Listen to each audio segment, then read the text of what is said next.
ìwọ ṣe jáná ìyàwó.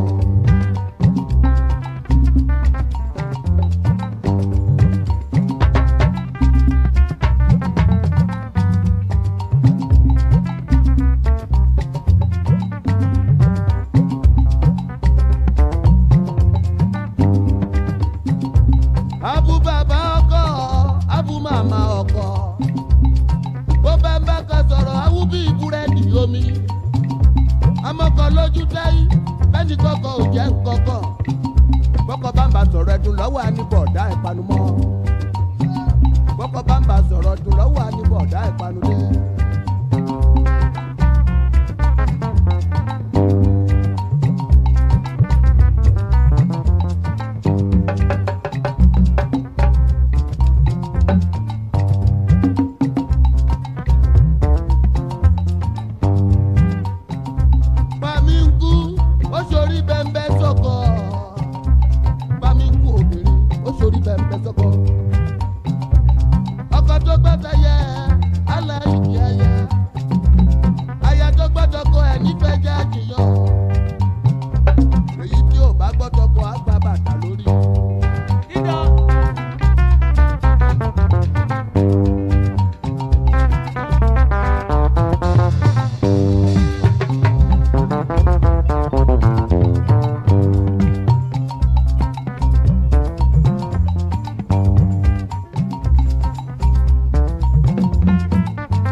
With the leather jacket, no be yori, but I dey bust your bracket. What's up, buy the beat? This time when you got the shake, you dey feel like man, you know say me, I know the rig. See the guy got the dance, you dey feel the way me say I come here to the yarn. Show them say you sabi, show them say you self you man. Hey, no be lie, see the boy with the man. Hey, I see my guy normally I come to drop out, something way be top notch. I don't dey shake the guy, he's gonna shop vlog. Everybody they feel I'm the way and they drop some. The guy don't they smile, feel like say your head is on bug. He said he dey feel the way I just dey go, the flow is dope. He said he don't dey feel I'm on the low. I savage on the beat, you know say me self gonna bad. No be this your fight, baby, like this ready for your band. Fine girl, what's up? If I come now, make we talk now. I know say you self you play with man, but make it no come be like say me self go for your hand. Make we interact one on one, you dey get am now. But this your get you fine, be like say you pack it down. But everybody don't they feel am, they know say you bad. Everybody don't they see, they know say yes you do. Collect the fight, my guy, you self God, you know you joke. Collect the fight, make it no come they leave me hanging. It's not like they don't know that yeah the thing is banging. I like the guy because he be loving how I'm sounding. Everybody they see and they don't see the thing they bust. This is where everybody they carry babe come. Also find me one babe now so that I go drop it. No, this one are your babe. All those catches you don't say me self, I don't want to be gay. Make it no come be like say me self, I come here, come they toast. When I go come stop me for the road, come they ask me, how far, waiting, come they walk me. All those catches are waiting me self, I don't want on the low. But I know say yes, the girl she fine, she get the thing way man they fine, but the gun design, God the day design, the design, I know the lie. You get the thing like this way the man they fine. But fine girl come now, make I toast first. Now my mama be this so we no get another one.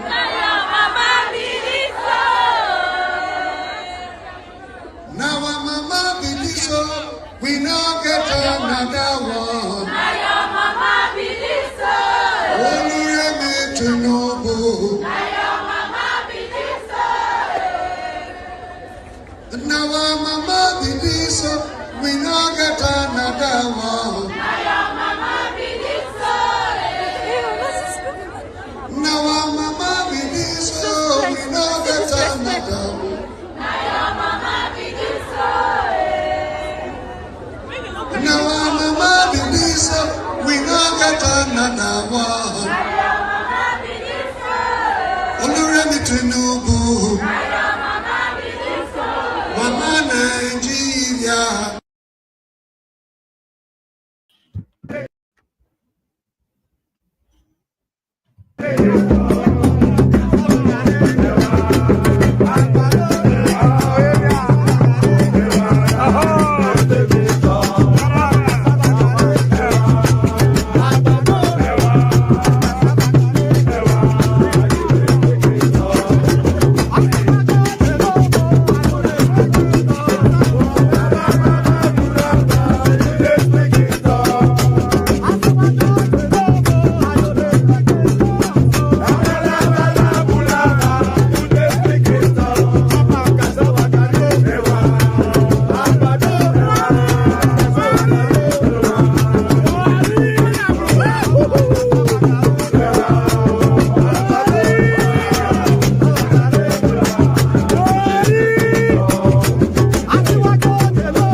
I'm going to be president of this country, whether you like it or not, and I will preside over the affairs of this country, including presiding over you. I think you must start adjusting to that reality. The sooner you do that, the less chest pains you'll have when that reality comes.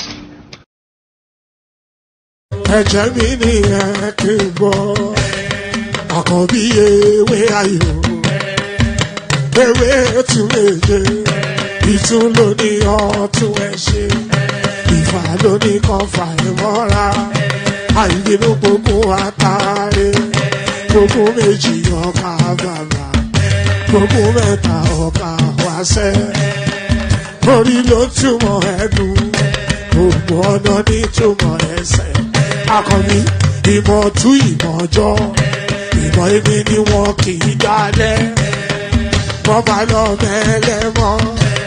Wá fi jóye ẹlẹ́mọ́, àkànbí wọ́n bá lọ gbé fèrè. Wá fi jóye ẹrùkù, bọ́wọ́ wọn bá tẹ̀lé. Wá fi jóye aláre. Àwọn mẹ́tẹ̀ẹ̀ta parapọ̀, wọ́n wá jọ ń pẹ́ mọ́. Ẹ̀ẹ́mọ́ olóko jẹ, wọ́n ń pa Akíntọ́lá, Akíntọ́lá Ògún. Wọ́n pàdé ìyọ̀dà ọmọ àtàlàbọ̀bà àkọ́bí wọ́n pàdé ṣàtàdàdẹ ọmọ ọba Ìjẹ̀bú Mèrè aṣíwájú odògbólùkẹrẹ ajagun lólòdì ọ̀run tó bá ṣe pé tìyẹ tó bá ṣe pé tìyẹ náà bá ń darí jọ wí àpérò mi kún gbọ́wọ́. Ọ̀bọ ti ṣìgìdì bá gbé àbẹ́tì ló máa ń gbé àyàn tí ìdáyàn ewúrẹ́ ọlọ́run dákun má padà lẹ́yìn ẹ̀ kó má gbàgbé ọ̀rọ̀ tẹ́ aṣíwájú ọlọ́run dákun má padà lẹ́yìn ẹ̀ kó má gbàgbé ọ̀rọ̀ tẹ́ àkọ́bí ọlọ́run dákun má padà lẹ́yìn ẹ̀ kó má gbàgbé ọ̀rọ̀ tẹ́ ọkọ̀ onírẹ̀lẹ̀ ọlọ́run dákun má padà lẹ́yìn ẹ̀ kó má gbàgbé ọ̀rọ̀ tẹ́ òdòlé sọ bẹ́ẹ̀ gómìnà sọ bẹ́ẹ̀ dẹ́pútì sọ bẹ́ẹ̀ ọ̀túnba sọ bẹ́ẹ̀ spíkà sọ bẹ́ẹ̀ bàbá ìjẹ̀bú. And there it is right there. So there it is right there. Oloma Pada Lenye. Hopefully you can hear me. Indicate in the comment section if you can't hear me. Struggles with the system. It seems like a perpetual, eternal struggle with the system. Always a struggle. They say butter on shonjo, but maybe technology is not my friend, you know. I prefer things that you can hold a hammer to.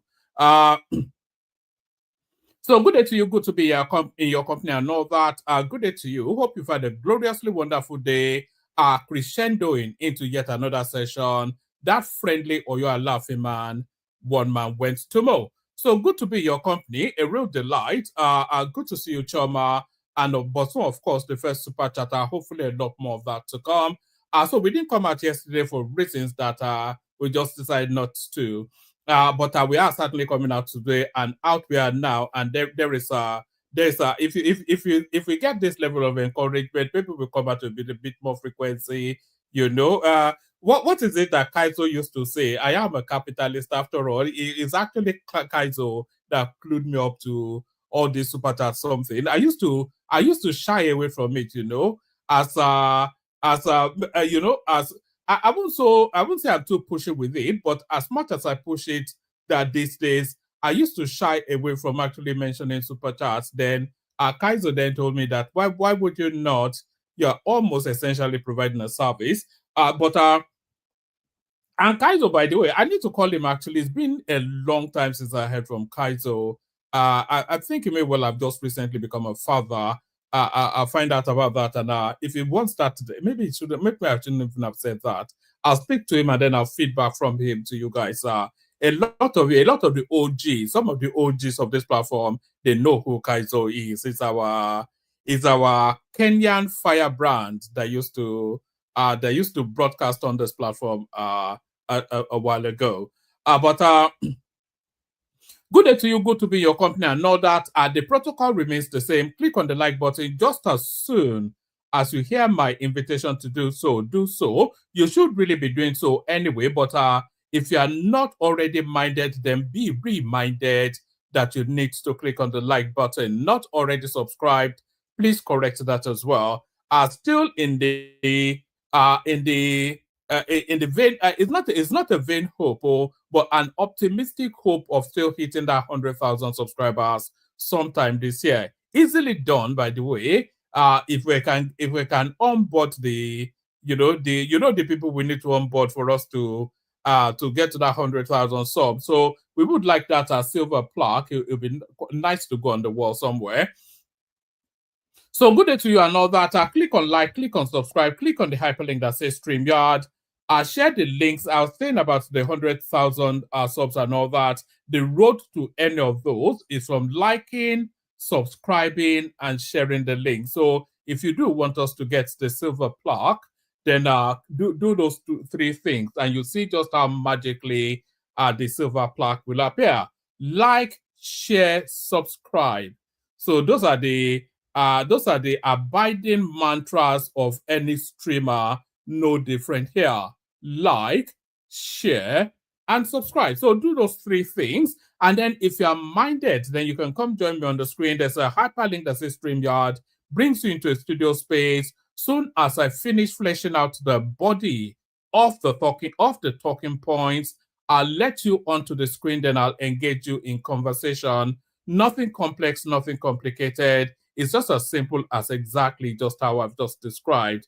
So click on like, click on subscribe, click on the hyperlink that says StreamYard. And of course, the example set by Bosun and Ayo right there, super chats to us to stream.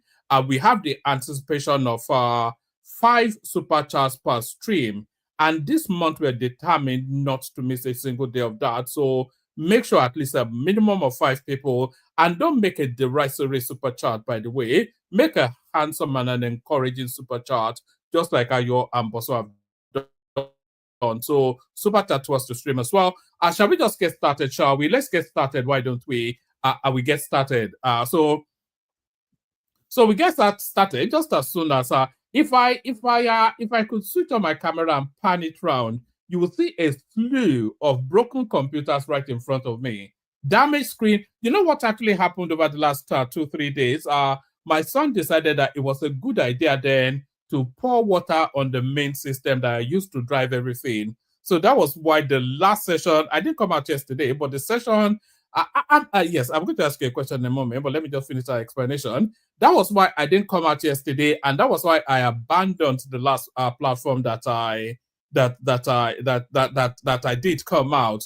You know, it's for reasons that my son thought it might well be a brilliant idea to pour water all over my system, and it went on and did exactly that. So that's that. And also, I was saying yesterday and all that. So I want to ask you a question. I want to set you a task, actually, and no Googling on this one. Don't Google it. Just type in the comment section if you know it. Don't Google it. So I'm asking you, and I will know if you've Googled it, so don't even bother.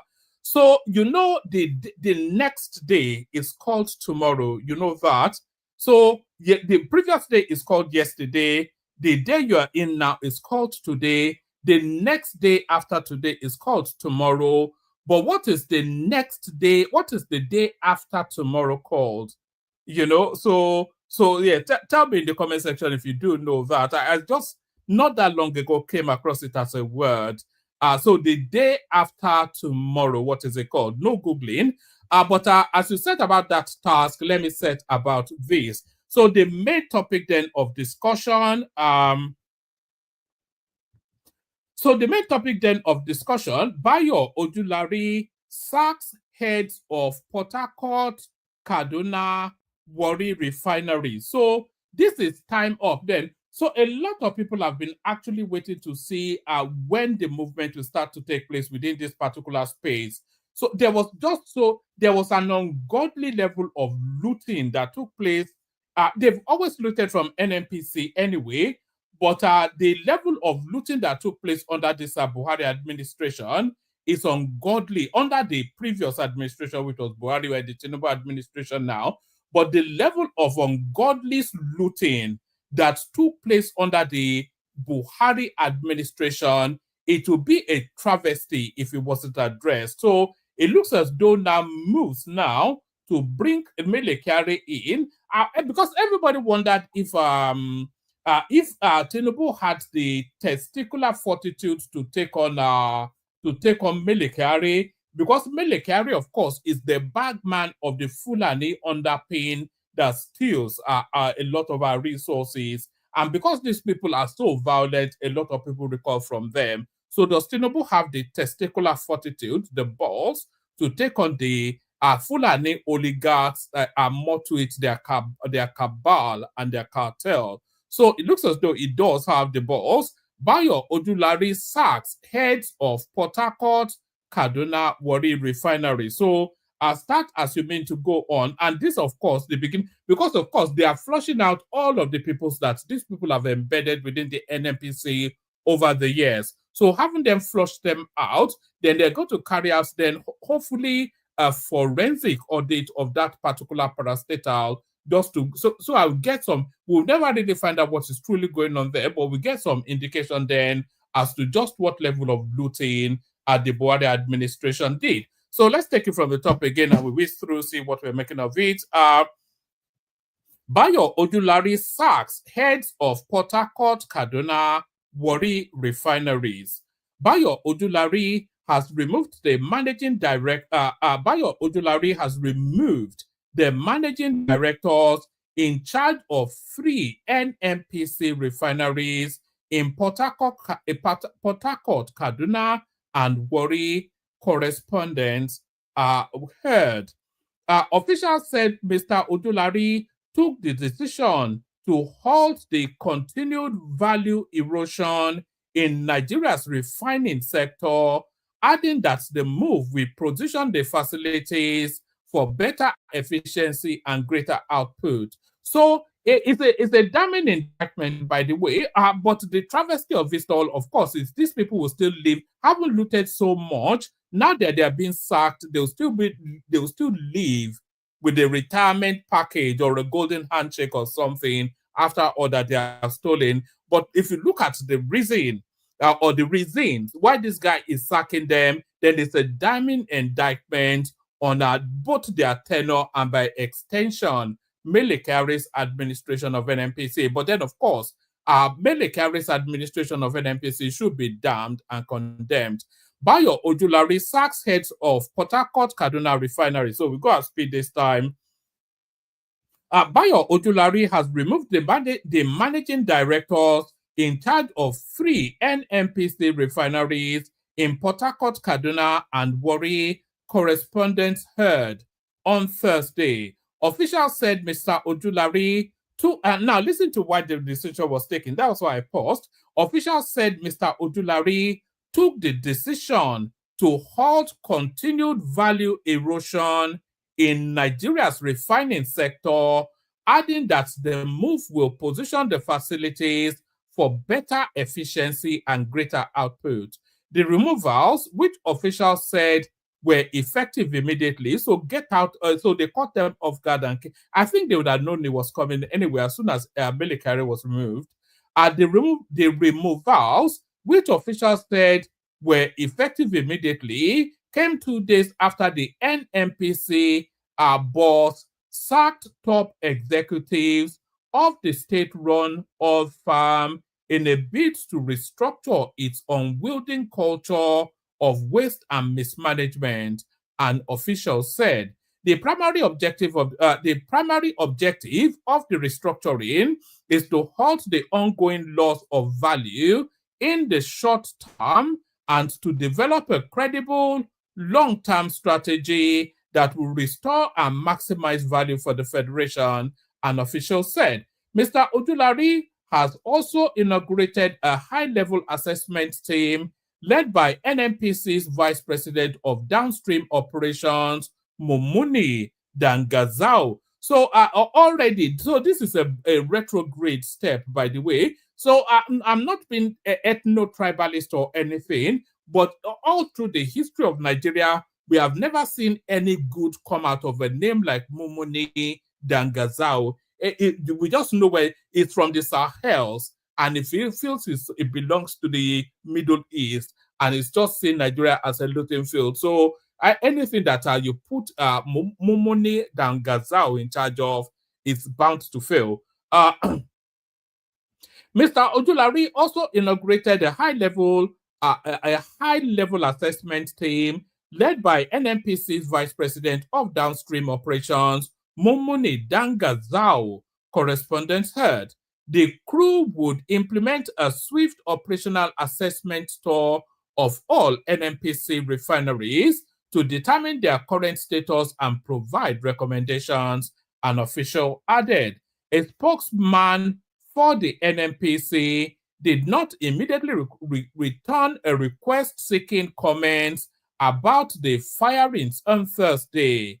The affected officials were unavailable for comment. So this is the cleansing of the house, the cleaning of the Uji's table, and all of those idioms and whatnot. So there it is right there. So this essentially signals Tinubu taking the fight to the caliphate. So Tinubu takes the fight to the caliphate. Dele Momodu will dump Atiku when money stops flowing. So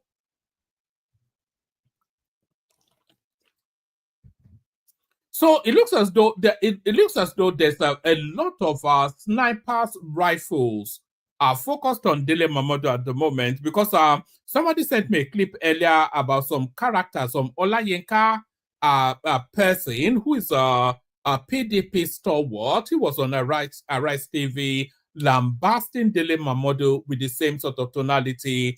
Anywhere Bele face, money for hand, back from ground politics.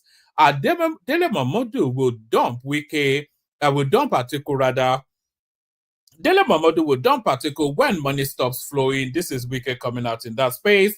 The Federal Capital Territory Minister Yemson Wike has said publisher of Ovation magazine Dele Momodu will dump former Vice President Atiku Abubakar the moment money stops flowing into his pocket.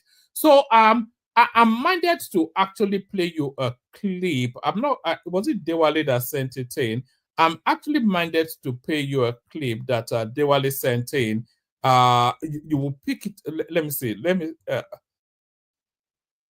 Oh, hold on. Because this is Wike saying that about Dele Momodu, and some other character in this clip also said the exact same thing. But I'm not quite sure which spot it is. But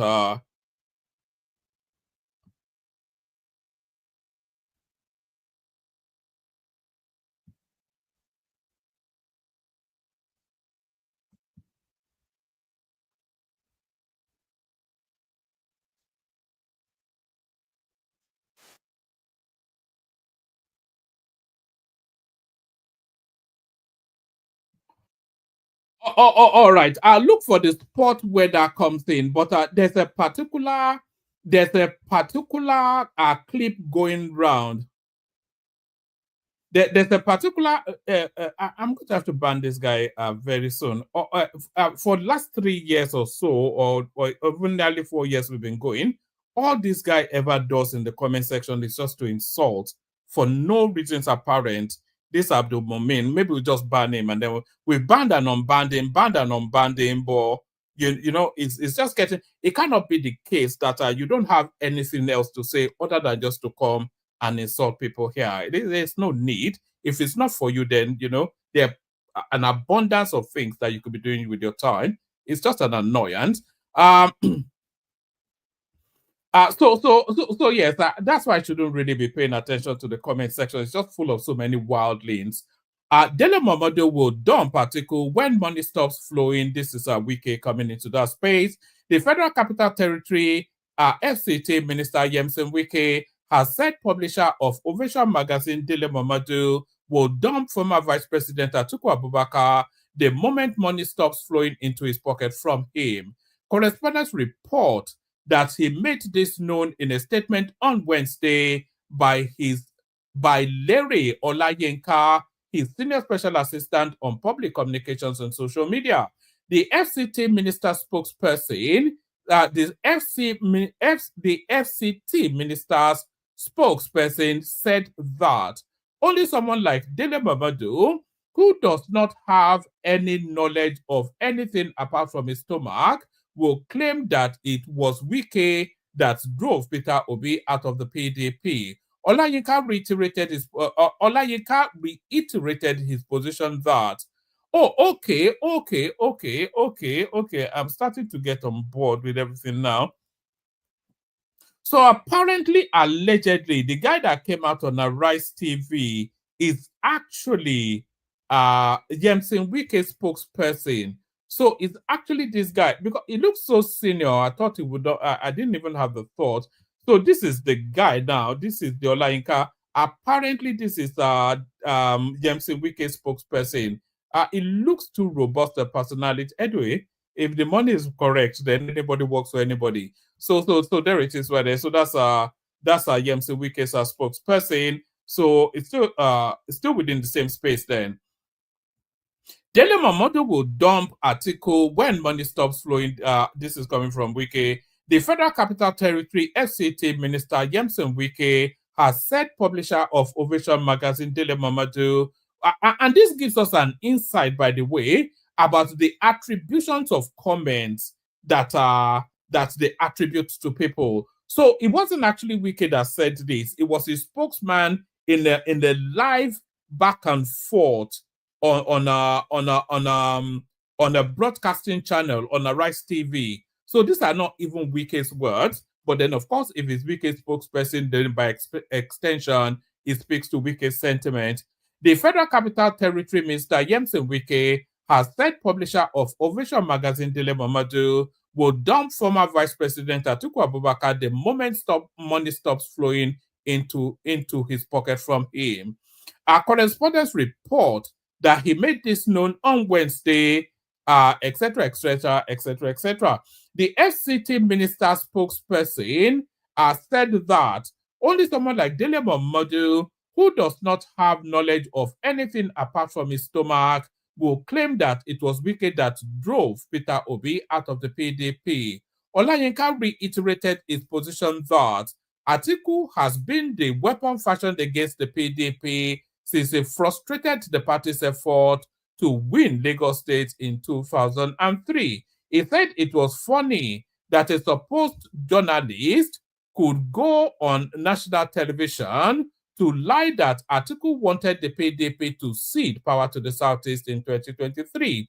Wike's aide asked why Atiku obtained expression of interest form to contest for the PDP presidential ticket even when the zoning committee was yet to decide on zoning arrangements. He said, in his display of arrogance of mischief, Dele Momodu claimed that Atiku wanted the PDP to field presidential candidate from the eastern part of the country, but he chose not to mention that the same Atiku had obtained expression of interest form even when no decision had been taken on zoning. Also, was it Wike that made Senator Gbenga Daniel, who was the Director General of Atiku campaign, to leave PDP less than 2 weeks after the 2019 presidential election? Was it Wike that made Atiku's running mate in the 2023 elections, Dr. Ifeanyi Okowa, to leave the PDP? Former governor of Akwa Ibom, Udom Emmanuel, was the chairman of the PDP presidential campaign in 2023. His successor, Governor Umar Eno, is on his way out of the PDP. The question is, why did everyone who worked closely with Atiku during the 2019-2023 elections leave him after the election? The reason can only be because someone is a selfish person who is not or who is only about himself, I should say. He, Dele Momodu, also claimed that Wike could have benefited from Atiku's suggestion if he had not dissociated himself from the southeastern region, obviously forgetting that Wike is a proud Ikwere man, unlike Dele Momodu, who is not proud of his Edo origin. So it's quite right to say that actually Dele Momodu tries to he will confess and admit to being an Edo man. Okay, let me remove this guy. I think enough of you, Abdul Momun. He will confess to being an Edo man only if you hold a gun to his head. Dele Momodu, to all intents and purposes, he parades himself and tries to pass himself off as a Yoruba man. So he is right in that. He's somewhat ashamed of being an Edo man, I suspect. I'm not quite sure why. A lot of Edo people are proud of their origin. So yes, he, Dele Momodu, also claimed that Wike could have benefited from Atiku's suggestion if he had not dissociated himself from the southeastern region, obviously forgetting that. So it's essentially saying that Wike should pretend to be an Igbo man when he is not. So why would he do that? But that's the criminal mindset of that Atiku space, isn't it? And that's the desperation of Dele Momodu as well. He, Dele Momodu, also claims that Wike could have benefited from Atiku's suggestion if he had not dissociated himself from the southeastern region, obviously forgetting that Wike is a proud Ikwere man, unlike Dele Momodu, who is not proud of his Edo origin. Whilst describing Momodu as a fair weather friend, the FCT minister spokesperson said, "We are hearing all this noise from him because Atiku is paying his bills. Let Atiku stop paying, or Dele will move to the next victim." So at some point, Dele Momodu will make his way back to Tinubu because that is his natural feeding space. And talking about natural feeding spaces, Fubara meets Wike begs for reconciliation. It extends to the point actually that they said he was actually prostrated and holding on to Wike's knees, or not knees, but Wike's legs. Let me see. Yes. So there's actually a headline that describes it exactly like that. But let's go with this one. Fubara meets Wike, begs for reconciliation. In a bid to push for reconciliation, the suspended governor of Rivers State, Sim Fubara, met with the Minister of the Federal Capital Territory, FCT, Yemsin Wike.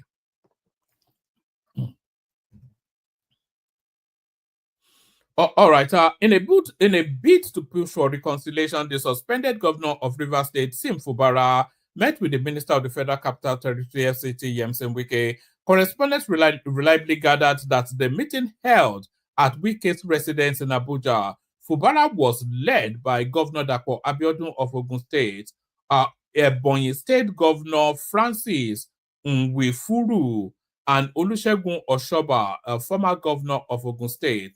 On getting to the residence, our correspondents learned that Fubara walked straight into Wike's living room because that is a familiar terrain, and he begged the minister.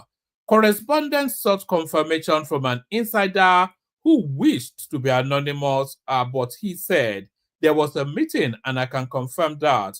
On the meeting leading to the end of the state of emergency, he said, that I can't confirm, but all I know is that there was a meeting. This is coming after the meeting between Fubara and President Tinubu in London. Fubara and Wike fell out, so it goes on to tell us the backdrop, but there was a headline actually that they said he was lying prostrate on the floor and holding on to his legs. Nigerians react as El Rufai shares photos of himself attending a funeral mass in a church in Anambra State. So they continue with the photo opportunity politics, and this is part of the narrative both to court the East and especially court Peter Obi. So this is El Rufai's feeble and cack-handed attempts to court the Southeast. Nigerians react as El Rufai shares photos of himself attending a funeral mass in a church in Anambra. So it's unbelievable stuff, really. Nigerians on X are reacting after former Kaduna State Governor Nasir El Rufai shared photos of himself attending a funeral mass in a church in Okija, Anambra State. The politician posted photos of himself in the church on his handle with the caption, we joined the Onohu family at the funeral mass held this morning in Okija for Chief Matthias Chidi Onohu. May his soul rest in perfect peace. So by the time El Rufai becomes president, it will surround these people and be gunning them with this, just like it did in Southern Kaduna. Some Nigerians perceived it as a political statement, as many Nigerian politicians have begun move towards making an impression in the 2027 general election. One of such is El Rufai, who has since defected from the APC to SDP and has been working towards unseating the government of the day. So this is El Rufai then doing a photo opportunity. They are doing their own coalition by photo opportunities, but Tinubu is doing his own coalition by actually getting people to defect to his party. So there it is right there. So there it is right there. How Fubara visited Wike, begged for reconciliation. So this is being widely reported by everybody. Also, this now next storyline, the arrest of E-Money, who I think subsequently has been released. Don't spray money if you are famous. Cubana chief priest warns as new month kick off. So new month kicks off. So It's not even, just don't break the law. It's just as simple as that. The law forbids it, so why would you do it? What exempts you from what the law forbids or forbids? As Nigerians exchange Happy New Month greetings on May the 1st, Nightlife Heavyweight, is that now a job title? Nightlife Heavyweight. As Nigerians exchange Happy New Month greetings on May the 1st, Nightlife Heavyweight Cubana Chief Priest had more than goodwill to share. He had a stern warning, especially for the rich and famous. In an Instagram post that is already making waves, he said, if you are famous, if you are well-known, if you're a well-known businessman with address, please don't spray money.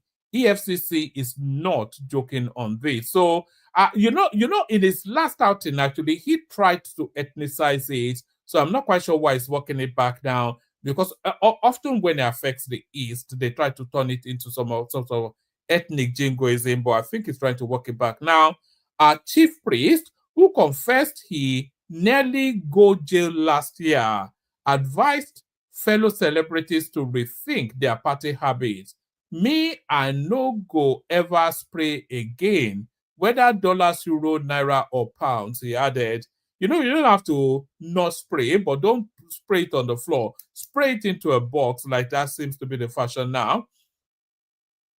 This comes just days after public figure e-money was reportedly picked up by the EFCC for naira abuse. Trampling or spraying money at events, often seen as a cultural flex, is now getting serious attention from the authorities. He did not hold back about the consequences either. If you already have an invitation letter from the EFCC, please go and honor it. If you spray money, EFCC must come for you. Chief Priest says he's now focused on another type of doings to shut down events, minus the bundles of cash in the air. So I'm not quite sure. That space, I don't even understand it. I just see it as voodoo money without history, without endeavor. These people just saw e-money. What does it do for a living? E-money. What does Kubana? What does it do for a living? Who knows? Tell me. It's a nightclub on Abi, and that ends. When they spray these words of dollars, even if it's $1 each, they spray it by the word, by the bill.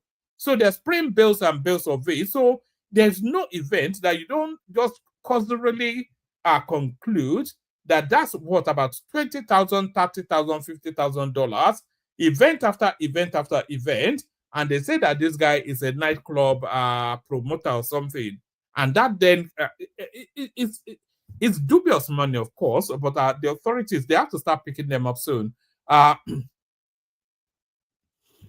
All right.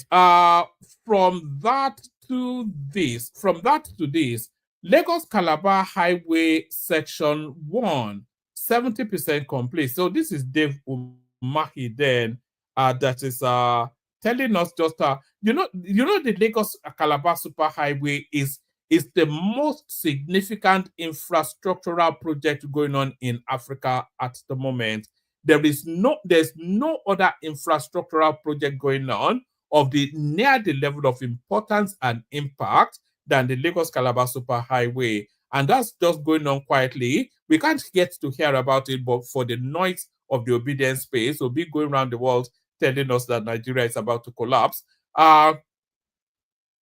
Lagos Calabar Highway Section 1, 70% complete. This is Dave Umahi. I thought they said Tinubu was going to inaugurate it in April. I think that, or is it May? That came and went.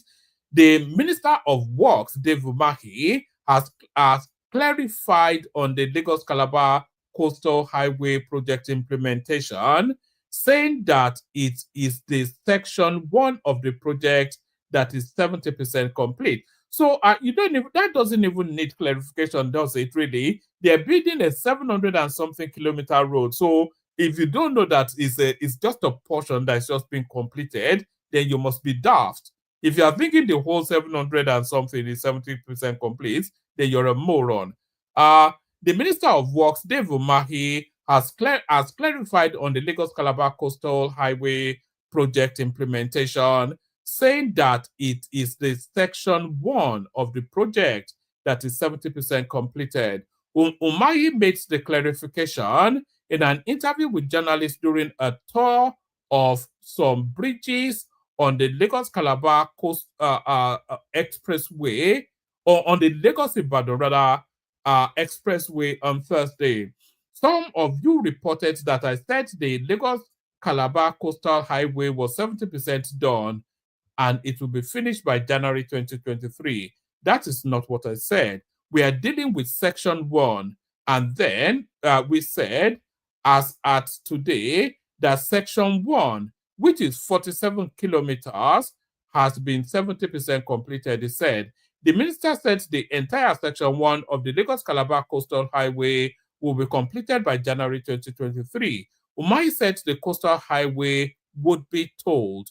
On the Lagos Ibadan Expressway, which he also inspected, Umahi said, we've checked our 5 bridges and we discovered that we have a problem in as much as the standard headroom in the bridge design is 4.6 meters. He noted that some of the bridges were up to 6.2 meters, while some were 5.6 meters.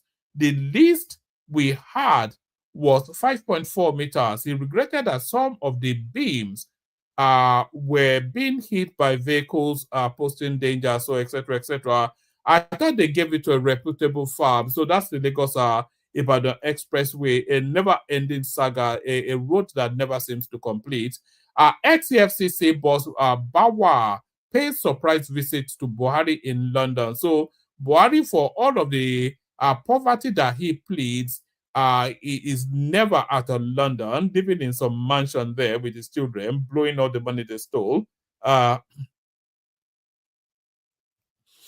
All right. Former chairman of the Economic and Financial Crimes Commission, Abdul Rashid Bawa, on Wednesday, April the 30th, visited ex-president Mohammed Buhari in London, UK.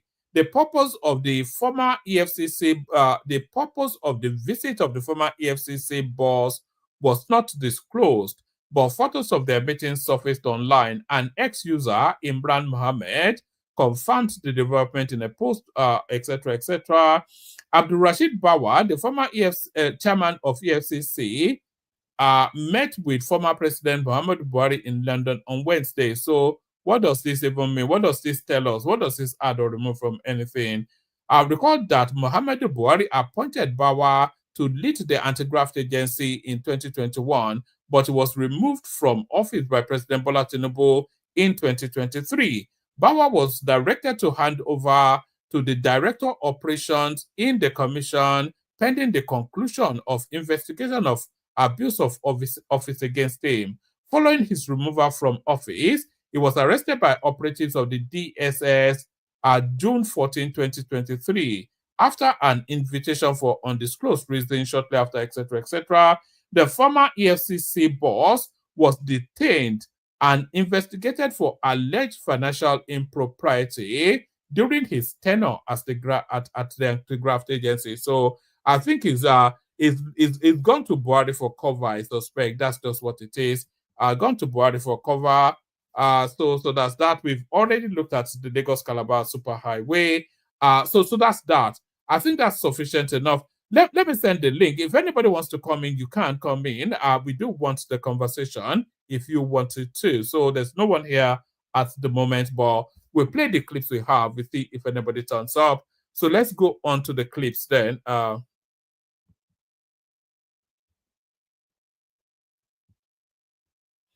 did say I don't want to pay attention to the comment section, but look at that. All right. Let's go to the clips that we do have. There's this viral clip on the Natasha Akpoti narrative. I thought that storyline had come and gone, but they keep finding ways to put it back in the headlines. So I'll play you just about 3-4 minutes of it. It's a 9-point-something minute long clip. So we play as much of it as we can endure, and then we move on. The peace and unity of everyone. So now let's start with Natasha saying she does not know me. She has not called me before, and you will see her number here. I don't think I'm doing anything wrong by exposing her number, because she said she hasn't spoken to me. So let's start with that. So I will start with, I don't know if people can somebody see this? Yeah. Can it be seen? Is it clear? Mm-hmm. Okay. Now I can move closer, right? Yeah. Okay, so I want to now, okay, now let me go to, this is, okay, 1 second. Okay, let's do this way. I want to search for Natasha. Can you help me? Mm-hmm. Can you just search Natasha? There is nothing fake in this thing. Search Natasha. I'm going to search her name on my phone call log. Then you will see Natasha. That's the first to show you that she's not credible. Okay, is that Natasha? Have you found her? Okay, I'm going to search Natasha now so that you will see that, one, let's start by making sure Nigerians know she's not credible. She said she hasn't spoken to me before, that everything is AI. Okay, we have searched. I'm going to still post these things for you, for those who can't see me. This is too many things coming in. This is Senator Natasha. Her number is there. Yeah, she said it's not her. She hasn't called me. Why, we don't have anything to hide anymore. Let our lawyers bring it on. This is Natasha's number. Can they see it? Yes. Yeah, that's not. Let our lawyers bring it on. She said she doesn't know me, so there's no privacy, anything to hide anymore. I kept protecting her, but she's still lying like a pathological liar. And she's going there to talk about satire nonsense when she's supposed to take her matter seriously. That's Natasha's number. And let me show you the date she called me. This is the date. Can you see the date? Can they see? Yes. The date. That's March 27, the first ever call. I don't know this girl. I don't talk to people like her. I don't mess around with such people. That is the date. Can you see that? As we were talking, she was sending me things that I needed to use for her for something. And that's it. I'm going to post everything now that we have come here. It has gotten to the level that I have to expose her beyond what she can ever think of. I was trying to protect her, but now she's making it look like she hasn't spoken. So that's Natasha. These are the agencies in the United Kingdom that she needed me to write to and lie against Senate President of Nigeria. I don't even know that man. That the man killed someone. Since this sexual harassment, she said Nnpc messed it up. That she paid Nnpc. She hired Nnpc, feed her as useful idiots to go and disrupt the committee. And I'm making myself available. Anybody who is doing any case with Natasha, please, I will volunteer to be there to let people know the truth at any time. I have everything you need. And I've also submitted to the police in Nigeria and the United States and everywhere. This is it. If you go down here, she also sent this to me about Yahaya Bello. Yahaya Bello. I don't know who is Yahaya Bello. One Ododo. I don't know who is Ododo. I don't know them. She sent me a lot. And she sent me so many things. She sent me something about one man they call, what's this man's name? I don't know his name. I don't know who this man is. She told me what she wanted us to do to that one. I don't know who he is.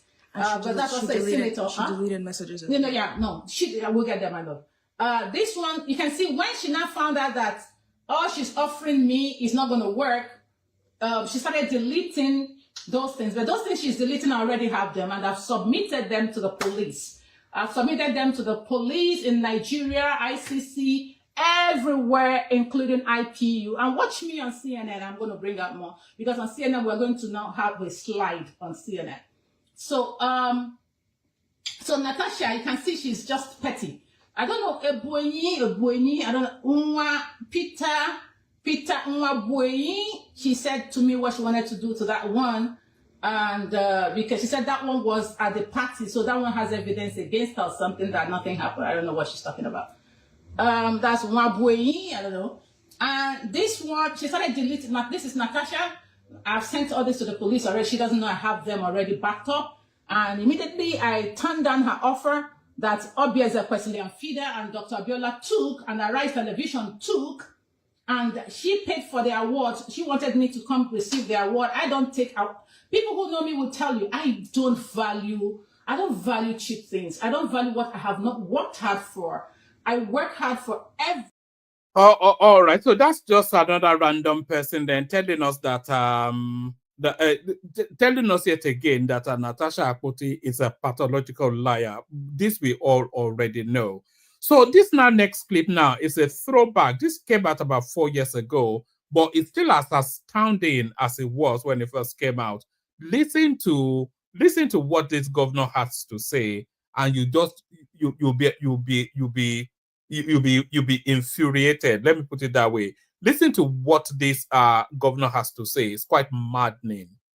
Your Excellency, let me quickly clarify this. You say that when pregnant women give birth in your facilities, they get 500 naira. Is that correct? 500 naira, yes. Yes, and the backpack. What is the 500 naira for, sir?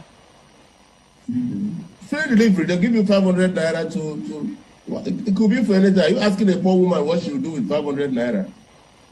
Some people don't have it.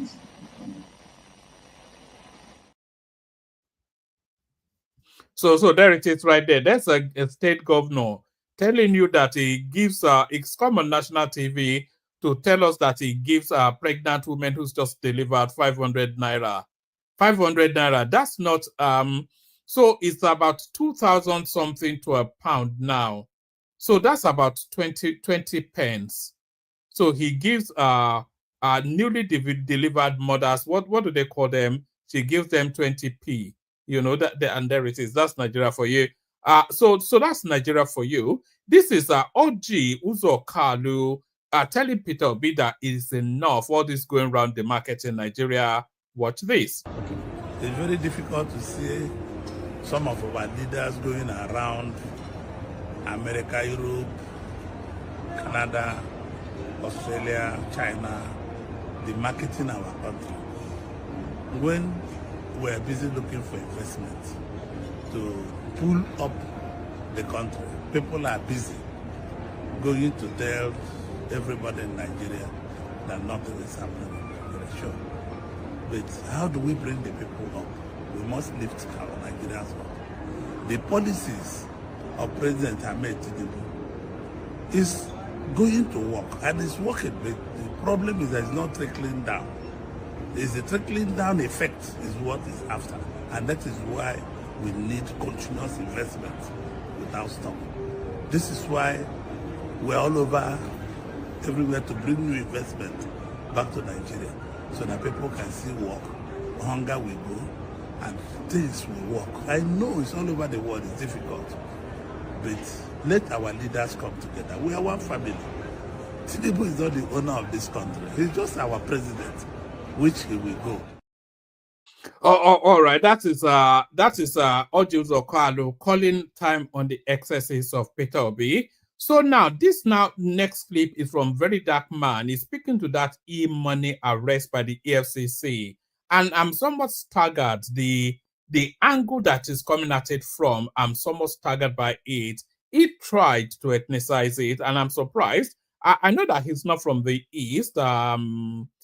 Very Dark Man. I think it's from one of the northern states, isn't it? So quite why he has taken this particular inflection, I'm not quite sure. Watch this. You need to watch this video to the end because No, that's not the one. No, where's the Very Dark Man one? Where's the Very Dark Man one? Have I deleted it? Oh yeah, here it is. All right. So as I speak to you now, E-Money is currently in detention at the EFCC. As I speak to you now. I know say EFCC go to wonder how I take find out, but like I said, I got eyes everywhere. Do you understand? I get informants for everywhere. So allegedly, yesterday, about 50 men stormed E-Money's house, and that was how they arrested him. Now, why did they arrest him? Because of this video.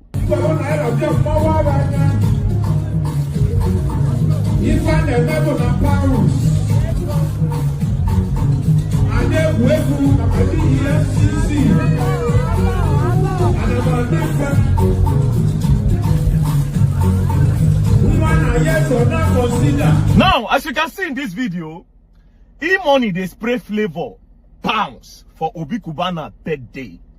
EFCC carry him not because he spray money, because according to them, as in they spray pounds, in leg can't touch naira. In leg they on top naira. That's why they arrested him. They say it is naira mutilation. Say in leg touch naira. So person won't go spray pounds. He go they look ground before he go spraying pounds. For a party where crowd they making they look ground. Meanwhile now, Okoya Pikin, Yoruba man Pikin, Okoya Pikin, he do naira mutilation where even the first PRO talk. Say this is naira mutilation. They can't arrest the policeman where they did. They invite Okoya Pikin, nothing was done. Now so that case don't go. But now you go E-money house, go pick E-money. Say leg mistakenly touch naira. That's why you picked him up for naira mutilation. But Okoya Pikin, you no touch him. I'm beginning to believe this story that you people are against the Igbos in this Lagos. I don't believe I'm slow. There is a conspiracy against the Igbos. And you know the craziest part? According to my investigation, that EFCC commander where they for Ojulari, now they don't carry come Lagos now. That one where we say they involved for that EZT, this thing, where they take carry EZT from Lagos, go Ojulari, go lock out for over 8 days for Messaging Wokis. Now in don't they now. So maybe as they don't do money now, they'll say hey, that one too na Igbo, but na lie. I see a tribal game going on. Okoya Pikin do. They say no, up to now, but now don't go carry Igbo man. The other. So there it is right there. You know, I really detest what this guy is doing, and I really detest what seems to be going on. The way they try to ethnicize everything. So remind me who the first person was that they picked up on this naira abuse thing. Who was the first person they picked up, and what was his ethnicity? It was Bobrisky, wasn't he? And he was a Yoruba man, and the biggest punishment yet in that space was against Bobrisky. So imagine Bobrisky was from the east, they would have amplified this thing 10x. So quite why they like to ethnicize everything, I'm not quite sure. But I cannot abide that. But the one thing I will agree, though, is that this E-money character should not have been picked up. One, it was spraying that guy, you know, and it was spraying him in pounds. So how can spraying pounds be an abuse of the naira? So I don't get that. And if they're saying he's stepping on naira on the floor, then it's not his responsibility what is on the floor. The person responsible then for spraying those nairas to the floor are the person that they should hold to account. So I think it's just for the publicity of it all that guy may have been arrested. But I detest though the way they try to ethnicize everything, and that must stop. You know. So if it was anti-East, then why was Bobrisky arrested? Is Bobrisky an Easterner? You know, don't do things like that. And so those are just some of the reasons why I detest this very dark man. So that's that. Let's go on from that to this guy now that is making his name just by being a pro-government sort of commentator, influencer, as they call them. So let's watch this. You need to watch this video to the end, because Arise TV and all the media team, they will tell you companies are leaving Nigeria, but they will never show you the companies that are coming into Nigeria. Watch this video. One of the best ministers in Nigeria, see the project when the commission, see the steel company project when just commission just this week. You did hear me when I told you President Bola Ahmed Tinubu say he's going to make Nigeria 1 trillion economy, and I no go believe him. This video go make you believe him. That's why they hide this video from you. So watch this video. Watch this video in fact. Watch and share.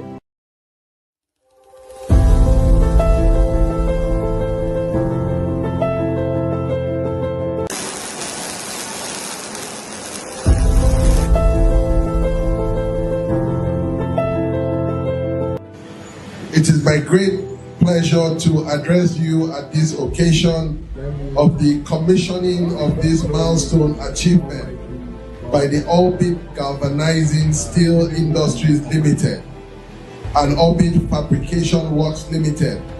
The current administration stands ready to support initiatives such as this fabrication and galvanizing plant, which is why I personally came here myself to commission the plant. and to the glory of Almighty Allah, I hereby commission this galvanized plan on this Tuesday, the 22nd of April 2025. Thank you. It is fully aligned with the national goal of industrial expansion, job creation, and economic sustainability. One of the principal tasks before my ministry under this administration of His Excellency President Bola Ahmed Tinubu, GCFR, is to create an enabling environment for local investments and ensure that there is a level playing field for all players. So there it is right there. They keep telling us that there are no foreign direct investments coming into Nigeria. If that's not a foreign direct investment, I wonder what is. Let me play you one more clip, and then, oh no, actually, let me just abandon it because the next clip is about 8 minutes long, and I think we tire of all of that. Let me play you the Kegite music instead, see if anybody turns up for the conversation, and then we'll take it from there. But first, I feel a bit rusty, actually. Just not coming out yesterday has made me somewhat rusty, but it will pick up. Water, only water, only water, where they see ma. Water, water, water, water, water, water, water, water, water, water, water. Only water, where they see ma. Hapa o naido.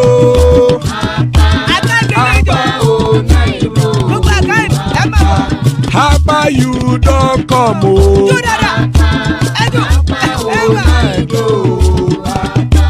Hapa o naido.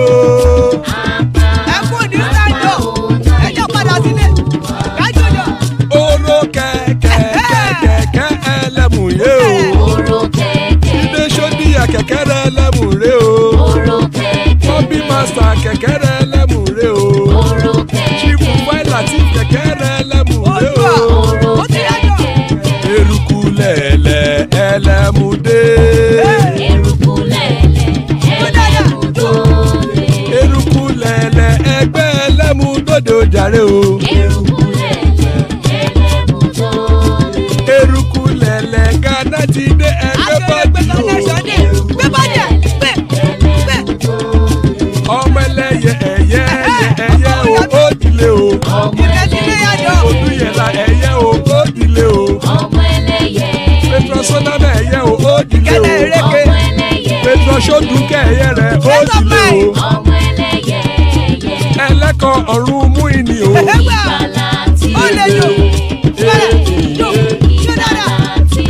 Àkùkọ ọ̀run méjìkọ.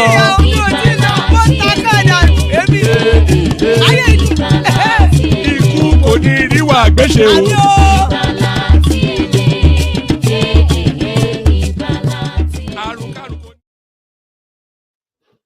And it is, pardon me. And that is right there. Ikoko Niru Agbesheme, death have nothing to do with us. So joining us is Zita. So hopefully Zita is there, or we might all end up an early night. Zita, Nakwana, Zita. Oh, all right. It doesn't look as though.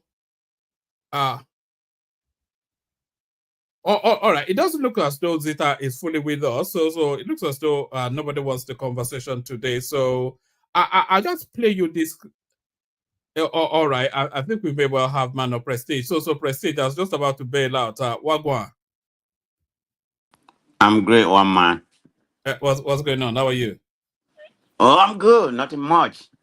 Just come and talk about Nigeria. All right. Not mine. All right. So what is what do you have to say about Nigeria then? What has she done to you this time? So let's start with the very dark man about this e-money stuff. So because Yes. I was watching a program. Was it yesterday? I think you got it all wrong because there's a reputable lawyer that came on and the lady from it's an Igbo lady, and he was able to narrate the Nigerian constitution. I've forgotten the line that she enumerated. Spreading of foreign money is against the law too. So I think very dark man got it wrong. It's not. I'm not here to to go against Imo. I like the guy.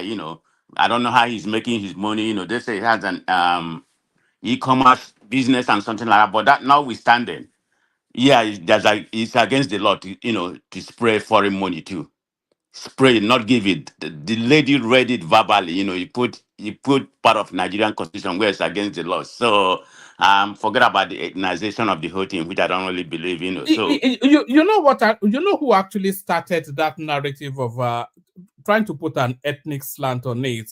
It was who did it? actually it was Cubana chief priest. So when they Okay. arrested when they arrested E-Money, he came Mhm. out immediately. He came out in the papers and said, "Oh, no matter what you do, we will decide on who we are going to vote for in 2027." So he Okay. used that to respond to the arrest, which then led to this ethnic whatever it is that we are in now. So it's just Okay. This is the first time I'm hearing about the. Although I didn't get to Nigerian space all day today, I was busy. So I didn't know it has gone to ethnic narration right now. I didn't know that until I came to your platform. all right. But I do agree with you. Yeah, man and Percy, sorry. I don't Yeah. agree with the arrest of the guy. By No, the no, no, no. way, They say yeah. you Man spray and foreign Percy, money is against the law. The lady man said and it. Percy. Yes, yes, Can sir. you hear me? Yeah, I can hear Yeah, I you. think VDM issue is not really is spraying money is issue. Its issue is that why the law favor some people and it's not favoring other people. In the sense that he has a problem, that man has a problem with the eleganza call your children that was spraying money on TV, but nothing happened. EFCC didn't do anything to them. So that is his problem. So if they can arrest E-Money, why are they not arrest the Okoya children in date? Why are they not charged in date? No, no, no. That What was is? his I totally narrative. agree with you, but I wouldn't go. I wouldn't turn it to that line. Saying I think they decide to do whomever they want to pick as an example. So I don't really believe it's an. This is my own opinion. You know how I am No, here. I don't think. No, I'm I what don't. I'm saying. Very that man is not going to the ethnic line. He has No. problem with the No, FCC being selective of the. he did. Now we just He did. listened to He did. him. He did on this occasion. Yeah. It We depends. Oh, It really? depends. It depends on who they we want to just pick. listened to him. Yeah. Yeah, it depends on who they want to pick. Okay, Okoye, whatever.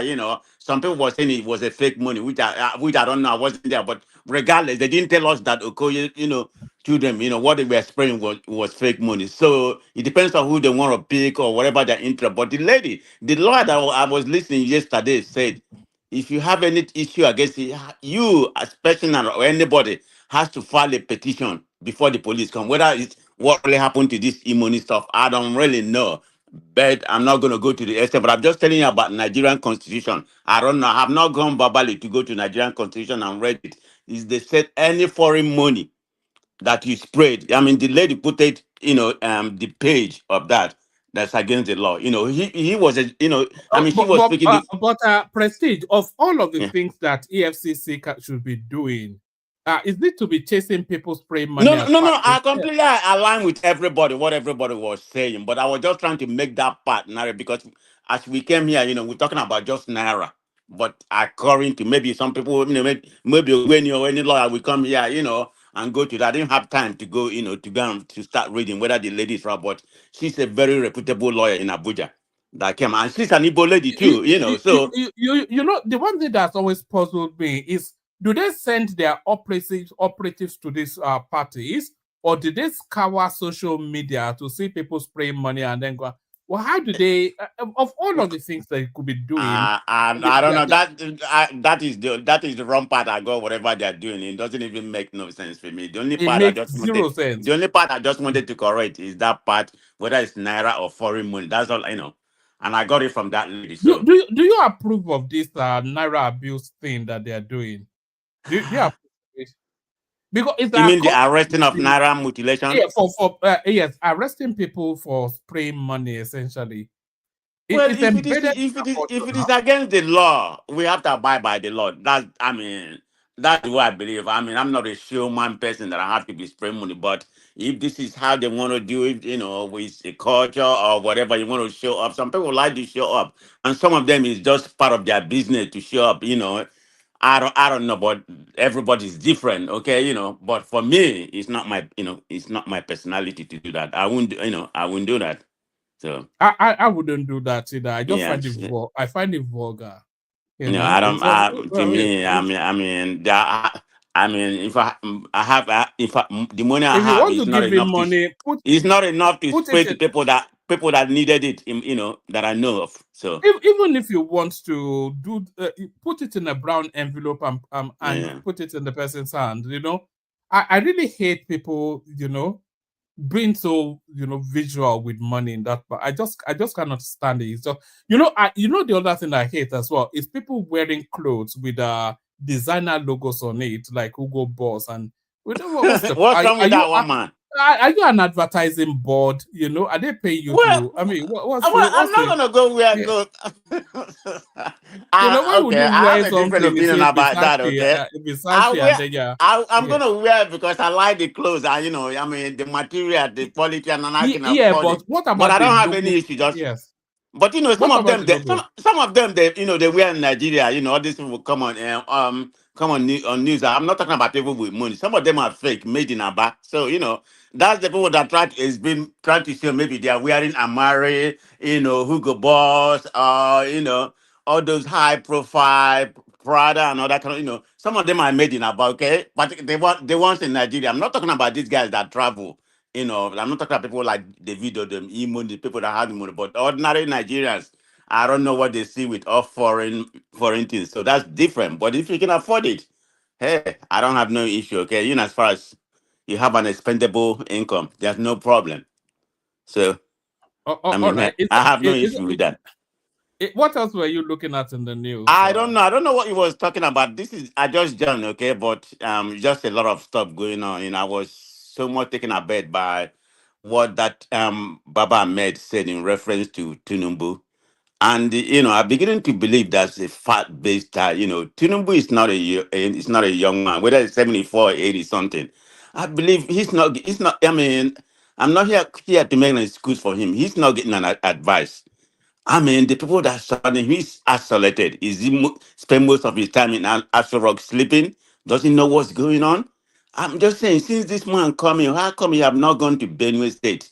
I mean, all this ravaging in crime area, insecurity. At least come out and speak like commander in chief. I don't know. I'm just kind of baffled at what's going on. It seems like, we, you know, our progress has plateaued. It's not going nowhere. Instead of, I don't see any more progress. So we are just regressing. We just plateaued to that level where we was even before Buhari came in. I mean, I was reading something right now. Right now, I think we are the fourth. We are in fourth in GDP in Africa. South Africa, Egypt, Algeria, and before Buhari took over, we are number one. So Where's that data coming from? we are the fourth. Google it and find out. Go look for the No. I'm not. African business, African business. Okay. African business index. We are number 4 right now, GDP wise. South Africa is number 1, Egypt number 2, Algeria has overtaken us. We are number 4.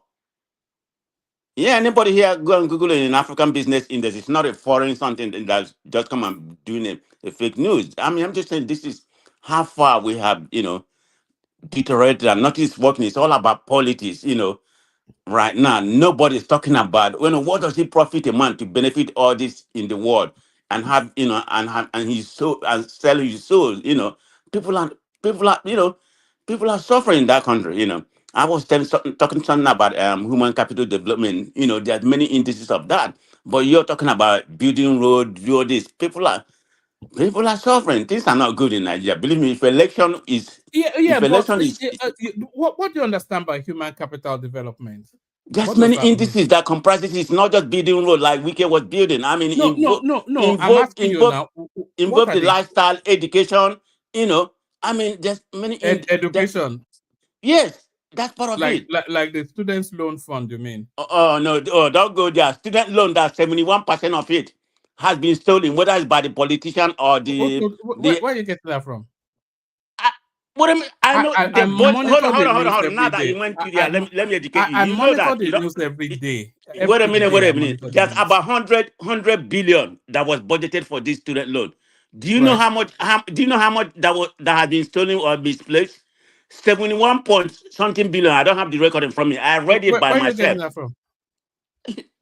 Where have you been? As much as you go to Nigeria, or you don't want to bring it up, 70% of the money has been misplaced. I Neither don't by know where you. the. That's not true, actually. That is That's true. not. You wanna bet? You wanna bet with me on this? Let's Look, bet. it's not. I don't know where you got that from. Only That's 28 of them has been disbursed to the student. Only 28, 28 about okay. 28 Okay. Hold on. billion. Only 28 billion has been disbursed to the student. That's not true. Do you know why I know that's not true? Why is that not true? I don't know if you know how the system works, How but does it work? Tell me. the student applies to the loan, and then Okay. the loan covers both tuition and a stipend towards the student's upkeep. Okay, before you go further, this is the school fees that they have increased 400 or 500 times. But what the are you student loan are you is running away from? You are just no, all no, over no. the The place. student loan is a scam to begin with. You are all over the place now. You said 70%. No, I'm trying to push this before you go further. Go You ahead. are not pushing it. So you are running away from where you were to another place. Okay. And then when I come there, you run Let's again. stick with where I was. Right. You said 70-something% of it has been stolen, and I'm saying that cannot be right. You gave a figure of like just from what you've I just say said. 100 billion. Yeah, you gave a figure of about 100 billion. And what I'm saying to you is that there's two strands to the loan. There's the tuition strand, and then there is the stipend, the upkeep strand. The tuition strand of that loan, it goes to all of those institutions individually, and then the stipend, I think it goes directly to the student. So those are the two strands, and there have been reports of those institutions. What's this one? Ahmadu Bello University, they've published close to about 30 billion already that's gone to them. University of Ibadan has published close to about 40 billion that's gone to them. We can go and bring them out. So all of these institutions. Where are you getting all this? But do you know there's an investigation going on right now? Yes, but do you know what the investigation is? Do you know what is it about? No, you tell me now. You said, do I know? I don't know the whole detail, but all I know about 71% of the budgeted money has been misplaced. But you don't know now because what you're saying does not match figures. You say there's an investigation going on, but should I tell you what's being investigated? What is being investigated? Right. When the government releases those funds towards the students' tuition, these institutions, the tertiary institutions, they are holding those monies in a high yield turnaround financial something to try and squeeze some money out of it. And then they are telling the students that their fees are not being paid. And the government, so they've now, that's what's being investigated. That is not my understanding of what is being investigated. I did ask you what about the misplacement of the money that was budgeted, and the students are not being, given the. You are just. No, I'm telling you what I read. But if you no, you are saying I asked you. May I contribute, please? No, just 1 second, Baba, because I really don't like this. No, I love you personally. It doesn't matter how to say what I read. Go ahead. No, it's not even what you read. I asked you what your understanding of it is. You said you just have a broad idea, and then I gave you the breakdown of it, and then you're still running to another space again. But one man, I'm not going to take the word you said. I'm gonna go do my research. After I get off, I get off from my own narration with you. But according to I did not read the whole thing in detail, and I even had it in one of the news.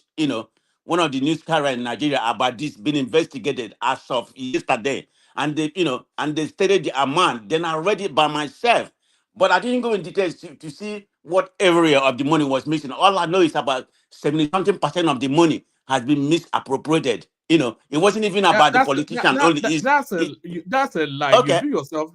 Oh, okay. Go and bring it where you read it. Okay, I'm going to research it. I'm going to research it. I'm speaking with my phone. I'm going to research it. May I interject, please? Yeah, go ahead. Hold on. Let Baba interject. Go ahead, Baba. All right, Baba, come in. Hey, salutations. Let's dispense with protocol. One man, man of prestige is correct. It's been in the news since 48 hours. But one thing I want to say, it's painful. I don't think Larry is around. Larry lived in Abuja for over 20 years before I think he relocated to the United States. There is this economy, black economy in Abuja that's borders on blackmail. In America, we call it shakedown, when they want to shake you down. That is what is at play with the Mele Kyari issue and also the Nel Fund. Before I come to the Nel Fund, do you know those people who picketed was it the Attorney General's office last week? They've recanted and said they made that protest in error, that they were in error, that everything they said. Why did they picket to Bele Kyari? Yeah, you play the clip here. Yeah, When they you said did, one man. We played it they here. must probe Mele Kyari, and they were huffing and puffing. They recanted and apologized. Why? Because shaking down Mele Kyari, he has settled them. The hundreds of millions he must have settled. Wait a minute. Say that again, Baba. Who settled them? Mele Kyari must have settled them for them to recant. Okay. That is the kind of economy that goes on in Abuja. Larry, I don't if he's doubt listening, it. come in. Then for the Nel Fund, same thing applied. Yes, one MOP was correct.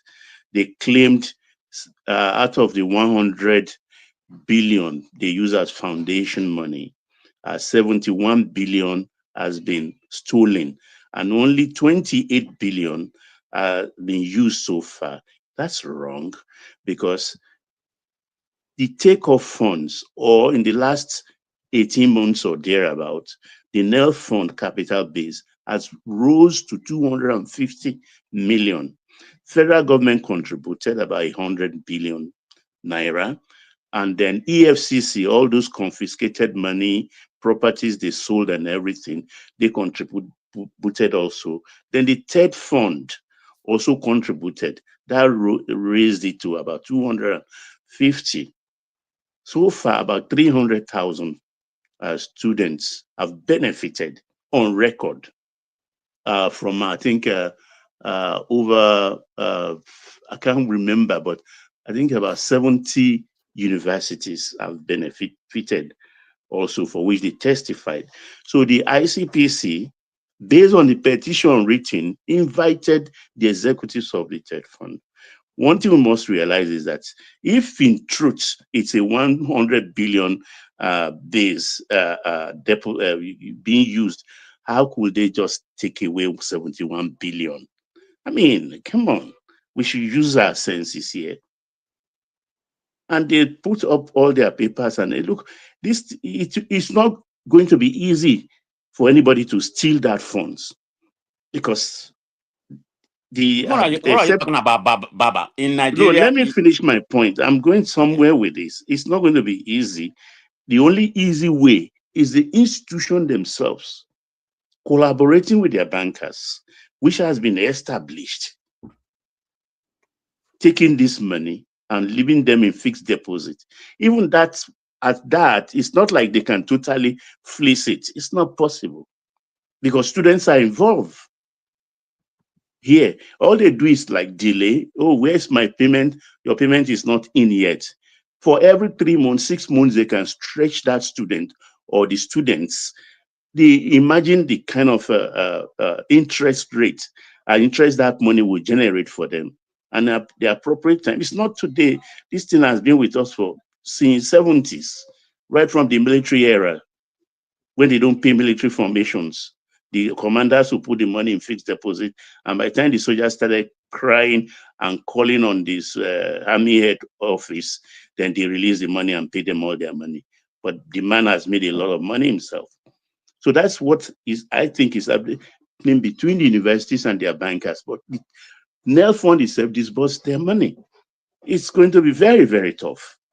It's the school. Actually, that's the nearest and easiest of the fraud that could be perpetrated in that realm. But to say out of 100 billion, according to the petition, 871 million has disappeared. Come on. Who is Where even did it? coming out? Who is even coming out with it? It's the thing. You know, No, we could Sawyer has bring that gone in. to ICPC to defend it, and they put all their papers and everything, and we are waiting for the results and things like that.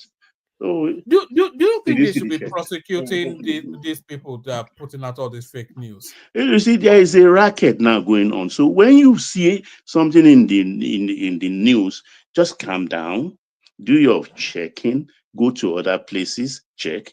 If you are not without friends, call and take about 24 hours to process it.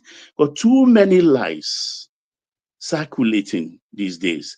We have been bombarded right, left, and center with fake news, lots and loads of them. So we have to be very discerning and very careful, slow in disseminating this information. Man of prestige, carry Okay, on, please. Baba, you have spoken well. Okay, I will take your narrative, then I will do my own research. Okay, I didn't know there's three beginning point of contribution to which amount up to 300 million. So, but No, having said, I 250 will do my own million. research. So, Yeah. but having said that, we talk about fake news about who are the originator of this fake news. The president, the government is the originator. Can I come here and start telling you about the fake news they have propagated? What do you expect? I mean, the government of Nigeria, is an epitome of the Nigeria themselves. There's no different. I mean, everything in that country is kind of dabaru, in my own opinion. I mean, there's so many fake news coming from this government. I mean, look at the Orosha report. They say they have implemented nothing. I mean, can I go on and on and on? I mean, the whole lie is coming from the government too. So what do you expect the people, the people that they govern, are they not the same product? This is the problem we have, when a government is not at least minimum, being innocent, at least to a certain degree. And you expect the people to you govern. Are you not a product of them, or are they a product of you? So it's vice versa.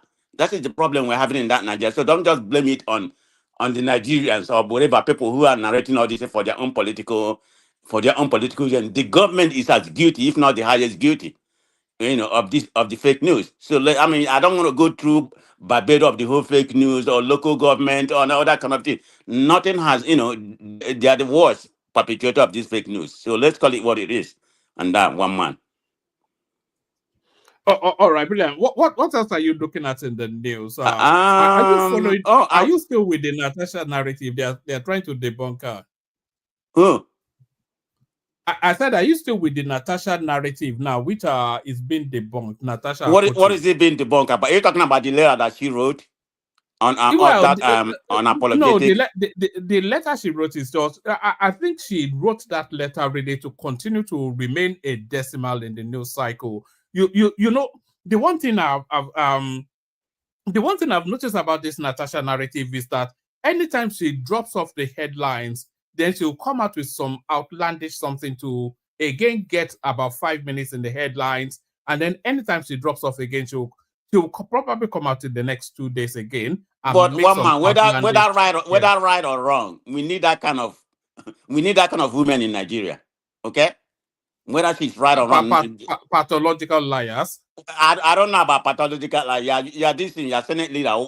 What kind of credibility does he have? I mean, he went to Rome. Look at the kind of disrespect that was meted on her. Nobody even cared that our Senate president was there, and he refused to take interview, because he knows what's going to come out. So we're talking about the marketing of Nigeria. Those are the people that demarketed Nigeria. So don't blame it on Obi in that stand, But anyway, yes. Are you following that? This thing. Yeah, that's nonsense. I think Obi is trying to appease. He's trying to appease Obi running around because of the. No, sorry, hold on. Obi running around and this is not the first or second time he has done it, by the way. Running around the world, running the country down. It's just really just because they lost an election, therefore nobody wants no peace anymore. Well, I don't look at it. I wouldn't do it.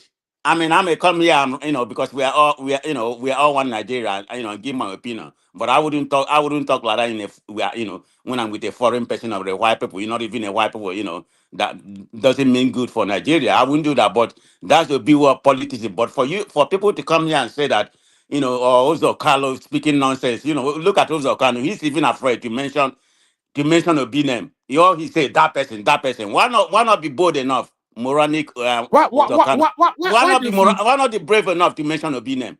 Why do you think? Why did you think he wasn't brave enough? Why? Because he knows what's going to happen to him. He doesn't want to be like Soludo. Because he's going to get attacked. That's the thing now.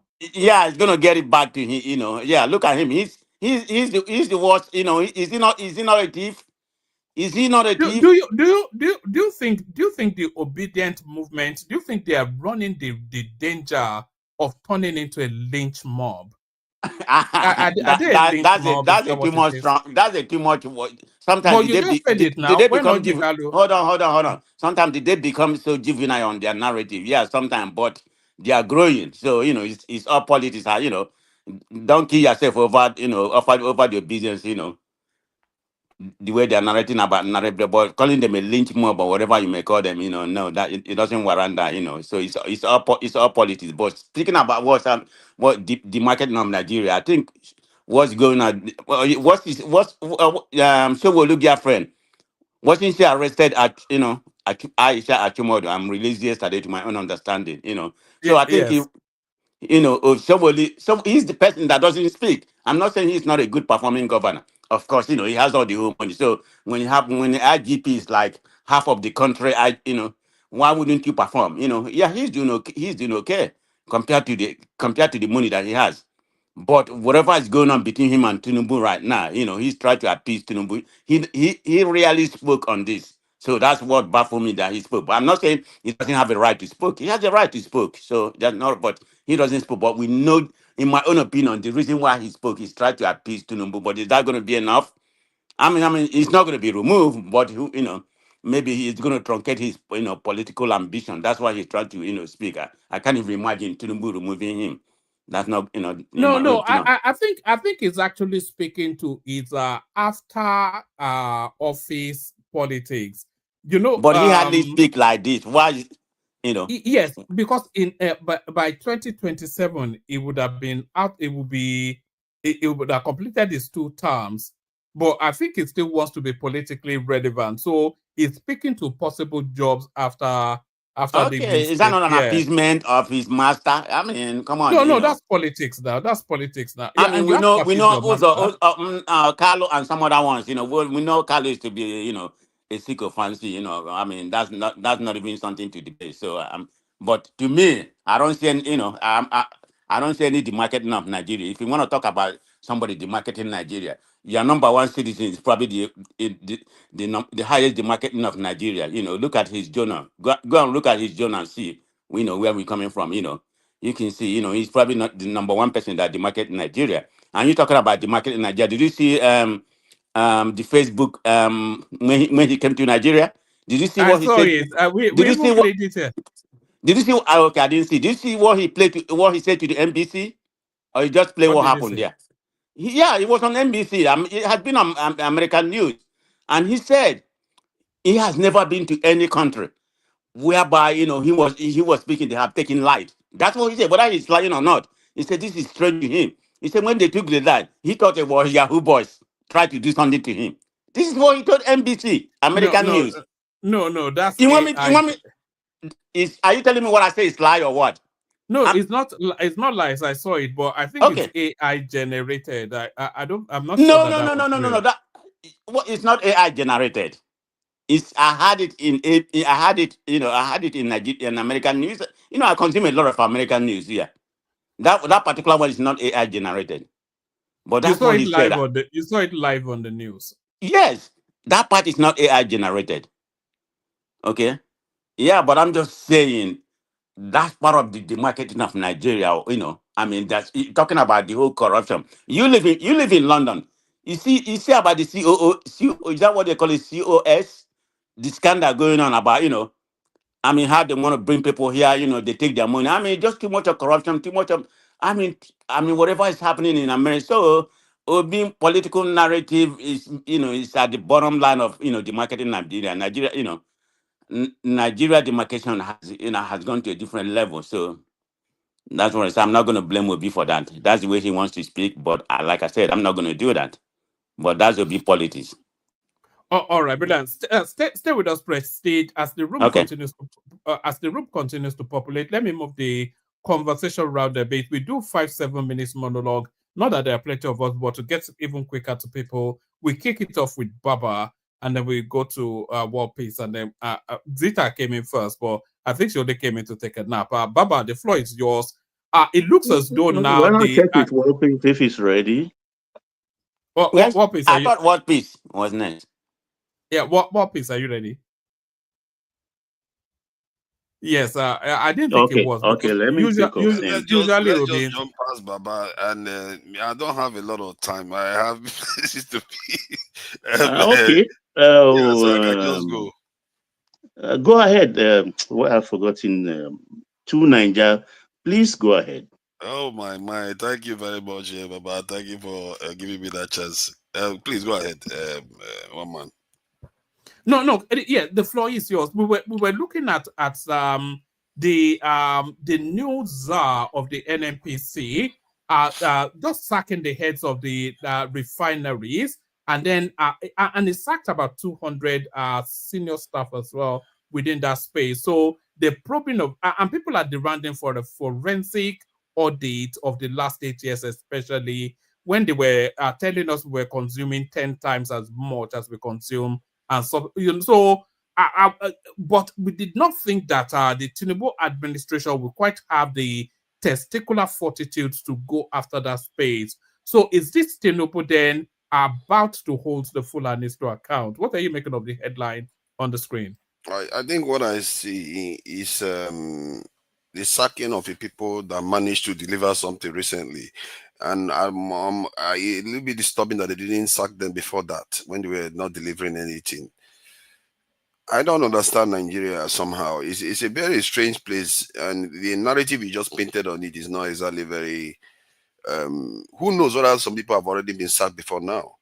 The idea is that these people technically just got the Port Harcourt refinery and Warri refinery pumping for whatever reason. Some people say it's not fully functional, others say it's functional. So that is when you fire people. You see, this is what I see in Nigeria. When you deliver, they fire you. When you are failing, you remain there. It's really strange behavior in the country, because they could have fired them a long time ago when they've kept failing all their deadlines. But Harcourt refinery is not working. Warri refinery is not working. I thought they were working. From what I got, I don't know where we got that other this thing. I thought they were functional, except they lied to the whole nation that those two of them have come online. But let's say they've come online, and some people are arguing that they are not fully processing the crude there. Either way, for 8 years now, and at least 1.5 years or almost 2 of Tinubu's presidency, they didn't fire them when they were not delivering.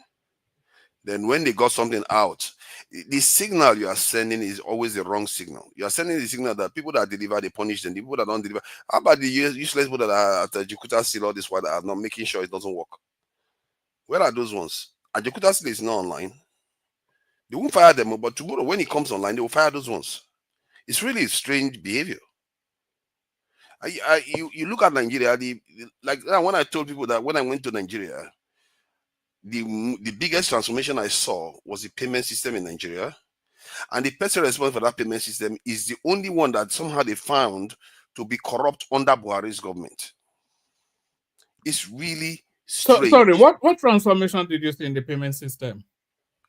From going to ATM to only doing bank transfer and paying using cash payment machine.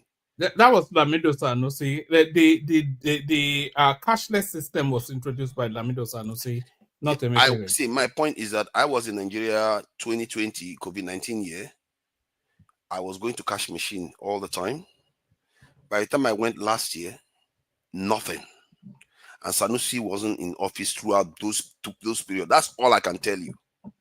No, And but it's the like this. initiation of that phase of digitalizing payments, removing physical cash from transactions, that was Sanusi. That I'm not quite sure how much Emefiele involved it or not, but it wasn't his initiative. One, if you look at it from the point of view that people always originate ideas, it doesn't mean they complete it. It's like saying the person responsible for Port Harcourt refinery is the people that built it at first. How about the people that got it working now? So we don't always say, okay, because something was started off by somebody years ago. When that person is not around, it could have died. All kinds of things could have happened. All I know is physically on the ground. When I went to Nigeria 2020, I was going to cash machines. When I went in 2024, nothing. I didn't go once, not once. That massive transformation, that efficiency growth, the core of the person that is at the core of it is in jail as the only person. It's an Agbo man, isn't he? No, no. I'm trying to say something quite serious here, because this is very important. Because when we keep making it a tribal or ethnic issue, these people that were fired from Port Harcourt refinery, why didn't they fire them when they were failing? I don't know. Why is Nigeria like this? How much was budgeted for the? Do you know how much was budgeted for the refineries? I know it's a lot of money that is enough to even build new ones.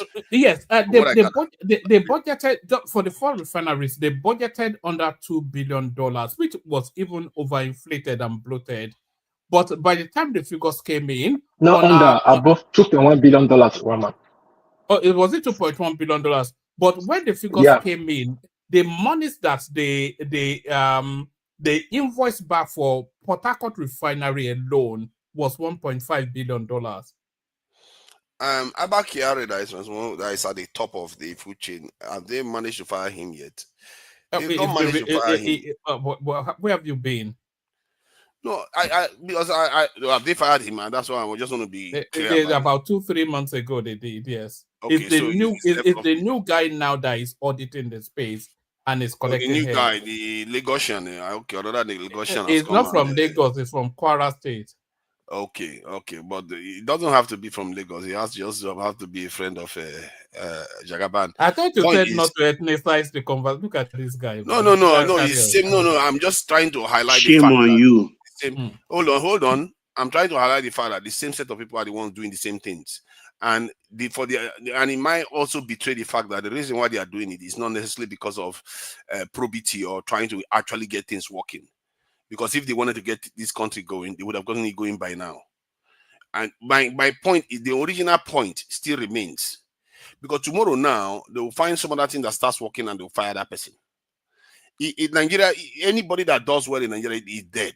Like that lady in the Air Force, that was a hero. I think the lady, I think, what was her name again? I know she's from the Southwest. She was a hero, dead. Nigerian people that do good things don't tend to survive in that country. It's really weird. Tell me one good sector that somebody has done very great things and has done so well. You somehow something bad happens to you in that country. I don't understand it, why it's always like that. And if you wanted to fire these people, they should have fired them a long time ago. The people blocking Dangote from getting crude and that are busy taking loans and with our crude oil, they are the ones that are in office right now. They are taking more loans. Who told you that? Who told you that? The ones they are taking more loans. They are looking to take more loans this year. They want to take more loans with our oil, the oil that we are going to sell in the future. They have already anyway. But just to bring you up to speed, Mele Kyari, who is probably the most corrupt yet we've had in Nnpc, he has just recently been sacked. And then he has been replaced by this Bayo Ojulari. So now this Bayo Ojulari in its restructure, you know why they sacked Mele Kyari? They told us why. They said to optimize efficiency and to reduce corruption. So that was a damning indictment on Mele Kyari. That was what they said. This Bayo Ojulari that's just coming now, he took out about 200 senior staff from that, which is to tell you that was the embedment that we had under the Buhari administration. And then he's now sacking the heads of these refineries. because of for all of the 1 point something billion naira, you have come to make the argument even here that they're not producing optimally and they're not producing petrol to the quantity, and then it stop, start still after that $1.5 billion on just one of those refineries. So clearly the efficiency is not there and the corruption is too embedded, too deep. So you can see all of the reasons why they will sack them. See, I have seen. Look how long it took them 8 years to revamp a refinery, and they cannot optimize it or get it to work consistently. So if that's not grounds for sacking, then I don't know what is. If that is ground for sacking a long time ago. There are so many people that need to be sacked in Nigeria. The point I am making is a very straight one. Why is it that they choose to sack when people deliver than when they don't? It's like, why do you? But they are not delivering is the argument now. You are not listening. They are not delivering is the argument for sacking them. They sold us dummies. Those refineries are not working. Those refineries are these are the same beyond outdated. That they are working. Now they are saying they are not working. They are not working. They never work. People complain about it at Nigeria. It's all motion, no movement. Yes, it's epileptically. Wow, I can't believe this. No. Hold on. They are working epileptically. It's an epileptic sort of a service for $1.5 billion. But one man, do you know that the opinions seems to shift whether it's either Tinubu is on the side of that refinery or not? Because just months ago when we were complaining about this, let's go with facts. Sorry. No, carry on. When we were complaining about this, all of you were saying, the refinery is back online. These are enemies of progress. We don't want to agree that the refinery is online. Now that they are being fired, now the refinery is not working anymore. Is that where we are now? We shouldn't be doing this. That refinery will never work. Yeah, Manazita said it. I said it. Baba said it. To Nigeria, people play politics with it. Yeah, to Nigeria, people play politics with it, and people push back. People actually said it's not going to work. Just like Dango Refinery, people said it's going to start working. Wait now, to Nigeria, like Dango Refinery, people said it will start from 2025, and now we are saying it. That refinery, not refinery, it's just oversized modular refinery. People say it cannot work. It's outdated. The software, this program, it won't work. And we are saying it now. No, it did not work. When I came here and complained, people were telling me that the refinery is working. When we were saying that is not the problem of the refinery. I'm not talking about the problem of the refinery. I'm talking about the way people defend it when their person is not in charge. They defend it when the person is in charge. I mean, when we were saying that the refinery wasn't working, that's I've forgotten his name. The commentator on TV that comes on and says that refinery is not producing properly. People are saying, "Oh, he's rubbish. He's talking nonsense and all that stuff." But now that they are firing those people, now the refinery was never working. That's why they are firing them, because your person is firing them. That is not how it's supposed to be. All we know are you not guilty of what you just accused others of? I'm not. No, I'm not. Tell me how. Because you were arguing by your own just admission now that the refinery was never working, but now that they have sacked the people in charge of it, you are saying, why did they sack people that completed the task? Is that not because you have to? Is that not a two-faced? Because it's not a two-faced. Because it doesn't align with your obedience stance anymore. You are not listening to the nuance of what I'm saying. I'm saying when they have just told us the refinery is working, that is when they fired them. So the signal you are sending to the Nigerian people, and you are sending in reality, is that when things starts working, you penalize those ones. When things don't work, you leave them there. This is the nature of what you tend to see in Nigeria. And for the life of me, I don't understand it. That's a watered down reasoning of it. That's I don't want to use words like pedestrian anymore. You slaughtered that term. You abused it like crazy. No, because I think people may take insults to it, but it's not a full diet of it. It's not a fat coke. It's a diet coke sort of they spent $1.5 billion on this thing, and the thing is working epileptically, and then they decide to change the head of that particular parastatal to pop the bonnet of that parastatal to see what is going on inside, And then when they sacked the head, which is Melekari, and then installed this guy, and he popped that bonnet, the rot that is seen in the system is what is weeding out now. Okay, if that was true, and I like to go with patterns. I don't know which department Tinubu has fired anybody, and the department is doing dramatically better. Give me one where he has fired anybody and replaced them, and that person that they replaced them with is performing miracles. Give me one where we can see. I cannot off the top of my head because that's a very that's my point. No, It makes it's it not worse. your point. It's not your point now. He has sacked better Edu. The department is not doing badly, but really the people he has appointed, they are doing excellently. Dave Umahi, Kiyamo, all of these people. Excellently. In what aspect? Are you arguing that Dave Umahi is not doing well? Is building a road that has not been completed, and It's a lot of money has been poured in. It's building roads that not a road is built. Okay, let's say he's building it. We still haven't gotten the results out of that in terms of what we can say. Okay, this is really great. That has been just happened because the money we've spent on it, the money that has been earmarked for those projects is humongous too, just like that of the okay, refinery. And the benefits of it. Speak to us about your understanding of the benefits of the. Because I've heard you guys in some of your spaces describe it as a white elephant project, the Lagos Calabar. Yes. No, you understand me. all right. Okay, so you understand the benefit of it because I see maybe explain to your people. It traverses 10 states and opens up 10 states to. And you guys, oh God, you guys, man, you're a wonder. But you see, one thing I have seen with Nigeria is that they are very, very malicious when it comes to tribal politics.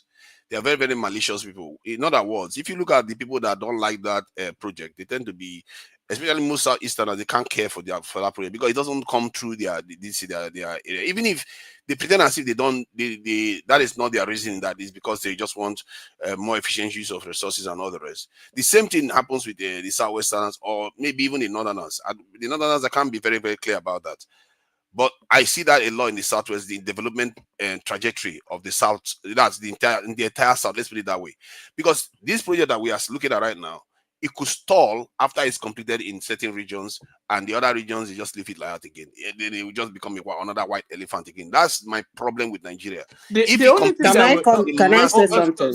Yes, sorry, Tunaja. I think people want to have a conversation, so maybe you still have the floor, by the way, but maybe open the portals for them to insert. Let me insert. The only thing that will make this thing a white elephant project is if Tinubu is not re-elected.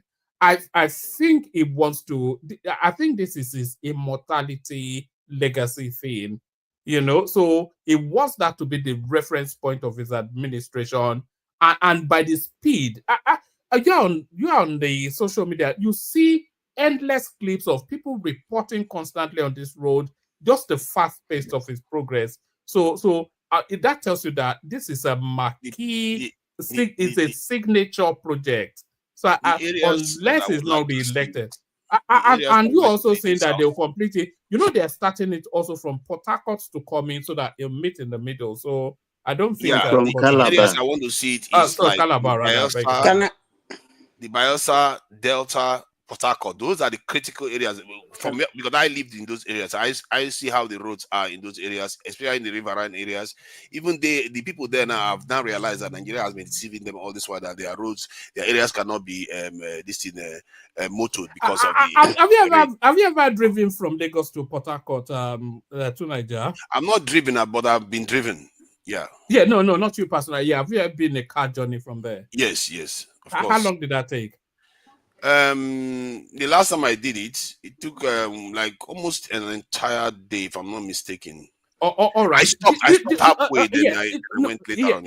Yes, I agree with you, because to drive from Lagos to Ondo even is a 6-hour journey thereabout. But with this road now, you can get to Port Harcourt in about 3-4 in about 2-3 hours, because it's an express road. So imagine that impact on business. So that business then that can only make one You trip a don't have day. to convince me. You don't have to convince me. I But know. I know already. people It's a don't, massive economic One this man, is not can I? getting into this. Yes, sorry, Tita. I get passionate when people don't understand stuff. But I do yes, understand it. You don't need to no, sell it you to me. I understand support it. it. No, you understand it. But your wider space where where you They don't care. this You and see, even if Can they I? understand it, they they don't Can don't I care. get say it. something? They don't get it. They don't know the sorry, Sita coming. You see, to Niger, one man. Sorry, I'm trying to take the argument to another direction that I discussed with two Niger here some days back, and he said that he's surprised I said it.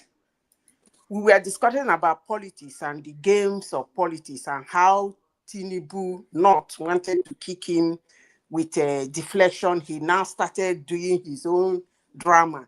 And the two Niger said it's because he doesn't have deliverables. And I made a comment here. And he said he was shocked about what I said. I said, even if he has a lot of deliverables, no, you people, his haters will never believe it. He said, am I the one saying this? Come on, man. But he's doing it this night. They will never believe it. And I told him that night that I said, I was telling them that my niece had the scholarship. Try to explain. Shoma said, I must have to bring my niece here for her to believe. And I spoke to my niece. My niece said, if they cannot believe you, I'm not coming. And then, is this Remy? Remy and I said, are you saying Sita is a liar? I said, it's better they call me a liar than calling me a witch. We all laughed. To Niger is still doing the same thing. So the problem is not actually the deliverables in Nigeria. The problem is not actually our government to do something. The problem is not actually for us to look really critically at what our government is doing, whether they're doing it well and the project they are executing. The problem we actually do have is the person who is sitting there. That's actually the problem. So if the person who is sitting there, we don't like him, no matter what, we don't even want to hear. It's so absurd. We don't even want to hear. We don't believe in anything he's doing. Come on, man. What is all this? One man, can I come in? Just a second. One man. Let me finish. Let me finish. I know you people will come in. Are we asking for betterment of Nigeria? Or are we looking for a particular person to do that betterment of Nigeria? That's just my question. When it gets to my turn, I will speak. Oh yeah. So my point is that it was your turn. Hold on, to one man. start. So, my sorry, point is that is I mean my point. Why you against what Tuna just said? I mean you're a sycophant of this government. So do you want us to believe you? You don't blame Tunaja. I mean the antecedent, of the government, said it all. Whether it's politics or not. I mean he's right in that regard. I mean everybody's not a sycophant like you. Listen, before Tuna just said that thing, I have never come to this platform to say what the government of Nigeria is doing. But when you say anything they did or did not, I will counter you. That's all what I did in this. Okay, can you tell us the achievements? Can you tell us can you tell us some achievement of this government that you are so proud of? Let me tell you one of the. Yeah, no, let's do that. Let's do that. Hold on. Don't embellish anything. Hold on now. Just go with facts. Come on, man. Hold on. You ask if she tells you, then you just say, oh, but and then you do the. It doesn't matter. I would say it anyway. You see, when the man came in, he did some trade deal. He extended the trade deal. Nigeria made 16 million US dollars in cocoa export. Nigeria made, I think, 43% of their non-oil revenue. He increased it by 23%. That's a lot. So all those kangaroo work about he's doing, yes, you people might think he's sick, but if you look at the record, he increased non-oil revenue by 23%. Go and check it. I wouldn't say that in this platform, but you asked a question, and I have just answered you.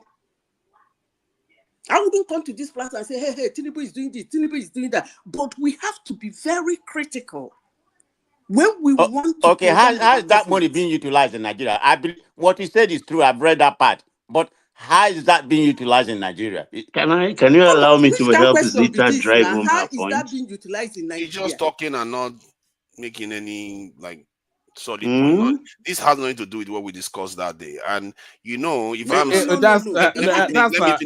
that's our prestige. Let me finish what I'm will saying just now. Maybe it's a kangaroo. I Just tend to tell us. contextualize things when I'm making a point, because I don't make blanket statement like the way she just asserted. If she made a blanket statement that nobody will acknowledge whatever President I Tinubu said does. his haters.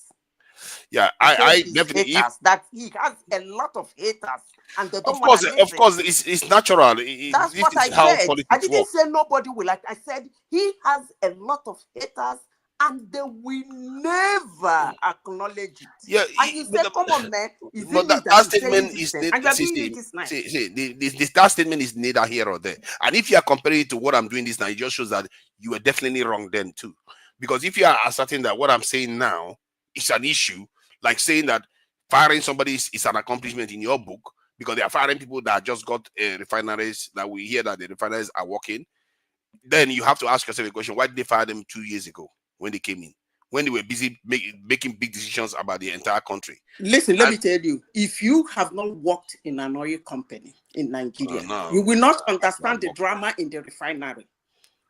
Yeah, the only time you fire people is when they deliver something. Let me explain to you. Nice. The way you people see a president of a country is actually ridiculous. Sometimes don't move away from the point. Since you have raised this point, let's dig to the point. Don't waffle all over the place. Why sack somebody when they just announced that they deliver something? Why sack at that time? Why didn't you sack them when they were failing to deliver all this while? When they were disappointing Nigeria, you didn't fire them then, so that you set a good example. Why didn't they fire them then? Excuse me. I wanted to say something, but you say I'm deviating. I'm not deviating. The way people see a president of a country is actually ridiculous. Most times you see him as they're talking about Zita, address what he's asking frontally, because I'm not going to use words like puerile or jeune or no. You're saying a president question. It's not a precedent question. It's a very feeble question. You fire people when they are misbehaving, so that people you ask the question now. Zita, you seem unsettled. Hold on. Can I help you there, please? Just for 2 minutes. Before I get to my turn, can I answer his question? Yeah, but answer it frontally, because the question is quite feeble, so you should be able to bat it away fairly quickly. I will answer him. Yeah. I will answer him anyway. Let me answer him. To Niger, you cannot sit in one-man show and decide when the president of Nigeria will know when to sack somebody and when not to sack somebody. You don't have the intels in your hands. He has those intels in his hands. So if you sit down here and think that as at the time he sacked those people was when the people were about to do good or they are doing good, then you are not the one to decide when they were doing good and when they are not doing good. It's the person that employed them that have the intels of their That's so classic Nigerian. And who is doing what is man, can I come in here? There's a timeline to all of this, isn't it? Let's use a timeline. Yes, let Baba come in and then you pick it up back to Niger. There's only about 4. Yeah, thank you. To Niger, look, Mele Kyari, the time service for the GMD in Nnpc, 60 years. When he was about to clock that 60 years, about 6 months ago or thereabout, was when he woke up those refineries to impress Mr. President, to maybe through contract extend his tenure.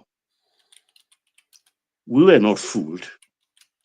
And when you think a president will come in, particularly in Nigerian economic sphere. Sorry, Baba. To Nigeria, we can hear you going on chat GPT. Oh, look So at that. Not even we start. can hear you My back. typing away already. We trying can to hear see the what is not typing. going on. No, Sorry, let him Baba, be. carry on. I'm glad he's checking me, because I thrive on facts. You understand? When he woke up this, when a government comes into power, we are not a military government and you start sacking people by fiat, like what Muritala did, and of course depleted the civil service and removed the good weeds from the bad chaffs. You understand? He has to study it. They have to look into the books of Nnpc. Nnpc then alone had encumbrances in this in to the tune of $6 billion. They said they are owing suppliers of fuel who were determined to be using 65 million liters every day. A lot of problem. They were just keeping the monies and disbursing it. And of course, first thing he did, said, don't keep monies in your account anymore. It is our oil. Pay all inflows into central bank. It did that. Then they look into the account. They audited the account of the fuel oil suppliers. They paid, I think about, I can't remember the billions they paid. The rest, they said they don't understand the account, so they are not going to pay. That's number two. Number three, for the mess they are putting Dangote refinery, he resolved it and made sure they started supplying him fuel in Naira. Despite the fact that they brought up a lot of figures for forward contracts, Buhari has received money for about several millions of barrels of oil up to 2027. He curtailed all of that. Now, time for retirement. And of course, he started coming up with the refinery that has been paid for over 8 years. Over $2 billion was dispensed. He now said, voila, they are now working. And we are not fooled. They put match to the tower, to the refinery chimney. Let me just call it chimney. And that instead of spraying oil as if they are burning gas. What they were doing there, they were just doing blending, just to impress. People like me, I was not fooled. I was watching. And it was discovered actually that they were just doing blending to deceive the president and to deceive the generality of the Nigerian citizens. So finally, the hen came home to roost and he has to go because the money is in central bank. They've paid up his so-called oil suppliers. Dangote is functioning. They are selling to him in Naira and a lot of other things. So he has to go. So somebody new then have come in to look into the books. And when a new man, and this man is coming from private sector. So he's a technocrat in that field. And he said, you and all your chicken, please leave Nnpc. It's a new era for Nnpc. Does that satisfy you too, Niger? No, I don't think. I don't think. I don't think it's his competence that Tunaja objects to. I think it's the fact that it's Yoruba that rankles him a little bit. But it's from North Central Zone. Ojulari is from North Central Zone. I think there's no way. There's nothing this president does. You will not find a way to make it look good. See, the truth is that Nnpc, while he was in office, was coming out and saying, we're going to do this. They don't do it. We're going to, the finance is going to come and they don't do it. And you are saying that the president doesn't sack people. Yes, he did. He did sack a lot of people when he came into office. He sacked a lot of different people. From left and right, he was firing them all over the place. So let's not pretend as if he didn't sack people from Joint Chiefs, all of them, wiping all kinds of place clean. But he didn't wipe these ones clean. He left them in place. Some of the worst performing groups in the country, he left them. Even the ones in Ajekuta still is still there. Even in the Ajekuta still is not functional. They are still there. Tomorrow, when they build anything that is working, he will fire them. And the point is that the people he has fired and replaced them with, like, let's say Cardoso now, when he fired CBN head, I wish he replaced them with somebody that, okay, made the Nigerian currency stronger.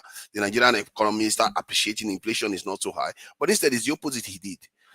I really hope this firing is But a signal to be fair, he has to sack Emefiele. Is the worst CBN president.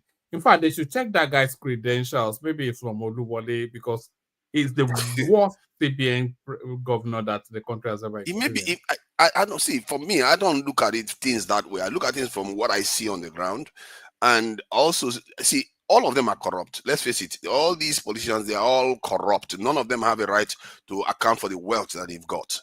Many of them are just as corrupt as each other. You can see that clearly in the way they operate. Why he chose to say, okay, let's take Emefiele, let's take the Joint Chiefs, let's take these ones, as if he's replaced them with people that are going to perform any better. He's for his own purpose. He just replaces them with the people, his own people. That's all he's doing. These people that are going to Nigeria, please, don't support Emefiele. I mean, left for me, he should have been executed long ago. Executed. I meant when I say he should have been executed. I know the Agboags is our lower people. No, but honestly speaking, a man that was opened 4 windows for foreign exchange. I beg, carry on. 4 windows for foreign exchange is not the gravest sin that we have seen here. Given what your president has done now by floating the currency, even without the CBN head in office, and damaging the Nigerian economy, how can you compare both? This guy almost halved the Nigerian GDP within a year in dollars. Emefiele didn't do that in 8 years. And how is it that we just behave like this and we don't? What were they doing with the monies they were borrowing? They were using to prop up the economy and claiming the GDP is going up. But they are still borrowing now. But you know what they're doing with it? So sorry, Tunaija. Choma, if you are listening, please check your phone. Adama, if you are listening, please check the comment section. Carry on. Yeah, they were borrowing and use 1.5 billion monthly to prop up the naira. And they were borrowing that money. They were not paying salaries. No FAC allocation in some months. Are we forgetting all of this? What I know about that is that, one, it was very, very wrong for them to have to be borrowing that much to defend the currency. They should have reduced this in imports. And oil production, 800,000 barrels every month. Yeah, they should have reduced the imports that they were importing, because that's where the demand for the dollar is coming from. But they didn't do that. That's a failure. That's why I said they're all corrupt. They're all just as bad as each other. Hold on. Stay within that space for a moment. To Nigeria, let's explore it for a little bit. You said if they were wrong to have been borrowing money to defend the naira. Yes. And then you are saying they should have reduced import instead. Yeah. Okay. So how would they reduce imports without being? Is that some sort of authoritarianism? The way authoritarianism, is that your problem, or whether Nigerians are doing better? The way you Nigerians doing better. Anyway, sorry, carry on. Yeah, we can afford to drive less fancy cars and buy less tukumbo. Or at least if you want to buy more, pay more for it. Like the way Trump is slapping tariff on everything now. Where you slap tariff on it, so that when they are coming to the country, then you use the extra tariff to incentivizing locally produced these goods, which the Nigerian politicians were not doing. I fault the previous government for this too. There is a big problem in our space. To Nigeria, what usually happens when nations tariff import? What usually happens is the cost of items increase. No, that wasn't where I was going. That's one of the knock-on effects. Do you know that Nigeria is the largest importer of rice in the world? It used to be. I'm not sure if they still are. But for decades, we're the largest importers of rice. And thankfully, the previous government did some things about that. They did Yes, try. that's brilliant. Yeah, so it didn't actually do it, but that wasn't even where I was going. If we're the largest importer of rice and we suddenly started to tariff import on rice, let's say, just for the purposes of the example, if we are the largest importers of rice when we're importing that rice largely from Thailand or pick whichever Asian country of your choice, if we're the largest importer of rice and we're importing from there and we started to tariff it, but we're also exporting to that country, what do you think they would do conversely? We don't export. That's the problem. We don't export. No, we do export now. What? The data are Our there export now. is minuscule. The only thing we It export is not. oil. Where did you say that? I don't know where it's true. Our export is minuscule. No, he's saying that to be consistent with his political stance. Yeah, the only thing we export is crude oil.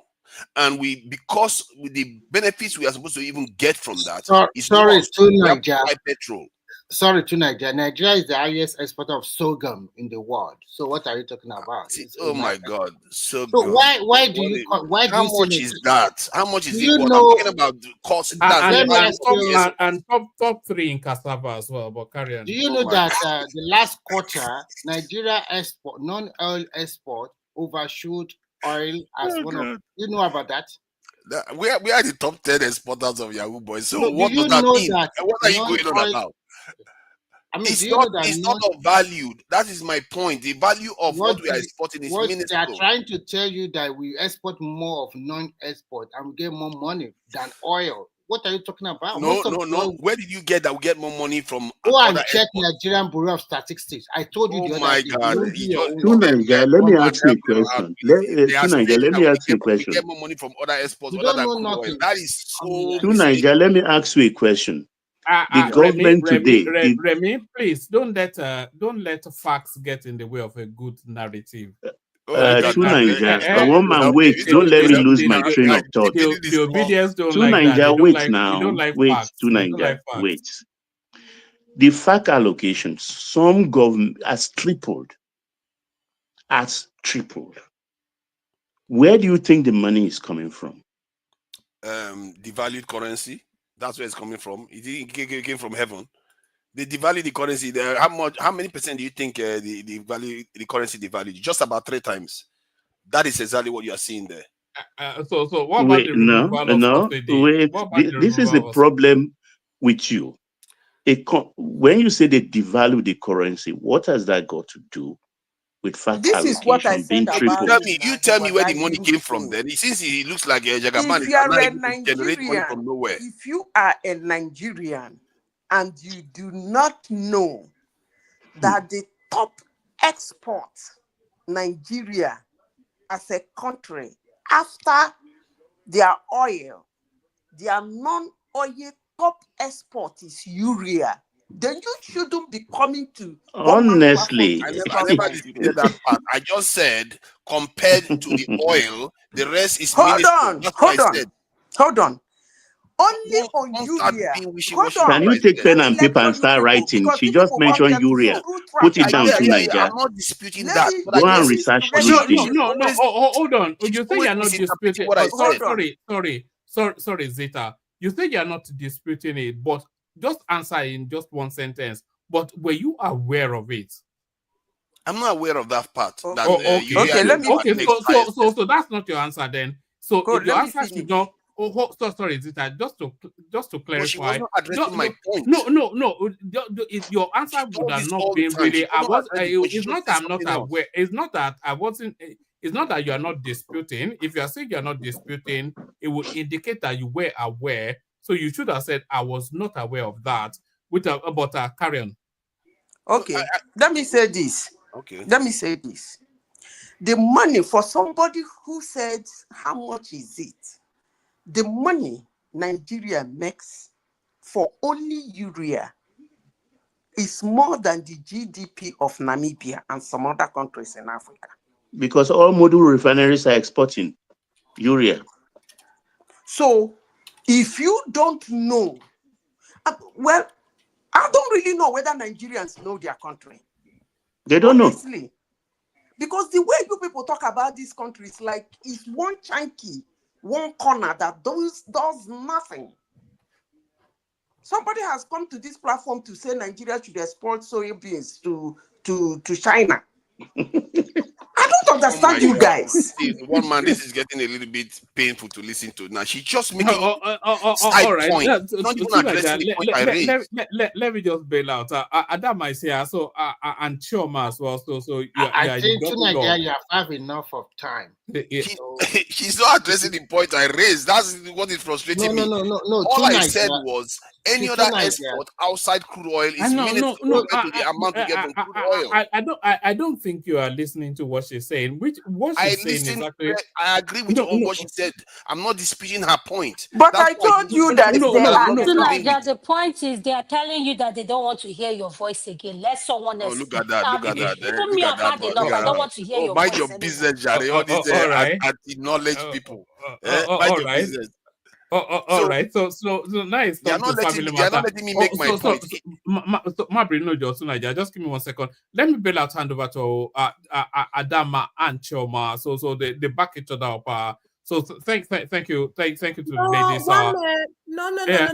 There's no back. I don't do backup. Adama is going to host, and after 5 minutes or 10, I'll go. I don't do backup. And just for future reference, I don't need Patoski or Ola moderating side. I don't do that shit. It's either me or the others. Chioma, leave me as a panelist. Chioma will be in charge. Put Chioma in charge. No. Let me have my voice. I want to talk today. I want to talk today. You be the moderator. All right. Can I make a decision? Can I make a decision, I'm gonna be here ladies? just for 10 minutes. Because I'm all right. So mine is 5 minutes. I have a date. I have to go. My friend okay, I'm leaving. He's telling me. I think it's the same person picking you up and saying, "Adama, come on. I'll see you, baby. Here I come." What is wrong with that? Why are we just? I don't know what happened. So we are left with two Niger. Oh God, I think that's what it defaults to. So two Niger, it defaults to you then. So I think the ladies just. No, I do have to go anyway. I came briefly. So sorry about that. It's one of those periods when I'm quite busy. So. That's why you don't see me. Basically, I thought you were a made man already and just living living off your millions. Not even close. All right, carry on. See, madam, please try to be addressing the point that I'm making. I never said we don't export urea, we don't do other exports. I know. But compared to around $30 billion or $40 billion of crude oil, the others are somewhere around 1 billion each, or tiny compared to what we are exporting crude oil. That is what the point I'm making. No. The point you're making is very wrong. And now we've shifted away from the original point I was making about. You told me to address it. Can I address it? Go ahead. Okay. The point you are making is very wrong. Because you are looking at the crude oil that Nigeria export, but you are not monitoring the trajectory of the crude oil. That is number one. You are not monitoring it. And secondly, that is where the politicians are dancing their owigiri. So that is where your interest is. But if you look closely, you will know that Nigerians, the one that impacts Nigerians directly is the non-oil export. The oil export is a big thing that is up there that Nigerians don't have hands. They can't get it. The politicians and the big men and the crooks in Nigeria are dancing on it.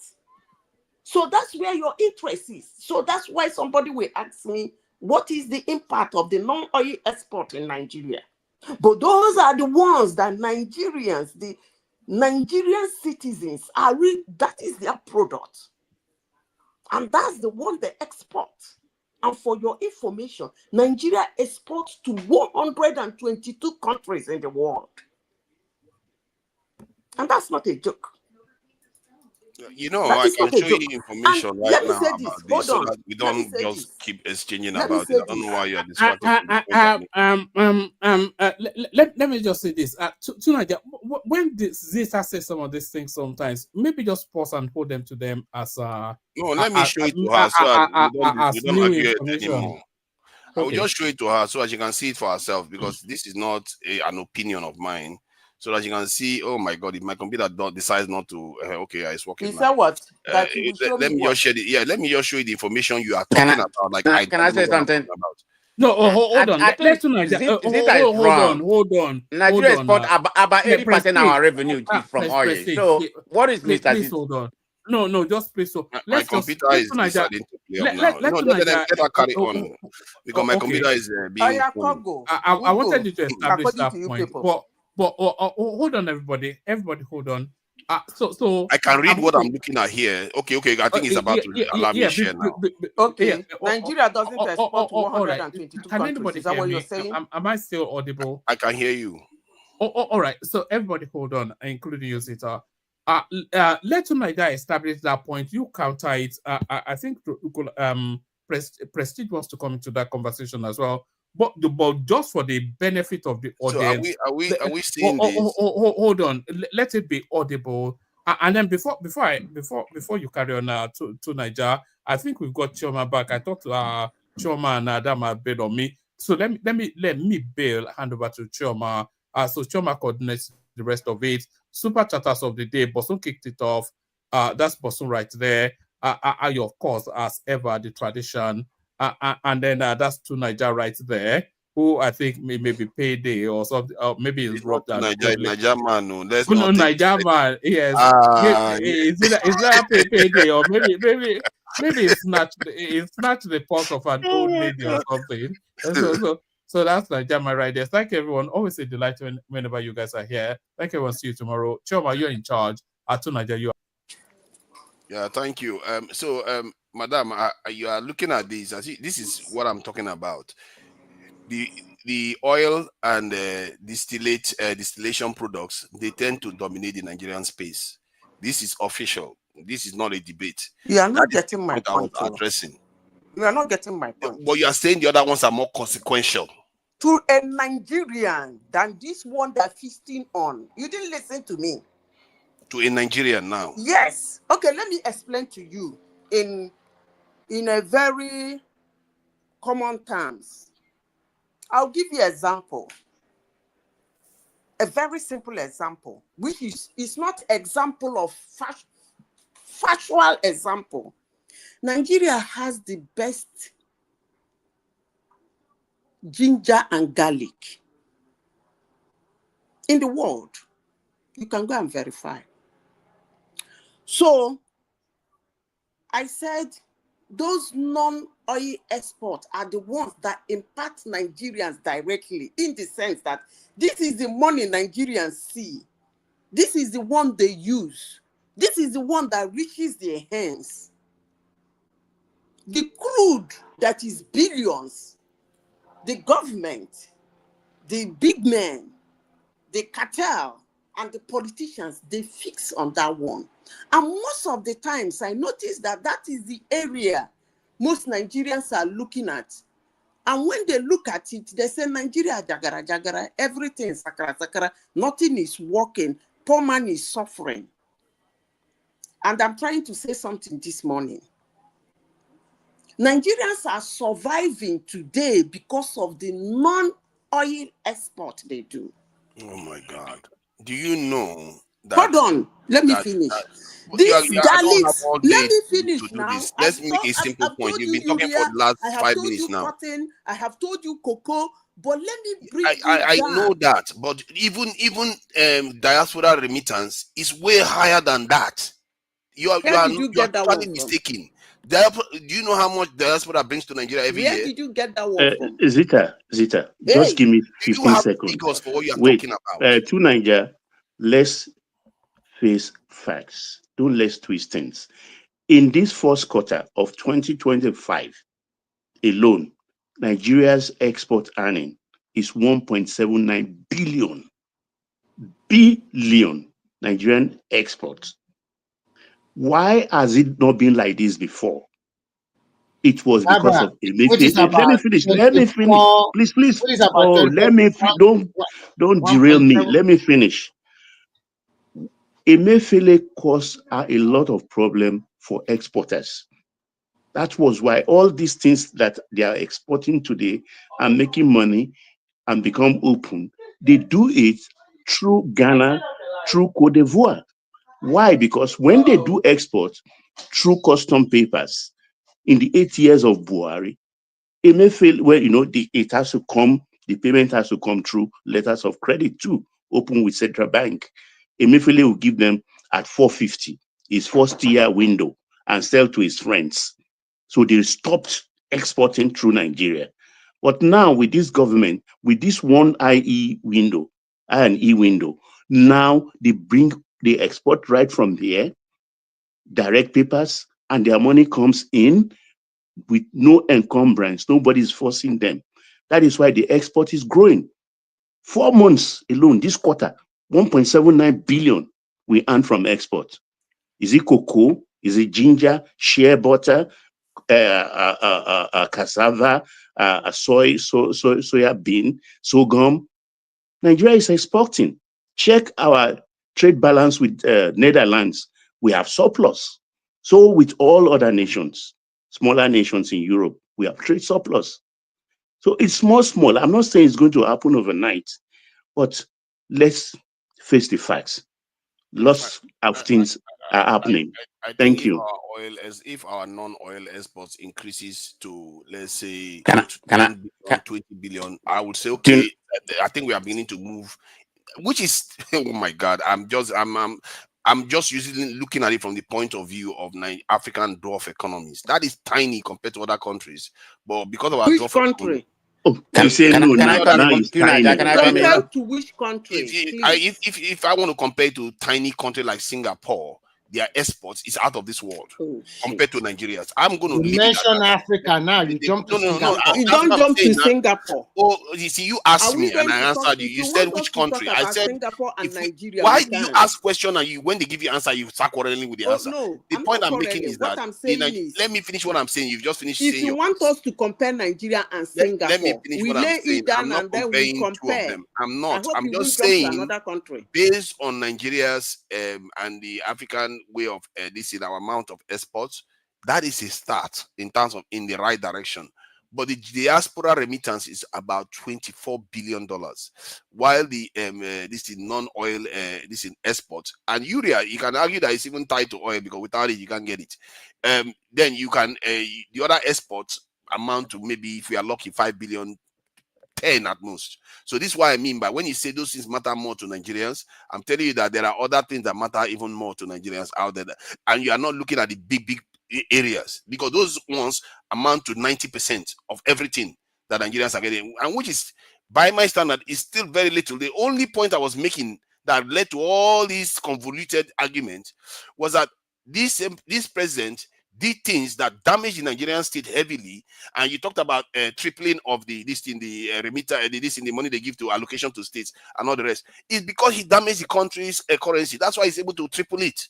Where do you think he generated the money? Did he generate it from thin air? He's able to triple it because he damaged the Nigerian economy. So let's not pretend as if. How can you sit here and tell me that you live in Western countries where their economies are relatively stable? I think it's the right time we Let me move on. finish what I'm saying. Let me finish what I'm saying. Can I come in a minute? I'm going to talk and go. I'm going to talk and go. Even when economies have massive recessions in the West, the economy barely shrinks 10 or 20%. Nigeria's economy in 1 year shrunk almost half, and everybody is there pretending To as if Niger, they don't I will understand. come to that. Your Singapore. We must discuss Singapore. Singapore exports more than the entire African continent. What country? Excuse me, you mentioned Singapore, and we discussed Singapore today because don't even compare it to Nigeria. Singapore exports more than the entire African continent. We are going to discuss Singapore and Nigeria because I don't really like this idea of Nigerians. Yes, we are not doing well as we are supposed to do. I agree. I understand that. Every reasonable Nigerian will understand that. A giant is not supposed to be crawling. We all agree on that. But saying that the little strides we have made is nothing, and trying to compare them with countries we have heard of, probably developed, that we don't even know what they are doing, is the one I want to speak on this morning. When you are done, we are going to compare Nigeria and Singapore. Today. Oh. Can I come in a minute, please? So to begin with, Tunaja, hold on, give me a minute, please. About the trouble. Singapore's export is almost $1 trillion. Look at it there. That's Singapore's export, 1 trillion. This is the entire Africa. Before you talk about Nigeria at all, the entire Africa, sub-Saharan Africa, in other words, Black Africa. This is why I say we have serious problems. Black Africa, if you bring Nigeria into it, we can't even compare at all. This is including crude oil. We're not talking about including all of them. We discussed Singapore today. It's not about saying this is what Singapore makes in Singapore. You can't even compare. Can I come in, please? This is what Singapore makes in non-oil export. Can you hear me? Break it down. They didn't say non-oil; it's total exports. Yes, we can. But we're gonna break it down. Come in. So let me come in, please. Let men of Prestige speak. Okay. I mean, all this argument. We have to make it based on fact. Okay, let's go to Nigerian Bureau of Statistics. We need to calm down. To begin with, let me come about this Giant of Africa tag that was bestowed on Nigeria. We should get away from that nonsense. We are not the Giant of Africa. We need to call it what it is. We have the fourth highest GDP as of today. So don't be giving out on that unnecessary tag. I'm not here to demarket Nigeria. So let's call it what it is. Yeah. The non-oil, the oil sector is still the primary export of Nigeria. Forget about the remedies, we get from overseas. That's like the money coming into Nigeria. So we are strictly on export. In terms of export, as of last year, oil still dominate, the Nigerian revenue we get from export, about 80%. But it recently has grown because of the soybean, the cocoa, and some other things, which has up to 20%. So Nigeria is right. Oil is still dominate about close to 78% of our revenue we get from that generated from export. The other ones are good, but in a nutshell, it's very minimum compared to oil. Oil is still the primary source. So why you try to make it like the other ones are generating, a lot of revenue? It has grown recently in the last, maybe say a year or whatever, or less than a year, but nothing compared to crude oil.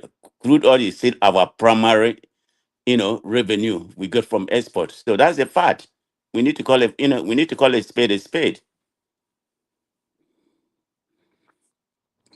Yeah, that's that fact should give us pause for thought, because a small country like Singapore, I think they are not even up to 10 million, can export almost $1 trillion worth of exports. The entire sub-Saharan Africa, 40-something countries are doing barely. Can I come in, please, quickly?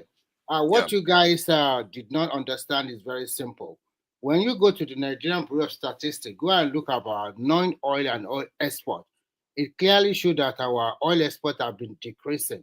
The revenue we get from it. But Remy, what is the percentage? No. Can I continue? I will tell you. I don't know the percentage, but you can go and look at the figure by yourself. But for non-oil export, it has increased by 24.17% in the last quarter of 2025. We are talking about January to March or April. So that is a significant increment in Nigerian non-export in the last 10 years. That is a record. That means that if we continue to remove any encumbrances from this our exportation, export of our goods or products, then we can generate more money from there. And $1.7 billion is not a chicken change in Nigeria when you convert it to Naira. So it's a chicken change nonetheless. No. It's not a chicken change, my God. When you convert it to Naira, it can do a lot of things. No matter why do you let me don't harm like this? Can you just calm down? Let me finish. It's a chicken change in the bigger scheme of things. Can you calm down? $1.7 billion can do a lot of things for Nigeria. Why, Jesus, why do And you can you just justify people like you're the one that run the country? Try to $1.7 billion your is mouth to nothing. be running. To Nigeria, he wanted to interject. Let him finish interjecting. Yeah, $1.7 billion is not a chicken gem for Nigeria when you convert it to Naira, and it can do a lot of things for Nigeria. We have a lot of we have infrastructure deficit, and when you look at this government, there is a lot of road that they are constructing that is going on presently. When you talk about that Abuja Calabar road, they are doing it in section. As at present, you can go to YouTube and see a lot of bloggers. They have reached kilometer 100 already. And when you go to, is it Akwa Ibom or Calabar, they have started digging the ground, laying the surface already. So they are doing it face by face, not only Lagos alone. The one I watched, they have even reached up to Ondo State. I'm not talking about concreting the using concrete, but they have laid, they have cleared the road, continue to sandfill, and continue to find a way to keep the ocean at bay. So they are doing a fantastic job. When you see good thing, appreciate it. Not everything you come here and condemn it. It will open up, and to the fun. Yesterday night, I watched a video. A land beside that coastal road, the land that is about 10, 15 million before is now going for about 50 million naira. More resort places. I stepped out. Did anybody ask me any question? So Remy, how about the rehabilitation of all those deplorable roads? Hold on. Everybody, hold on. Adama said what you wanted to say. Yeah, Madam AI, nobody was asking you any question. You just stay where you are. You're good. Remy, let me ask you a question, Remy. No. How about the deplorable road? Has it been rehabilitated? Let me finish first. To make it easier, Umahi have done a wonderful job. He has connected Ebonyi State through Kogi State. I don't know whether through Kogi or to that. Probably there's going to be a road that will connect to that Lagos to Calabar, that will connect Eastern Road to that place. So you don't need to travel all the way from all the way from Benin or to Lagos again. You can connect through Ebonyi to that coastal road through, I don't know whether it's Kogi and Benin or Benin Road or whatever. You are going to connect it, and then you can use that road to come to Lagos again. So, and there's an ongoing project that is coming from Sokoto all the way down to Badagry. There is also in construction. And start East-West Road, they are also doing some phases there. Sometimes we need to go and check information before we come to this platform. Nobody is saying that they are not building. No. Instead of saying they are not were built under Buhari government too, and all the other governments. Instead of saying they are not doing nothing, you have to look and check information by yourself. Sometimes, today I was surprised that you yourself, to Nigeria, you don't even know that Mele Kyari has been sacked more than 2 months ago. You don't know. So I didn't know. So what? If I didn't know, am I obsessed checking everything? You are not following. Firing him 2 months ago is how many months too late? The last thing I want to talk about is the ICPC. The ICPC released a statement in which they talk about 71 billion, blah, blah, blah. But immediately they refuted that statement. They refuted that statement that is not what they meant. That there is something that actually 71 billion was not siphoned. What really happened? Baba have expatiated on that. It is the higher institution that are putting the money in the bank to get interest on it, not from NEL Fund.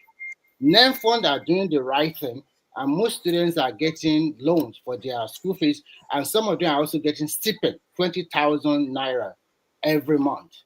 If you can tell them why you need the money, they are getting it every month. And recently, a lot of people in Nigeria are getting 50,000 federal grant from the presidency directly. If you don't know, I'm telling you this. If you have people, they are giving them money now. Some of them have been collecting it for like 2 months, so they are paying them in. So, Remy, why are they diverting that money to the bank to make interest? Who is the interest for? You're not making sense.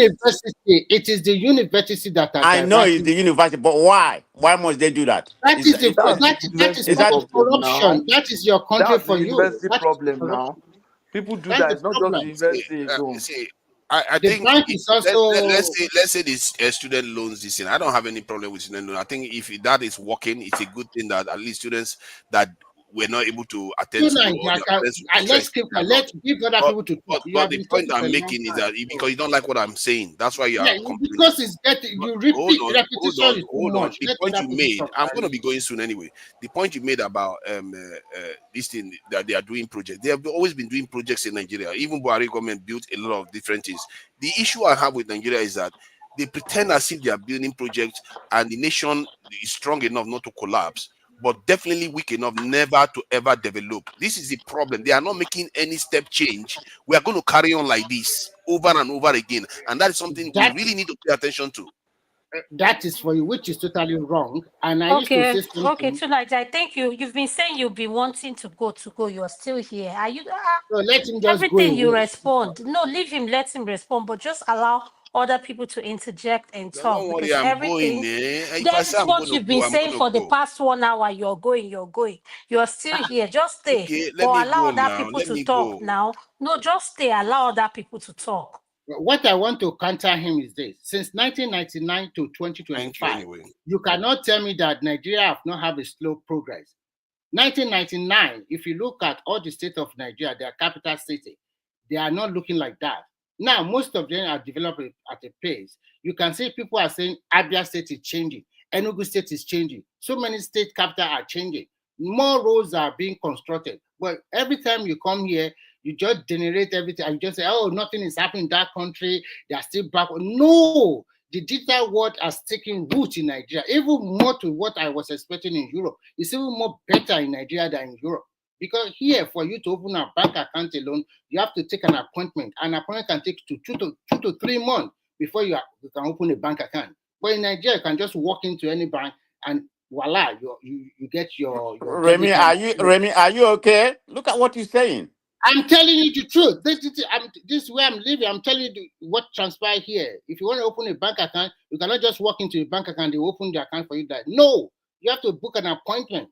And sometimes you also have to come with a translator because sometimes they don't want you to speak English with them. They want to speak their local language. But this is their system here. And I'm telling you something. Okay, how does that improve Nigerian system? What I'm trying to tell you is that when you look at the Nigerian banking system, it's even more modern than what we have here. Oh my God, something wrong with you. Yes, no, you might not believe it, but I am telling you from at least Madam Netherlands, what they have in Netherlands, Madam Zita, are you going to support anything about this government? better than Everything about this government is true. This is not about government. I'm talking about institution. I'm talking about banking institution in Nigeria. They're talking about government. I'm talking about institution. Even the one in Netherlands, the Nigerian own is better. Banking institution in They Nigeria will not is better believe than it. They will be jumping on. Okay. Can I contribute something too? Hello, can you hear me? I can hear you, Patoski. I can hear you. Go ahead. The moderators are sleeping. Choma and Ada. No, we are awake. That's the problem. One man gives two people. I'm waiting for Adama to respond. That's what I was waiting for. Okay, thank you. But yeah, I mean, Petoski, you can speak. Okay, thank you very much. Yeah, I've been trying to listen to what everybody is saying, and some things just kept coming to my mind, especially with what my brother there saying, is it to Nigeria or something? You see, Nigeria is gradually making progress, but we need to ask ourselves questions. What kind of progress are we making? You understand? What kind of progress are we making? For example, let me say we have the coastal road, which is good, infrastructures and everything. Then we say, oh, because of that, the prices of the properties along those coastal lines have jumped up. That has created some value. But what is the value? Has that road created value in terms of productivity that drove the asset of those things up? Or has that road, by virtue of being there, just injected inflation to the property around there? You understand? Does it mean that it has injected inflation to the properties around there? There are those people now, the property that is supposed to go for this much is going for this much. Okay. What is going to happen there? Okay. How does that affect the value of the average Nigerian. Okay. On that this thing. Can I answer your It's a question? rhetoric question that I said those things kept coming to my mind, and I begin to think. You understand? So rhetoric questions. There could be answers, it might not be, like that. But the question I think Tunaja is saying that I think I want to take side with him is this. I've not seen any leader in Nigeria that come in and say, this is my vision for Nigeria. 8 years is enough time to turn a lot of things around, though. Let's be objective. That say, this is the Nigeria that I want to live after 8 years. And I will close with just one tranche that I will say. Lee Kuan Yew, for example, when he came there, Singapore was a small country. They had problem with Malaysia and a lot of things, happening there. The man knew that they were small. They were going to be a good port city. And he knew that one of the ways that they could really do well was to develop human capital. So Singapore was sending a lot of people to UK for scholarship, sent them to top-notch university for scholarship. Now, you wonder, what will a small country like that do manufacturing? Singapore is a hub for high-tech manufacturing, semiconductors, all those high-tech components manufacturing. They might not be manufacturing computer like this thing, mass manufacturing computer, but very high sensitive manufacturings are coming out of, and high value are coming out of that Singapore. Can we have a leader? I'm not talking about Tinubu. I'm not condemning Tinubu. Can we have a leader for once in Nigeria that will say, okay, I want us to develop Nigerians' capacity in this area, and such that the value of the people and what is coming from the people will be worth more than all the oil or anything. And the beauty of Nigeria is this: once you give them a vision and they see that the vision is working, all of them will enter. Nigerians can copy things. If you give them the right thing to copy, it is not difficult to mobilize your country. Look at what they are doing with all this content creation, all this comedy, online comedy. Look at what they are doing with music. Once they see that something is coming up there, they are going to do it. It's just that I don't think we really had a very visionary leader. Don't tell me Tinubu is visionary. Let's just leave that one. Because what I'm seeing is what all of them are doing is not different from what every other person has done. Tinubu is giving so and so money to people. He's paying them. Saying Jonathan was paying Empower money. Buhari was paying. When they go, that's all. The thing is, that's not an enduring thing. You just keep giving people money if you really want to make lasting change and stuff like that. So I think that is one area that everybody that is coming there, including Tinubu, should look at. And then another thing I'll call Tinubu to look at is to go back, look at his manifestos, and can he please start running those things he campaigned on? In the area of agriculture, he should start running it. In the area of industrialization, I thought by now we'll have an industrial hub in Aba, we have one in Benin, we have one in. We don't have them, and everybody's just quiet. I thought by now we'll have forest guards in those forests. By now, we don't have them. I thought by now we would have increased boot on ground for police. We don't have them. I thought by now, even if they say 2/3 of our arable land, even if it's 1/10 of our arable land now that they've increased for agriculture, I thought by now it would have been done, but he promised us all that. He promised us Agbado. In short, our nickname is Agbado, but I'm not seeing anything in that area. And so it's very difficult to defend him on those areas. We can defend him in another area, maybe, but I am not really feeling that thing. Like can I answer you? Remy, wait. It's not a question. I'm just saying you don't answer me. Just make a comment. I don't want. Let me say my own. I'm not answering you, but let me say my own, please. You mentioned Singapore, and you say that Singapore, we are sending their citizens overseas for scholarship, and today they are high-tech and they export high-tech. Okay. Over the years, Nigerian government has been sending their children to their citizens overseas. to learn all manner of things, diversify. Their own is in everything. And what do they get from that, their citizens? Even the ones they give scholarship, they give they subsidize their education so that it can be affordable. The money you use in becoming a medical doctor in Nigeria, I don't know where you can use it to be a medical doctor in the world. Where are those Nigerians? They are outside of Nigeria, helping other countries to become what they should be. And still, people come and say, Singapore. And every day I come here, I said, the problem of Nigeria is not in their government. It is in Nigerians.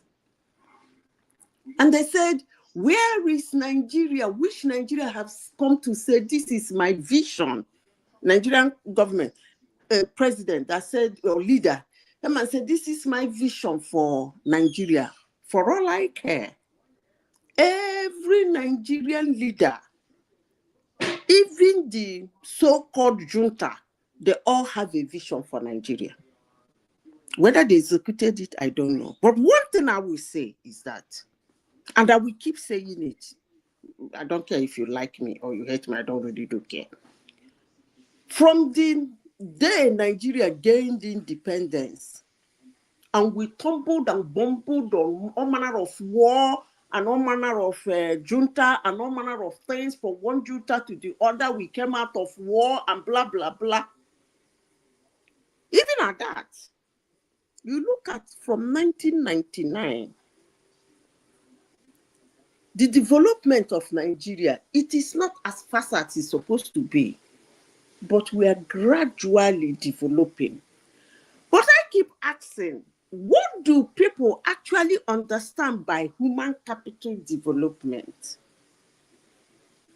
I have had a lot of people come here in this platform say, if you want to invest in human capital development. I am waiting. There are how many people here? 5. Me, Narcis. Can somebody please explain to me what they mean by human capital development? I think from there, we will take it from there. I don't talk finish.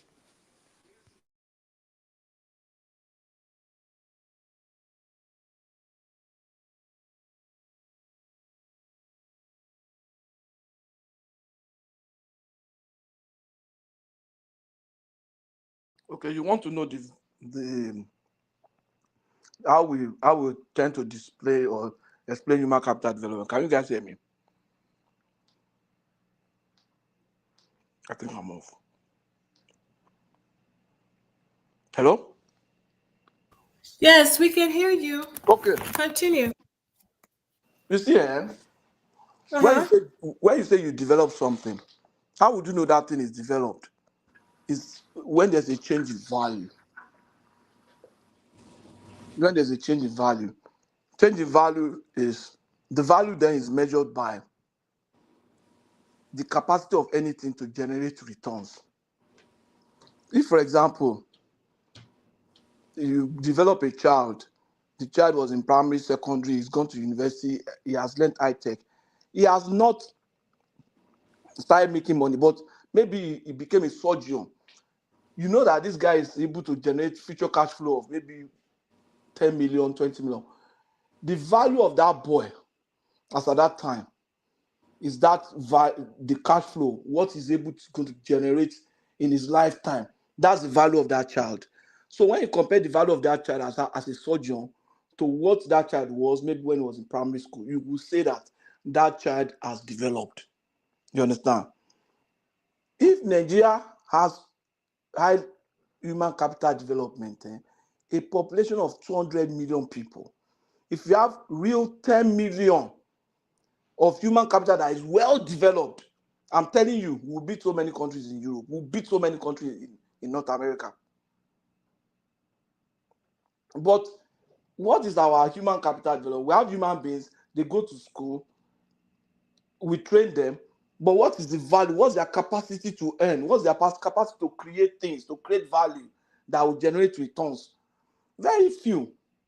Those that were sent abroad, and I will respond to that, those that were sent abroad, in that time you were talking about Most of them came back. Most of them came back. Baba is here.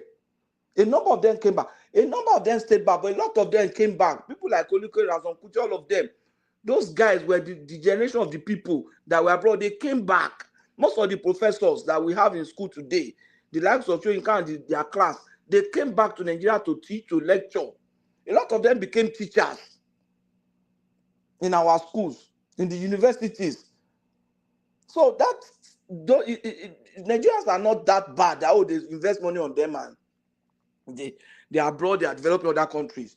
That said, that time, those people, the Awu and the rest sent abroad, came back to Nigeria to teach. Unfortunately, a lot of them took up teaching jobs. A lot of them Nigeria is the highest exporter of human capital development. We are saying of human capital, not human capital development. And again, Nigeria is the highest black. How can you say Nigeria? What of India? What of India? What of India? Madam, that's a blank statement. I said how can you say Nigeria exports more human capital than the country like India? Know they listen. I said black nation. You don't call India. No, now you can't qualify them. Before you say in the world, the highest exporter of human capital development. She said black nation before. Rewind what I just said. You know they listen. Rita, all of them, the Nigeria developed them and they exported themselves. They are outside now, including. Can I contribute, Zita? Look, in all of this, Zita, you know, wait, Zita, do you know this week alone? Zita, wait now. Let me give you some information. As bad as things are, this week alone, I didn't even know we are still into the technical aid call. Do you know that department still remains? And they exported 35 doctors to Tanzania this week alone. Baba, I know a lot. Sorry. Yeah. But that thing, all those things that we are doing, I know at least 4 doctors. They were even my teachers when I was in medical school. Through that technical aid corps, that was how the japa. In fact, they stayed there, they didn't come back again. Okay. So somehow we are inching. So carry on, Zita, please. Zita, before you talk about human capital Zita, sorry, just 1 second. Zita, just 1 second. If you go to the Gambia and the Namibia, most of their chief justice or top solicitor, whatever, Zambia, Nigeria. So what are we talking about? It's not only about the medical field alone. In every facet of human endeavor or discipline, you will see Nigeria everywhere in the world. So when you talk about human development index, sometimes all this problem we face in Nigeria, but Remy, start from so many years back, and then the solution cannot be fixed in only 1 or 2 years.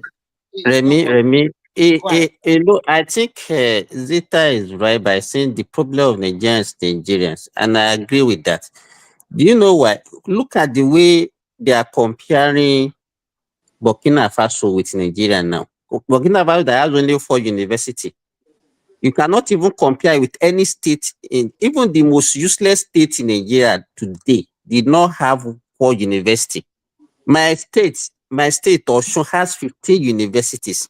And they even recently, 2 or 3 days ago, they approved another, how many university, private university? 10.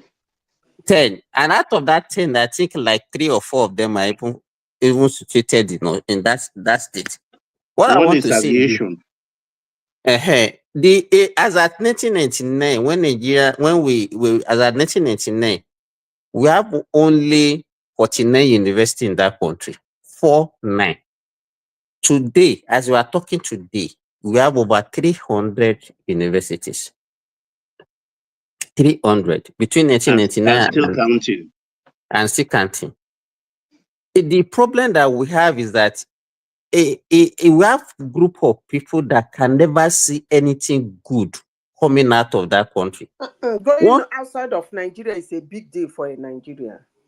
Exactly. It's a big deal for Nigeria. And when they talk about human capital development, I don't actually, maybe they are talking about artisans. I have said this severally in this platform. There is no way human capital development will be productive without infrastructure. Can I come in? Hello? Go ahead, MOP. Okay. This human capital development we are talking about, okay, let's just assume maybe it's a fact. Let's just stick with African, we are the highest exporter of human capital development. But the problem, it has to be within. All We this are not capital the highest. development. We are not the highest in No, I say Africa. in African context. That's where I don't want to. I don't want to make it global, but No, it what has I to mean, be. even in Africa, let me tell you that so Egypt exports more people, human capital than Nigeria. Okay, let's say No, they black don't. nation. Okay, let's They narrow it don't. to black nation. They do. They Okay, do. that's a Go and fact. check it. Let's narrow it to black.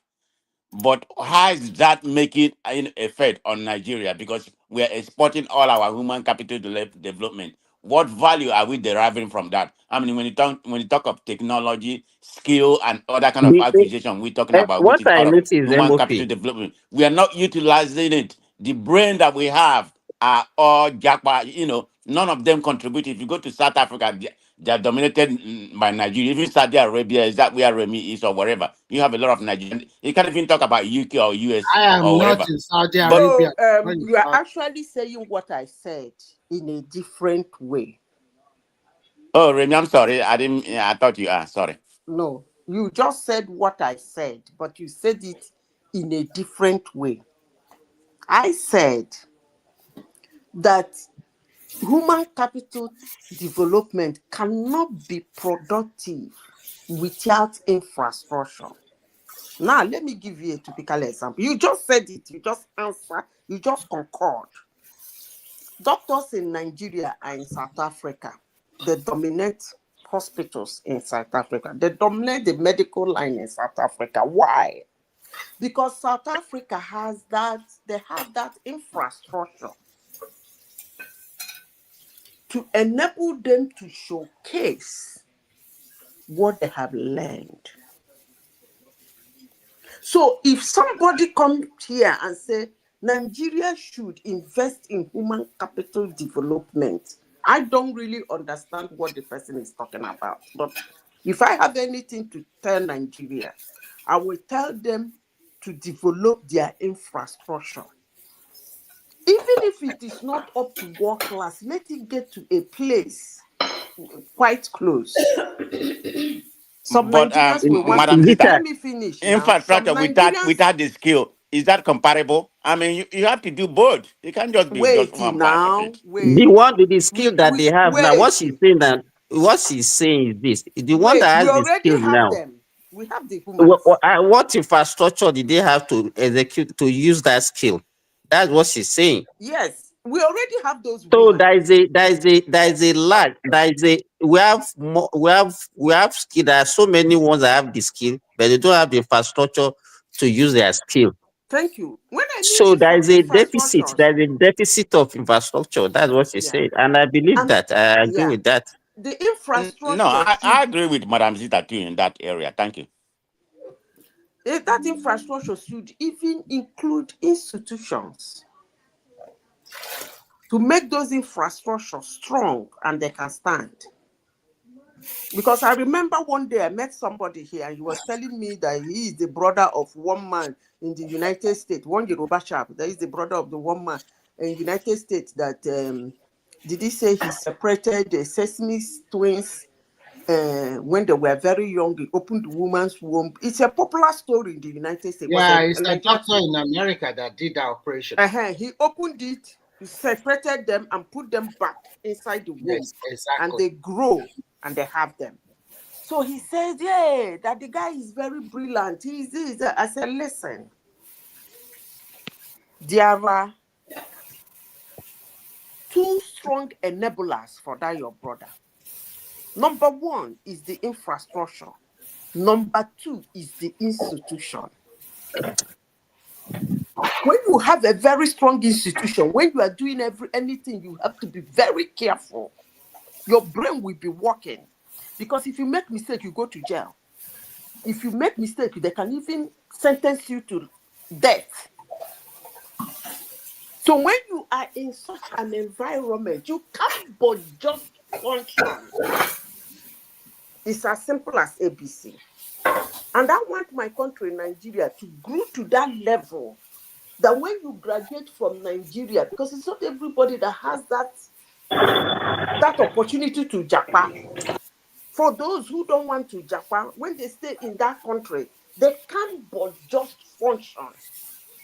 But can we do that? The answer is capital no, because the problem of Nigeria is not in any government, it's in Nigerians. Recently, I was watching. I checked the GDP of Burkina Faso, and their GDP is about 99 billion US dollars. Is it 99 billion, around 92 to 99 billion dollars. No. Don't make mistake. The GDP of Burkina Faso is around 21, 22. No, the one I checked, because maybe it's in Naira from I've forgotten. But I know it can't be in Naira. The GDP of Burkina Faso is about 22 point something billion. It's not even up to GDP of. I know that what I checked, maybe for some Burkina Faso 99. Well, do you know the population of Burkina Faso is about 30 million?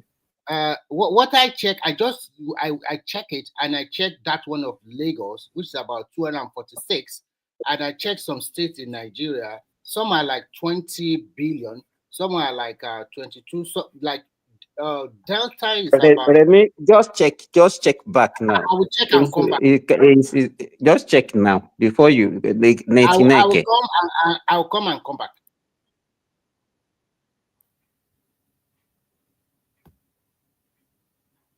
Can I say something for Go educational purpose? The person that did that separation of conjoined twins, among the 20, I'm familiar with that story. It's, I think, Nnpc Adeyemi or something like that. It's a children's hospital in Houston. So I'm familiar with that. Yeah, that was a great thing. I'm familiar with the man because a friend of mine who worked at Mayo Clinic, we was talking about it. Yeah, that's based in Houston, Doctor. I think Adeyemi. The last name is Adeyemi. Yeah. I just want to know for education but purpose. another thing that we are not looking at. Yeah. Another thing that we are not looking at.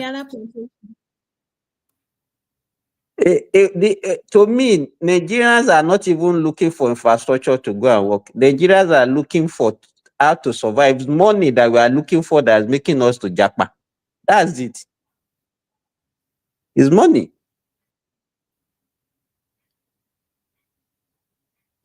Make I leave now. This what was the topic of today, sir? Madam, is about your friend, very dark man. Huh? About your friend, nah? Who? Very dark man, no be your friend. No, I don't know who the heck that is.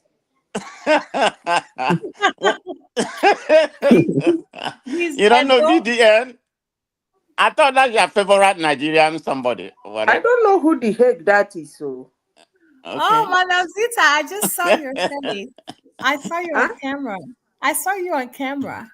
Yeah, I did it purposely. What do you mean you don't know who the hell that is? I mean, I'm just telling you what he was saying about I don't know who the heck that is. Stuff. Please tell me. Why are you people laughing I think at Very me Dark now? Man was trying to make the narrative to be a very tribalistic. He's trying to ethnize the whole story, try to make it a very tribalistic. Say now only Igbo people, then they arrest him for the mutilation of Naira. But it's not Naira e-money was paid. It was pound or whatever. But in Nigerian law, any foreign money or other was, I'm not here, saying that he did right now, he did wrong. But in Nigerian constitution, let somebody go and Google it, because I was listening to a lawyer, like I said earlier. It doesn't matter, Naira or foreign money. If you mutilate it, it's against the law. So maybe some people correct me. It's not even only mutilation. Let me tell you this. Okay, spring back before you say. I just check again. It's a GDP at PPP at GDP. No, forget about PPP. Don't use PPP to look at No, I just want to quickly tell Nigerians that they always say that Burkina Faso is doing better than the real GDP of Burkina Faso. The PPP is the informal sector. along with it. That total of Burkina Faso is about 92 billion, and Nigeria is about $3.2 trillion dollars. So Lagos alone is about 246 billion. Delta is about 56 billion.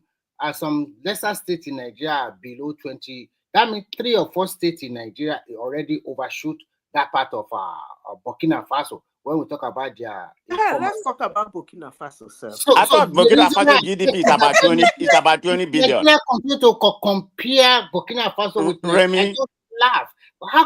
How can you compare? Burkina Faso is a very poor country. Where is it? But what is the population? The population is about 22 million. Which one? And their Which one GDP is about 20 million. Faso? Is it not the one they are young? 20 billion, I'm sorry. Moving about yeah, that guy. Yeah, you are right. Yeah. Is that one?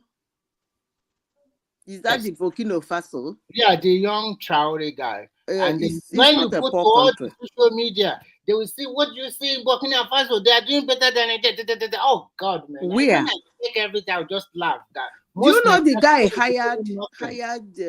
He has hired Russians. He has hired Russians to be guarding him.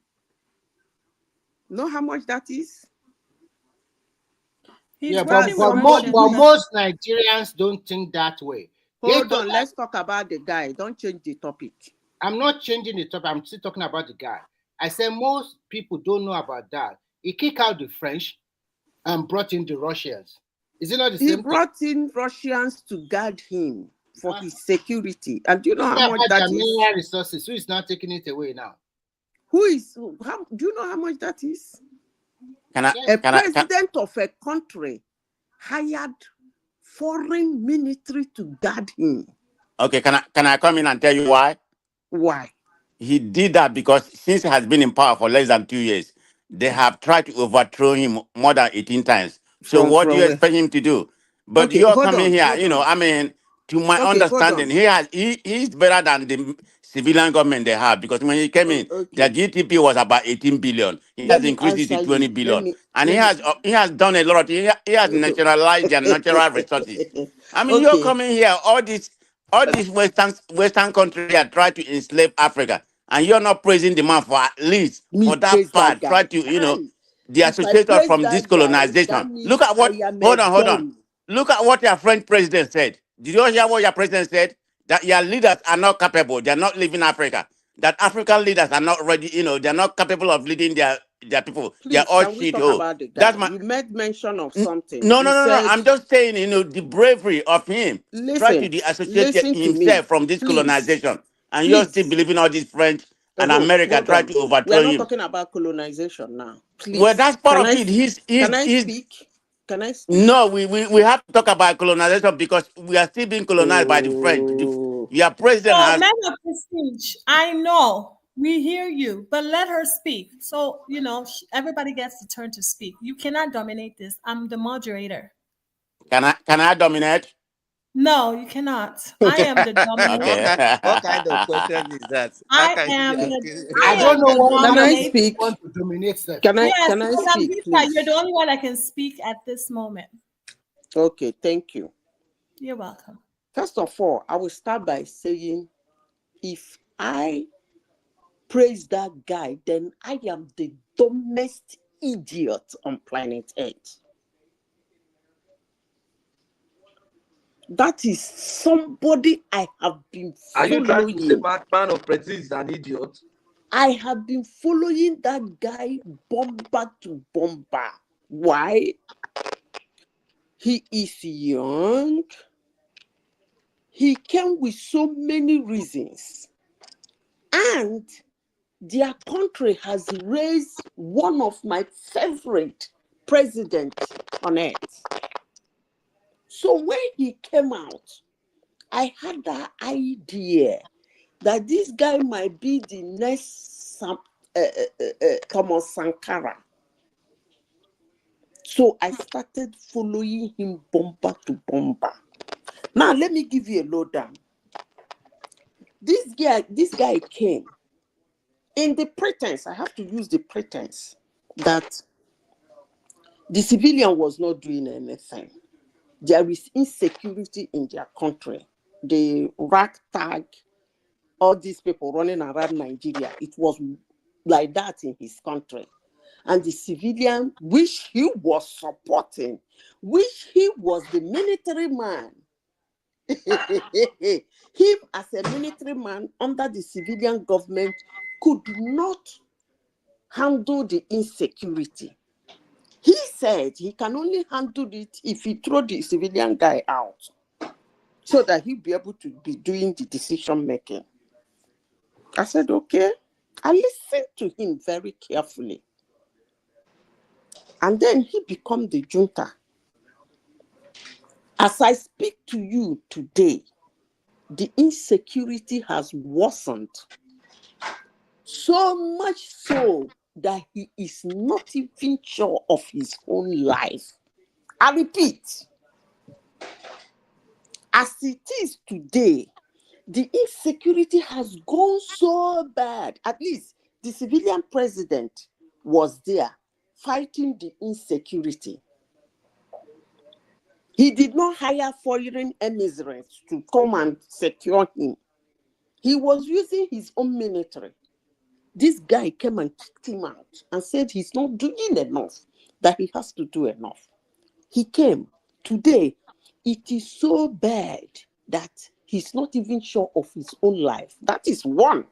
Number two, this guy came and said that his countrymen and women, they love him so much. And they were showing us videos of them celebrating that a duly elected president was thrown out. And some people in Nigeria wanted something for my country. God forbid, anyway. That's by the way. God will never allow that. He said they love him so much. And he was parading himself. And everybody said, okay, if they love him. I remember, is it Babajani Koko that said, if they love him, who are we to say they shouldn't love the man, if that is what they want?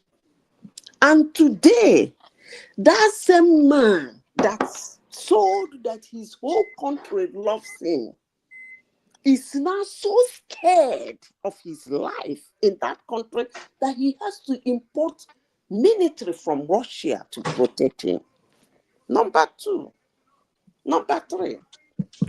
He came and said that he doesn't want, the main thing is colonialism. That France has dominated them over the years, blah, blah, blah. They want to own their thing. They want to be able to control their resources. They want to do their own thing. And everybody in this platform say, yeah, at least, even me, because I thought he's going to be the next Thomas Sankara. 1 month into his administration, this guy could not do any jack. He ran to Russia. He ran to China. And today, when I finish speaking, I'm not interested in all those people they pay to come to YouTube to be talking rubbish. I told you people that I'm a social scientist. We make documentaries. This guy, not even 1 month, he could not, a young man like that, he could not even sit down to think how to manage his country. 1 month into his administration, he ran to Russia. Russia dangled on his face. China dangled, he brought them. Now, they are digging the gold and they're exporting it. No wahala. I hope you people know that cargo those gold in that country and takes it out. That is how many now? 4 that the man promised. He has failed. Now, he said that he wants to show Africans that we Africans can do something by ourselves. I'm talking about his 5th promise, and I will end it there. That he wants to show Africans that they can do something by themselves.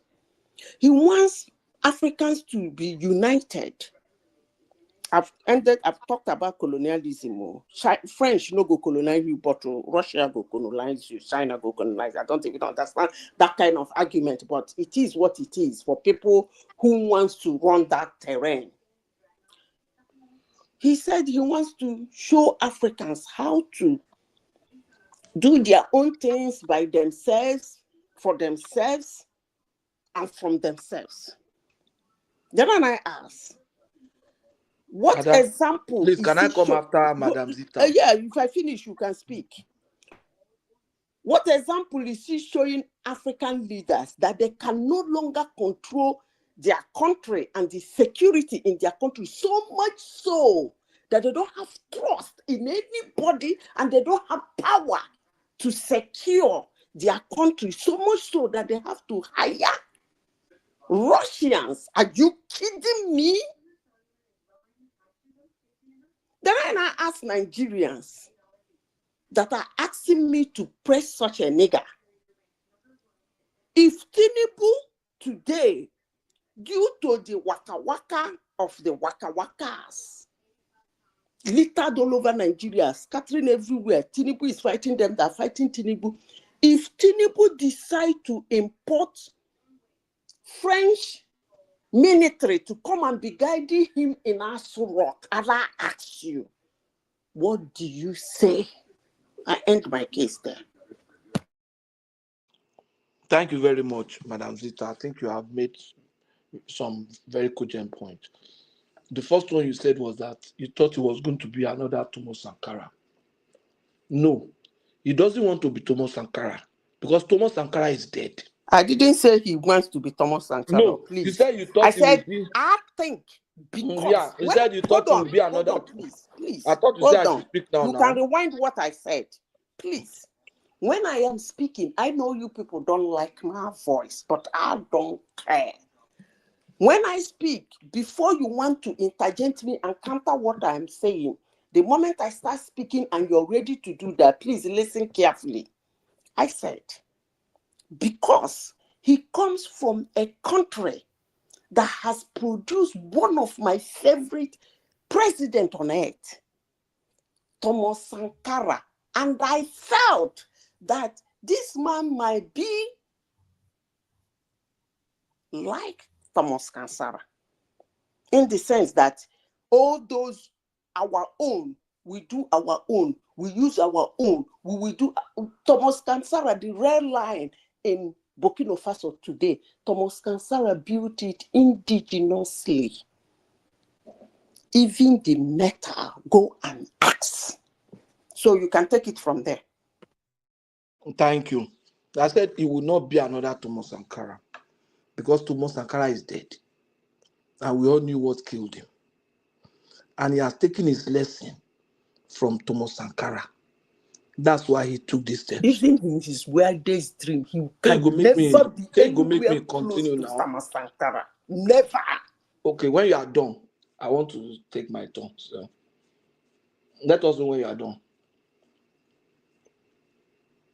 Are you done now? So I said it will not be Thomas Sankara.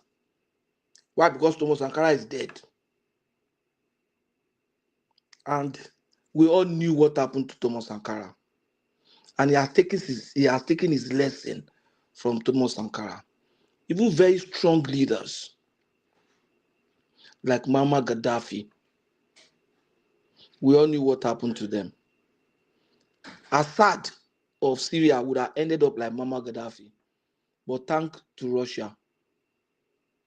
When the West is ready to bring you down, they don't mind destroying the entire country. Look at what they have done to Syria. Because you want to bring down somebody. And you don't mind who takes over from there. Look at what they have done to Libya. And mind you, Thomas Sankara was just facing colonialism, imperialism. This man is facing imperialism, he's facing terrorism from the north. He's facing ISWAP. Thomas Sankara didn't have to do that. He's facing ISWAP. He's facing economic sanctions, even from his neighboring countries. The neighboring countries were not sanctioning Sankara. So it's a different ball game entirely. And he has to strategically pitch his tent. The relationship between, he said they are taking gold. The France was taking it before now. And what was France giving? Nothing. Now, he can buy security with part of his gold, and he can, that's not just security for himself. No, People pay for security. That's the point. Saudi is paying for it now under Trump. People, if you can't provide for security, you pay for it. That's the truth, or you are dead. But is this similar to what the guy is what paying for? Please, who is speaking first? It's Patoki that is speaking. I'm just quickly asking. Okay, Patoski said. No, Remy, what do you want to say? What you are saying is that you Madam, you are have finished speaking now. So for let me a also say my own president too of now. a country. Madam, when you are ready to, when you are done, let's know. Another country's military to guard himself. Are you still moderating?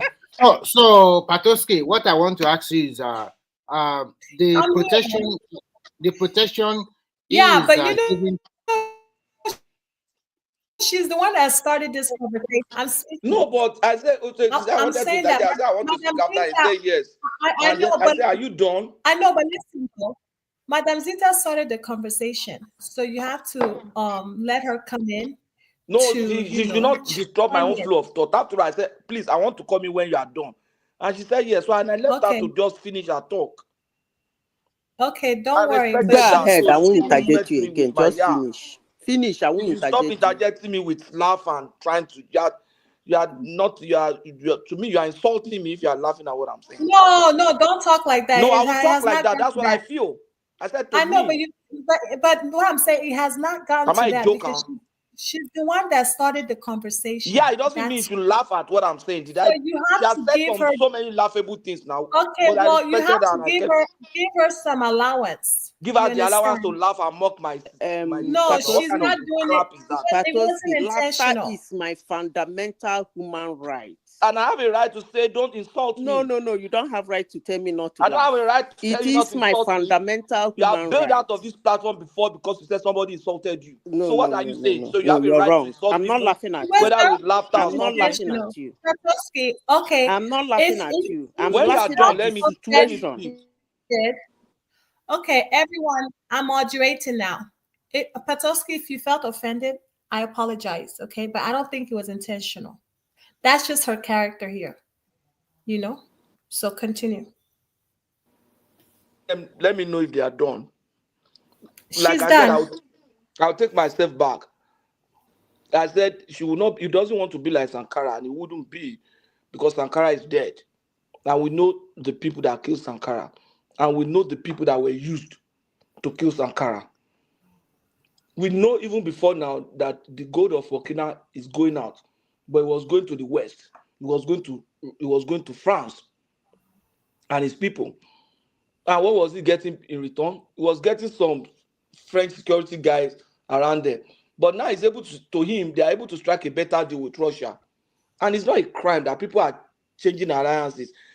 That's it. That's what is happening now. Even before Trump and immediately after Trump, people begin to realign to different things. And if by his own judgment and taking his lesson from Sankara was easy to kill because he had no major power behind him.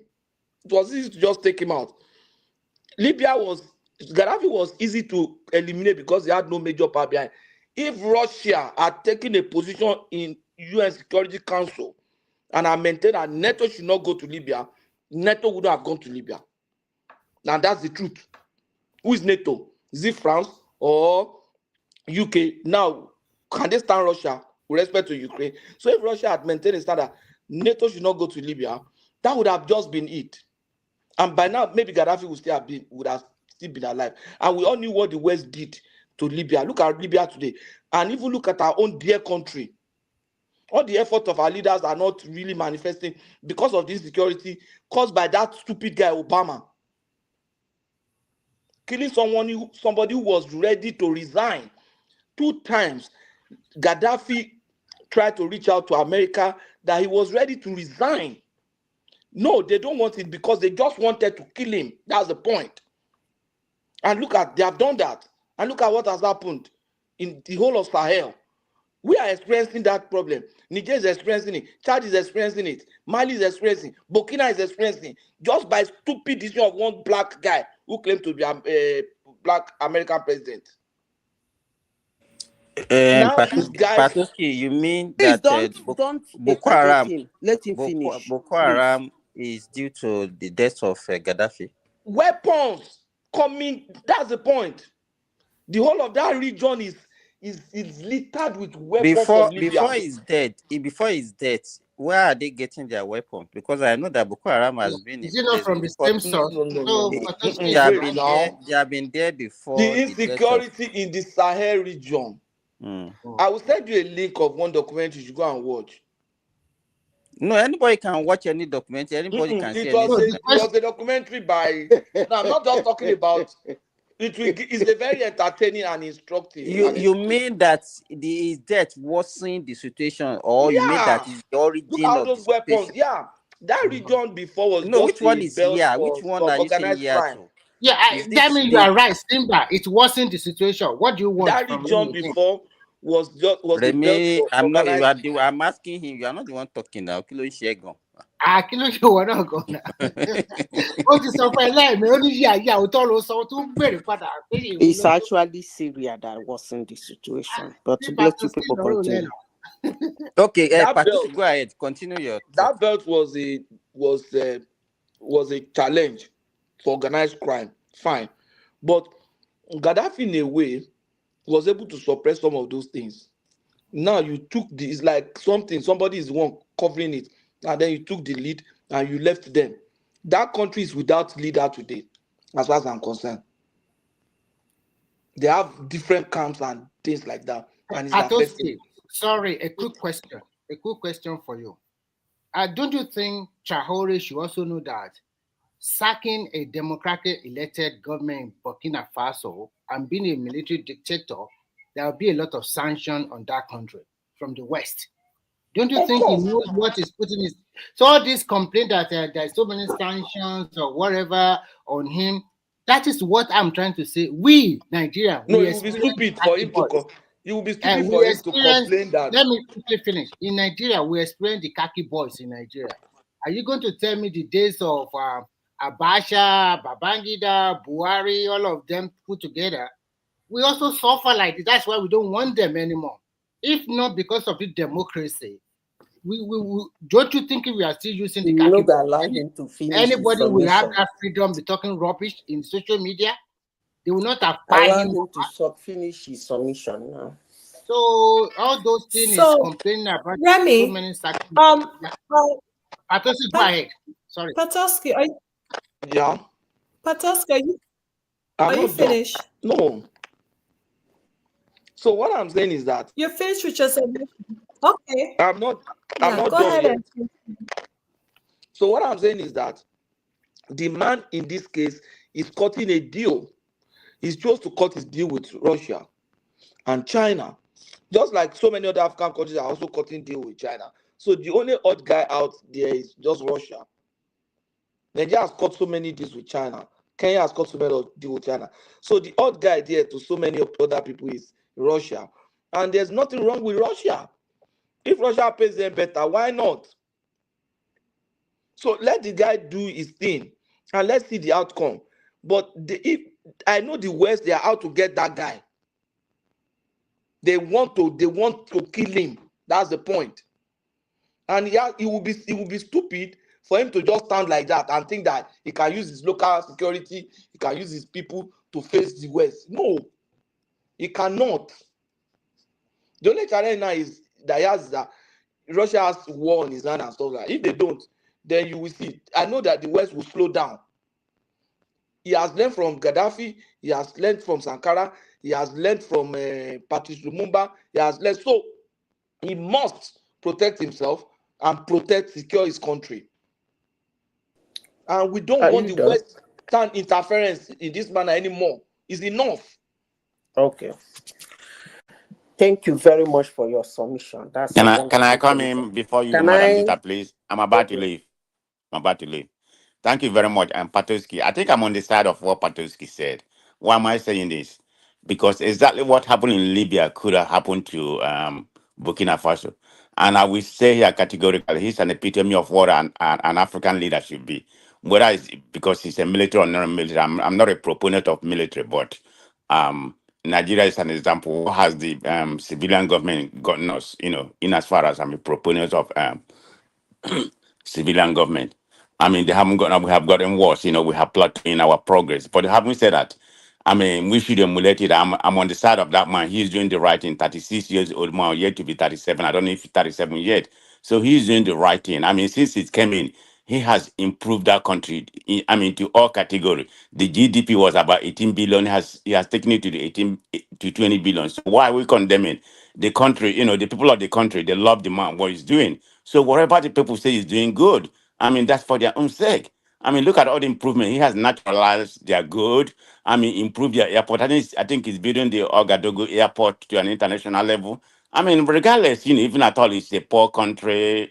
I think they have like about 25% of usage of internet. Right, they're not there yet. But, I mean, look at his boldness against the West. If he didn't do what if he's not doing what he's doing right now, they could have 18, I think 18 different coups has been made against him. He succeeded all of them. They wanted to do to him what he did to to Libya. Why not invite foreign people like Russia? If Russia has been in Libya, the Western wouldn't have had the authority. I mean, I voted for Obama, but notwithstanding the invading of Libya, that's where I went against him. So from there I become against him. That would have happened to Burkina Faso. Look at what French president said, and this is the people we are aligning ourselves with. He said the Africans are ingratitude. Their leaders are not ripe enough to rule them. He said it's not going to leave Africa. What? Look at the bold statement. Everybody has read what he said recently about African leaders. I mean, imagine that audacity for him to say that, like we are shithole. The leaders, they are not capable of doing. So French will still be our master, whether we like it or not. That was his statement. And you're here condemning an African MVP. leader that has taken a bold step. Let me ask you this question. Yes. Let me ask you this question. One, this guy that we are all praising now, may God let us live enough to see the outcome of all these things that we are I'm giving you the outcome. To know the outcome. Wait now, let me ask you. Okay. I know you know one guy called in Rwanda. You remember the Rwanda Kingali, the what's that man's name? You're talking about the president of Rwanda? Yeah. Paul Kingali or whatever. Paul Kagame. You understand? Yeah, when he started, the same guy, the way the people are praising him, they are still praising the guy. But you can see how that guy is now what he did.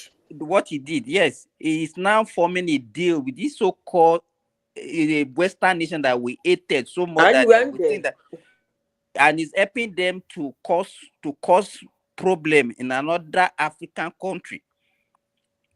You understand? And we don't seem to see what is wrong with that. Let me tell you this. In as much as we don't see that the problem is with us, we always think that the problem with another person. Western world. This same guy is forming a deal with another Western power. Country. Okay, wait. So are you saying it should have remained a status quo? What it was when the French? When the French was undermining all their economy. No, taking about 80 or 90% of their resources. Let me ask you this. Are you saying there is a country? No. Wait. No. Let's allow Madam Zita to come in, please. Thank you. Okay. I really want to address Madam Zita, you can speak. I really want to address. Before you, sorry, Zita. What are you doing? What is your name, Chioma? I have not even talked today. Yeah, Chioma. Now, what are you doing? Remy hasn't even talked. Why Madam Zita only? Just shut me up. I say nobody has spoken. Now we are. No, she's trying to make a point. Because I'm listening. I can allow Zita, but the way you are just doing it, if you are the INEC chairman, you'll be complaining. You can see how your chairman and Margaret Thatcher. Women supporting women. Why are you people fighting us? Okay, go ahead. No, I think that the thing, Remy, everybody is just talking. It's not that. No, this is simple. No, not Remy. I don't know how people mistaking our voice. Is our voice the same? Me and Remy? Yes, it's the same. It somehow sounds the same. Okay, I really want to speak intensively on what you said, Patoski, if you don't mind, and what Man of Spiritually said. You talked about the guy's insecurity and what he is doing in his country, and that because of that he's vulnerable. And you talked about how Sankara was assassinated, and therefore he doesn't want to be Sankara. Now, number one, he is not the only military man in today Africa that overthrew a civilian president and occupied the space. That is number one. Number two, he is not the only one that has expelled France or other countries that are in their country. He's not the only one. But the question I want to ask, in Nigeria, we too have assassinations of our presidents. The junta, although we have not heard of that, of civilian, but we have heard of the junta in our country. So are you people saying today that if Tinubu, because of insecurity and the hate, I like using that word hate, not opposition, is hate. They hate him. He should now go and bring, which country does he love? So is it US or Britain or France? And bring French military men to guide him in Aso Rock. I'm asking a simple question. Will you people be okay with that? It's a question. Can anybody answer me? MOP is no longer here. He can't answer the question. Hell will break loose. That country will never stand again. It's the honor of his life. If he dies to himself. So if anything he wants to do to protect himself, let him do it. Okay, really? So you wouldn't raise an eyebrow if Tinubu hire French military to take care of him in Aso Rock? Of course. If, for example, let me give you an example. Why? Look at what. Hold on. Look at what the North were doing that time now. The way they were against him and everything. If the top military guys or the military aid in Aso Rock were mostly Northerners, don't you think it was better for him to hire other people? That is why I said so I was laughing. Do it now. If Tinubu have to do it to protect do you know why I'm laughing? But let me Zita, finish let me ask my thought. Zita, let me ask Patrick this question. Patrick, the example Zita is asking, the example is given about Tinubu. Tinubu has not even hired any military person. He's just going to France for for medical services. Nigeria were complaining, shouting all over the place. Why is he doing that? He should die. But are you not aware of the reactions of Nigeria to what? That's nonsense now. That's nonsense. Oh. Anything he wants to do to take care of let me finish. Do you know why I'm laughing? I'm laughing because when you say that a president of a country can bring another military to guard him, I don't think we understand what is leadership and what is president. The president of any country is in charge of the security and safety of that land. That is his number one job. He is the only one that has the right to declare state of emergency, declare insecurity, empower his people. If by any means he cannot do that to his country, let alone to himself, that is catastrophe. I don't know the angle you people are looking at it, but it's a sacrilege. Let me finish. I repeat myself again.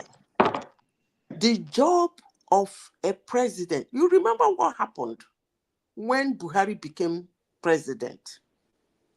The COS, so that's what you call it. Is it Brotai? Brotai now? That's his name. Am I right or wrong? His name is Brotai. Buratai, yeah. That is the chief of army staff. Chief of army staff. Thank you. Not COS, Only not COS. the COS chief is of his army personal staff. chief of It was the security. chief of army staff, not the Mhm. president himself. What did they call it? The Shia Muslims were doing their parade. Whatever parade. Nobody gave them the whatever. Have you people forgotten so easily? They blocked the guy and refused him passage. These military men came out and was begging those people to give way. They refused.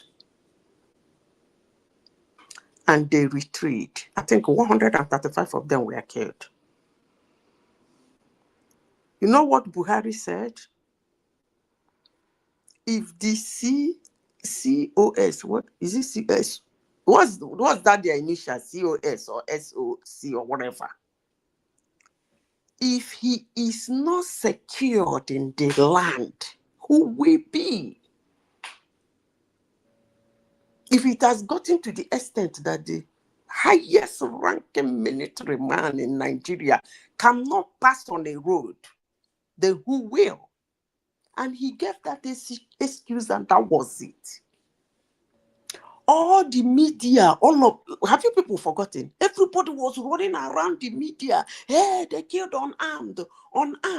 They were unarmed. They opened fire on them, armed. Buhari made that statement, and that was it.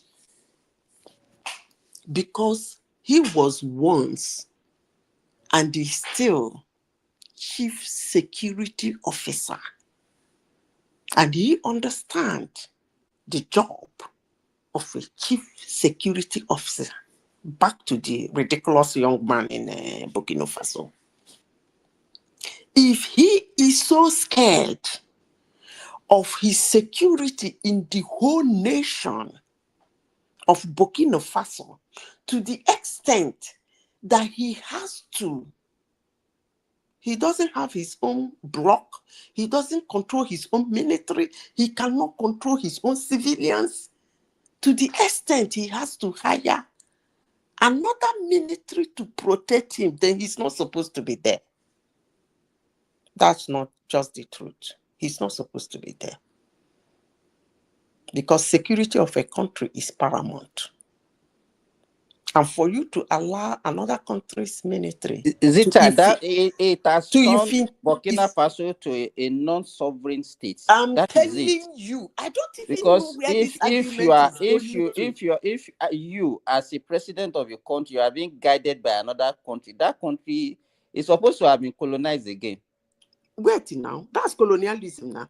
Somebody said that US is protecting Saudi Arabia and one other country they called, I don't even know where they get it, that you buy arms and ammunition, and I tell you that some certain ammunition, I will be selling it to you anytime you request for it for your protection. Doesn't mean that the US is protecting the Prince of Dubai, what is it called? Saudi Arabia. US military is not and they will never do such a ridiculous things anyway. You call them, they will tell you to get. It's only countries ridiculous. I call them ridiculous because they are powerless countries like China and Russia that they have piled up nuclear warheads in their country. Russia inherited that of Soviet Union, and they're doing biki because of those nuclear warheads. They're parading themselves as super war. They are not super war. No country will ask United States military to come and guard their president. You the mad? They can come to your country and have a base. That their base can help around, not to come and be. No, it's very easy for them to kidnap such a person now. I don't understand. And people are making excuses for such a thing.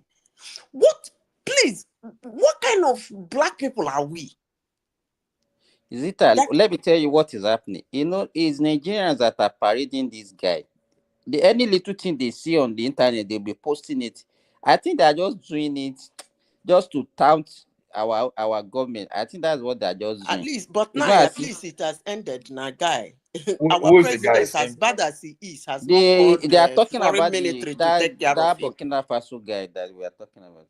So what has the guy done that is so special? Because has he increased he has he industrialized? Let me tell you, Ola, if the guy I don't know. cough now, if he coughs, Nigeria will say, we like the way the guy cough, If he's our Ola, what we are president, he will saying is not that cough like that.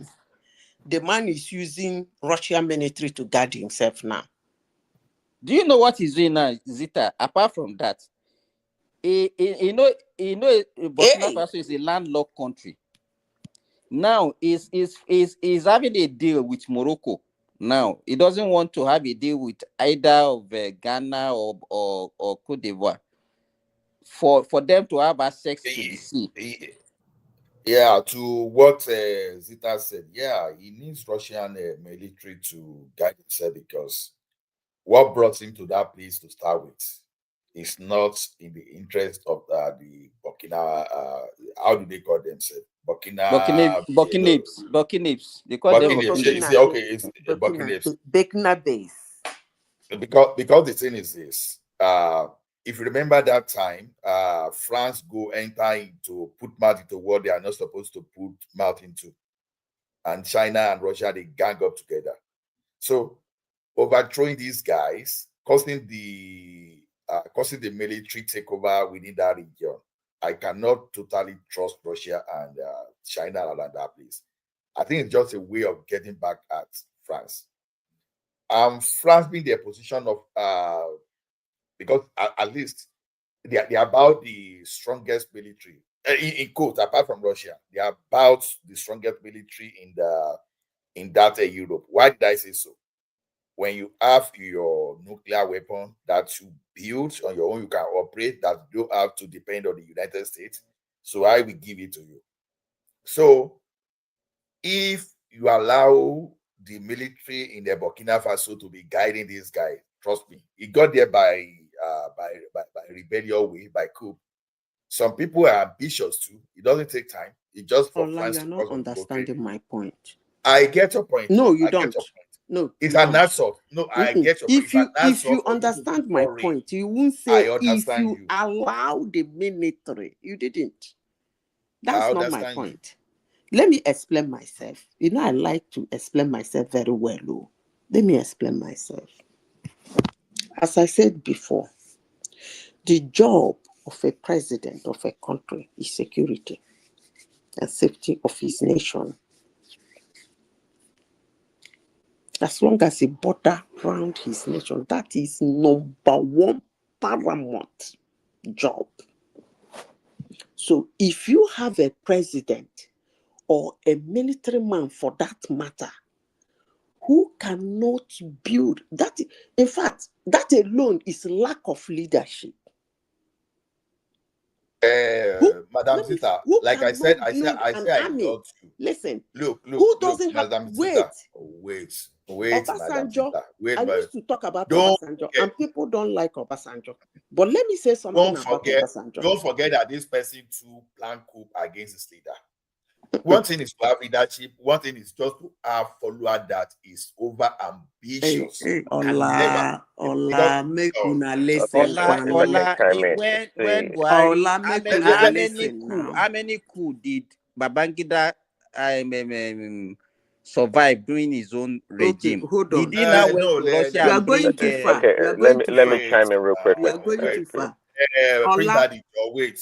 Let me just stand. Madam Zita, let Ola finish, and then Prince Daddy will come in, so that you will hear everyone else before you give an opinion.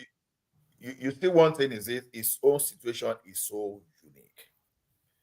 unique. To me, I don't have the facts. It's just my school of thought that this guy is a product of international conspiracy to get back at the like of France, to weaken them, just because of the outcome of Ukraine-Russia war.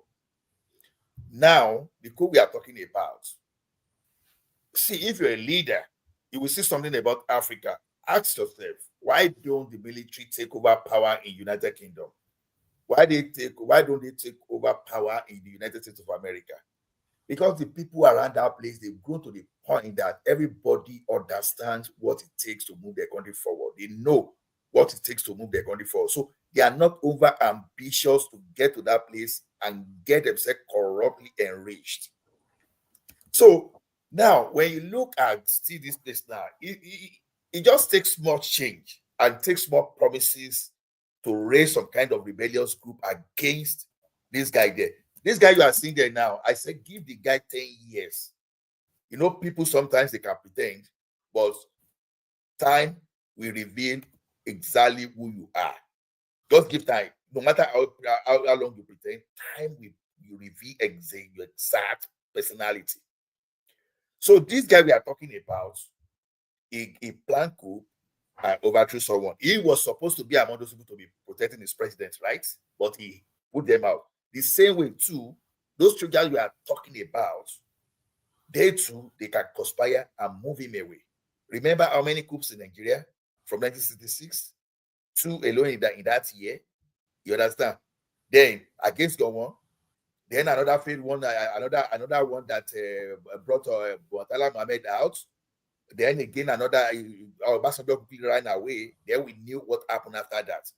This is the longest time that we've ever enjoyed democracy so far. So the thing is, you can never trust anybody, even if you like, let him carry in your own brother, personal brother, to even be in security. He then go see chase him away, then go see chase him away. What is happening there is just telling you that the fact that you see Russia there is telling you that the Russians, in the interest of Russia, is what I think the guy is serving, and that's why they are protecting him. That's the point. Ola, the guy has been kidnapped. Okay, That's what it means. can I respond? The guy has been kidnapped. Just forget it. Okay, let me respond. Ola, you know, I'm not sure everybody was following what was going on in Burkina Faso. I have 2 of them in my office. That man in question, remember, who was he before he made that overthrow? This one you people are saying he cannot trust anybody. He doesn't have anybody. His life is in trouble. That's why he has to import foreign military. That man was in charge of the military in Burkina Faso. Have you people forgotten? And that was why he was able to overthrow he was actually the one fighting the insurgents in Burkina Faso. He couldn't defeat them. He now accused a democratically elected president that because he was not helping him, the decisions were not made rightly. That's why they are not defeating maybe you people did not listen to his excuses why he became a dictator in that country. So he overthrew him to take charge. I have counted 5 things he said here. Reasons why he did this. He did not say that France is leaving because of a bad deal. If you say France has to go because we make a bad deal with you, somebody will ask you, have you tried to make a new deal with them and they refuse? That is not his reason. The reason he says is that they are tired of colonialism. They want to take charge of their resources. And I was happy when he said that. Because I said, okay, fine. Maybe locally they will build a gold mine, a refinery, build everything, even if they have to import some of the equipment. That's nice. Let them start there. 1 month into his government, he invited Russia.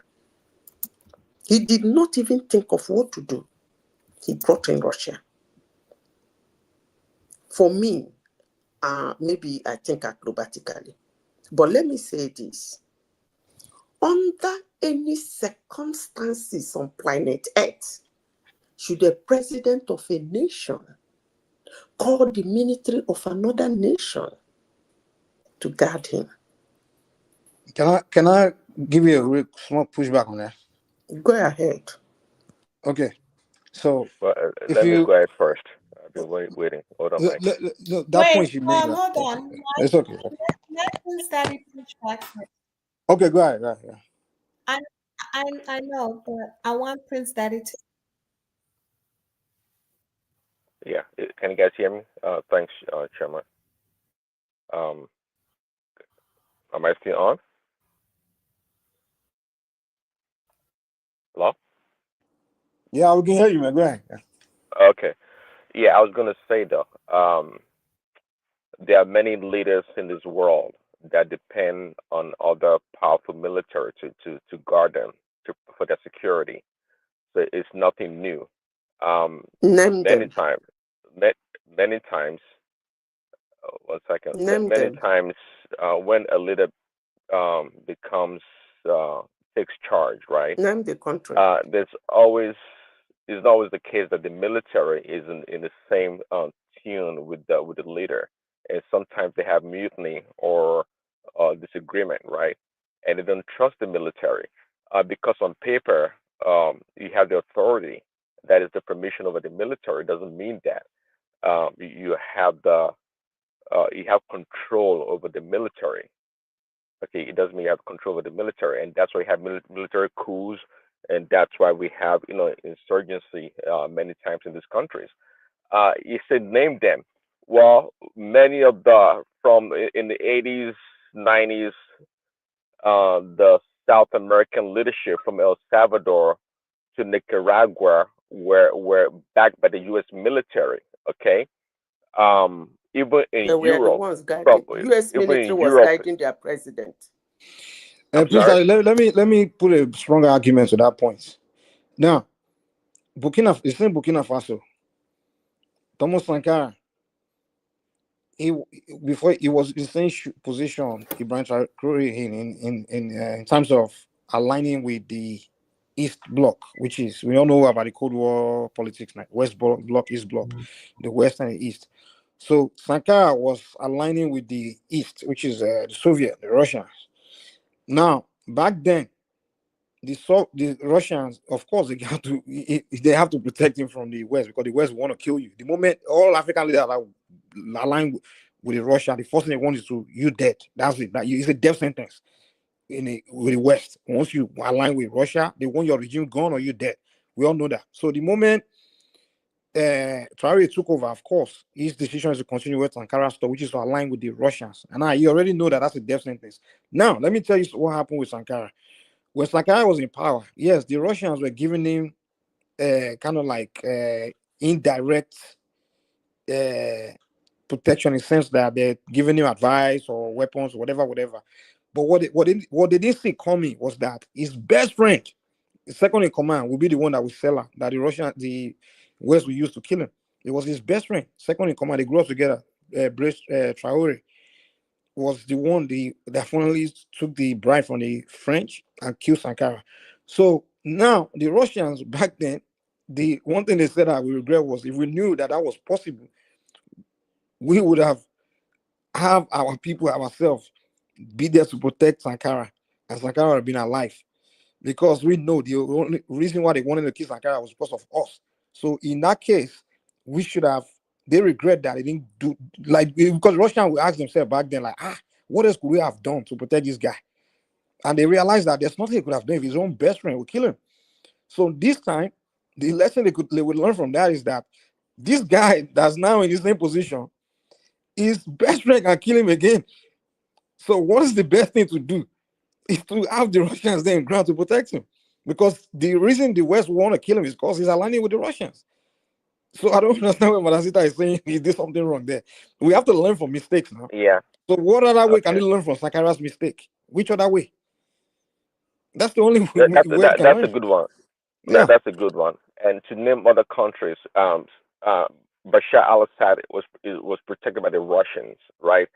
The leader of Afghanistan was backed by the American military.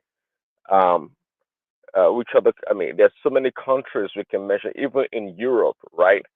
After the Second World War, the German government was the backing of the West, especially in Western Germany, and of course, again in Eastern Germany was the Russians in charge of that part of their country.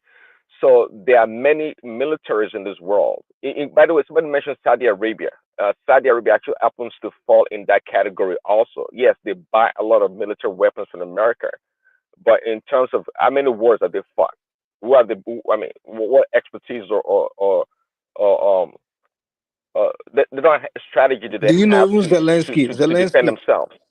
Prince Daddy, knows Zelensky. Is the NATO that are really protecting him because his own soldiers are taking him out. They are taking him out since because a Of lot of the course, soldiers because are pro-Russian. the reason they have They not are taken him out Soviets. because they get a lot of money. They get a lot of money, a lot of free money. Zelensky is a menace as far as And I what is think. your point now, Prince Daddy? What is your point? Well, I was just responding that Your point is there are many countries or leaders in this world that their own military do not protect. Their true protection comes from the outside. That's the point. Or do you disagree with that point? Do you disagree? so if you are a country and you are buying weapons from another country, does that mean that country is protecting you?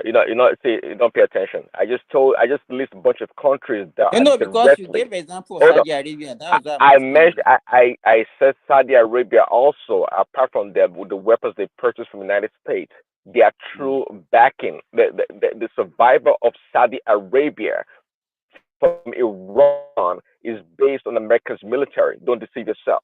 And apart from Saudi Arabia, there are many countries that cannot survive without Americans' military there. And it's not strange that America has so many militaries around the world because they give protection to many countries. And I also mentioned Syria. Bashar al-Assad is protection. The reason why it's been there for so long until recently was because of the Russian military. I mean, Afghanistan, when I mention Afghanistan, come on, there's plenty of examples. You can go to South America also. We are not asking you to be mentioning the number of countries. What we are saying is that what is the effect on the people? Is that what's supposed to happen? Is it normal? Is it good for the people? If you are Well, it's good for the people, for their leader not to be assassinated now. What do you mean by if he's a useless leader, well, he should go and die now? Well, that's a different story. Now. It depends. But the guy, his people don't see him as a useless leader now. They're all in. It's not an issue of being. It's not an issue of being useless. It's an issue of power struggle. Hold on, it's an issue. It could be an issue of power struggle. Simba, it could be an issue of power struggle. The people may love the leader, but the military or other powerful people if in the people love the leader, then why is he feeling insecure? That is the question. What are you talking about? What are you talking about? What are you talking about? Simba, do you know it was the Burkina Faso people that ran placed Campore out of the country? The guy that killed Sankara, they ran him out and they wanted another Sankara kind of figure. And the people themselves were telling him that they want Russians. The Russians in their country to come and protect him. How many years did Campari spend in Burkina Faso? Yeah, it was in power for a long time. More than 20 years, so what are you talking about? This is the person that you said you don't want. The person that they wanted could not survive, but the person that they didn't want was there for 20 years and it was secured. What are you talking about? Wait. Hold on. You said the person that they wanted. What do you mean? You said the person that they wanted, Sankara, right? Yes. He was killed. And now the people are questioning killing and then the person that they didn't like was there for over 20 years. Yes, because the people that want the outsiders, which are the French CIA. You are the one that normally comes here and say, "Oh, we should look inward and we should not be blaming our problem on." And you are the one saying this. No, I'm not blaming problem of not doing for yourself, right? Meaning not innovating, all those kind of things. I'm not blaming. I'm not blaming. If you let me tell you, if you have a country whereby even you as the president, the people that are not guiding you are foreigner. What does that one mean? What does Simba, if the Americans are coming for your neck, Simba, you're talking naively. You make it. Do you know what it costs for military to? Do you know how much it costs to run the military? Do you think all the damn countries have money to run military? Countries that have? Please, let me give you a strong argument. Simba, here's the deal. In this world we live in, if we have two superpowers, two sides. One is the United States and NATO. The other one is the Soviet, which is the Russians and the Chinese. Now, if one of those superpowers is coming for you, you have to run to the other one to defend you. That's just reality. With Zelensky, you see, it's clear. Zelensky, the moment Russia is coming for Zelensky, he had to run to the Americans and to defend him. Any leader in this world, if one power is coming, one of them is coming for you, have to run to the other one. And Campore clearly kicked the French out. What does that mean? He knows the French and the NATO are going to come for him. So what will he do? He wants to say, "Oh no, I'm a sovereign country. I will defend myself." They will send cruise missiles to. What are you talking about? No weak country can stand. Leader can stand on this war. You have to align with somebody. Even your country, Nigeria, we straight up align with Americans. We align with them, and the moment somebody's out, when those northern kids were raising Russian flag, the Nigerian ambassador will be calling American like, no, those people, let's go and arrest them because we offend the Americans. You understand? So everybody, you have to align with one side. You have to pick a side. And we all know clearly every country that's aligned with the Russians is seen as enemy of the West, like Iran, Libya was there, Cuba, Venezuela, Syria, any of those countries that just align with the Eastern Bloc, they are enemy of the West. They want your government gone. Yeah. That's just reality. Because you have a military, and catapults doesn't make you a military power. Okay, it costs a lot of money. You know why I laugh when people are talking. The same Syrians. I have a lot of Syrians there. Immediately that they took over from that Al-Assad, that people are saying Russia is protecting them. All of them, they started jubilating. We even have a feast here. You understand? And so I don't know. Whatever Hold on. Simba, explain what you just said right now, because I didn't get it. After the how many years did the Russian protect Bashar al-Assad until recently? Tell me, what's your point? I think it's more than 20 years. To an average Syrians, when the whole country has been turned into a war zone. All of them, they cannot. No, you mean don't mix up the argument. The point here is that the only reason why different argument. The only reason why Bashar al-Assad was in power for Remy just said 20 years, it was because of the Russian freaking protection, plain and simple. Other than that, the reason why the Russia did not continue until recently was because the essence of any government. I think you don't understand. You guys are presenting two different arguments. I think Simba's argument is whether the leader is good or bad. No. What Simba is trying to say is this: as a president, the security detail of that president should be the local Burkinabes or Nigerians to protect the president. It depends on how you are protecting yourself against. That's BS. Why don't you face reality? Face reality. Let me finish. Everybody knows that. Everybody knows that. But if you don't, if you have a weak military, depends on what your security is for. If you have an internal struggle, weak military, you're always going to seek power from the outside, just like Mike said. Of course, you want your own military to protect you, but if you can't get it, you look outside. What Malazeta is trying to say is that how would you feel if the security details of people providing security for Nigerian president are Americans or Russian or maybe French? Or how would you feel? Hold on. Let me answer that. Prince Daddy, let me answer that. Remy. Let me explain myself. But let me just respond to real quick. Let me ask the question. You get the gist. Wait, everybody wait for Madam Zita. John, can we answer Remy's question? No, you cannot answer it. She wants to. Let me Remy threw a question now. He asked us a question. I know she wants to put it in the context. Let me put it in a context. It is only a fool who doesn't have a reason why he's doing something. And it's only a fool who doesn't change his mind. Everybody should have that at the back of his mind. There is nothing wrong in you having a reason why you are doing something. There is nothing wrong in you changing your mind. That's your fundamental human right, as for every human. But the question now is, your reason, is it compelling? Is it right? That is one. Two, where are you changing your mind to? What is the direction you change your mind to? Is it better or is it worse? Most people don't even understand the angle I am pushing it. Some people have come here to say that There is nothing wrong in you having emissaries, foreign emissaries. There is nothing wrong in that. Every country does, they can hire a citizen of another country to do some dirty job for them in another, in their country. It is done. Let me make you people understand what I am saying. You can even tell another country to protect you militarily. That is, it's okay.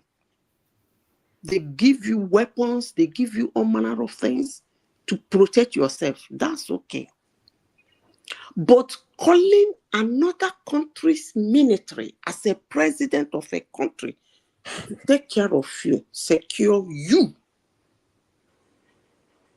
not help your government or help your military. This one is for your own security.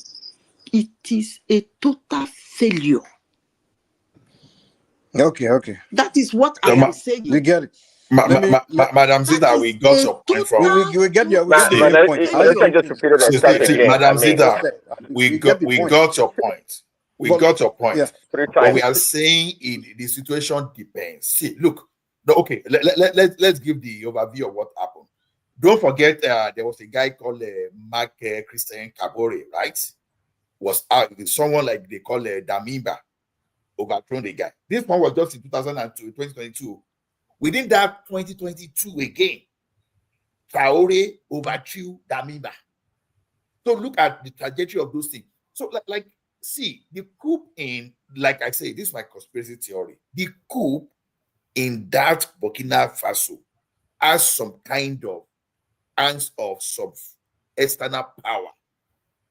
France, for example, being who they are, they still want to hold on to the resources they are getting shipped around all those francophone countries. Sorry, what was the reason he gave for overthrowing the former military leader? It's all about corruption and alliance. It's not even corruption. He was the leader of, they have insurgency the way we have in Nigeria, and their own is one worse than our own. He was the one in charge, and he was claiming that the guy there was not actually focusing on insurgency. No, he said it's the French. The French are not, like, he kept the French there, and the French are making it worse. That was the argument. The old leaders have alliance with France. It's not the old leader. They had a coup, and it was part of that coup in 2022. I think in January or February 2022. It was part of the coup. Yeah, but the old leader refused to align with Russia now. Which old leader are you talking about? Oh, okay. You were part of a coup that brought in a military, another military junta, and you are still blaming that same military junta that was losing focus. And you came in, and then the next thing that you do, something that you blame something for, you could not solve it. Then you have to go and call another point. Let's not make. I don't understand you. Hold on. Can I speak? Can I just say something real quick? Is it okay? Yes. Yeah. Okay. So let's not make this about whether Traore is a good leader or a bad leader. Let's make this argument whether it's okay to have the foreign, which is Russia, to come and be protecting him. Let's base the argument on that. I don't care whether. I'm not here to say Traore is a good guy. He should have done what. No. I don't care about that. The main argument I want to present is whether it's justified for him to have the Russians protecting him. And let me ask a question. He said, how would I feel if the Nigerian president Tinubu called the foreign Russia or another country ministry come and protecting him? At this point, if Tinubu just call foreign companies to come and protecting him in the context of where we are in Nigeria, then I will be ashamed. Like, what kind of rubbish is that? Because you don't have, it's not like the Americans are coming for you or some superpower is coming for you. For you to be saying you want another military to go and protect you against who? Your own people? That one, I don't agree. I will anybody hold on, now, let me land. He can say it and he can justify hold on, it. Let me finish my point. I'm answering Remy's question. In that context, I would say, of course, that's rubbish. But if we have a situation where maybe Tinubu now says, I want to kick Shell, Chevron, BP out of the Niger Delta because I want to nationalize Nigerian oil. And then the British, the French are saying now, we want to take this guy. And it's clear that they are coming for you. And Tinubu now say, oh, wow, these people here, the kind of level of intelligence they have is way beyond my own country. You understand? Meaning they have the kind of spy satellite in space, and the only country that can match their spy satellite and all those things is Russia. I'll be the first to tell Tinubu, come. You better call Russia come and protect you because you are gone already, because you don't have the means to defend yourself against these people. They are way too powerful. You have to go for their Okay, adversary. Mike, So that's the way you have to Mike, look at quickly, it. hold on. Along that line. So imagine if Nigeria's military is Fulanized and Tinubu is having problems. Would you recommend, or would it be too far to say to allow external military or forces to come in to protect him?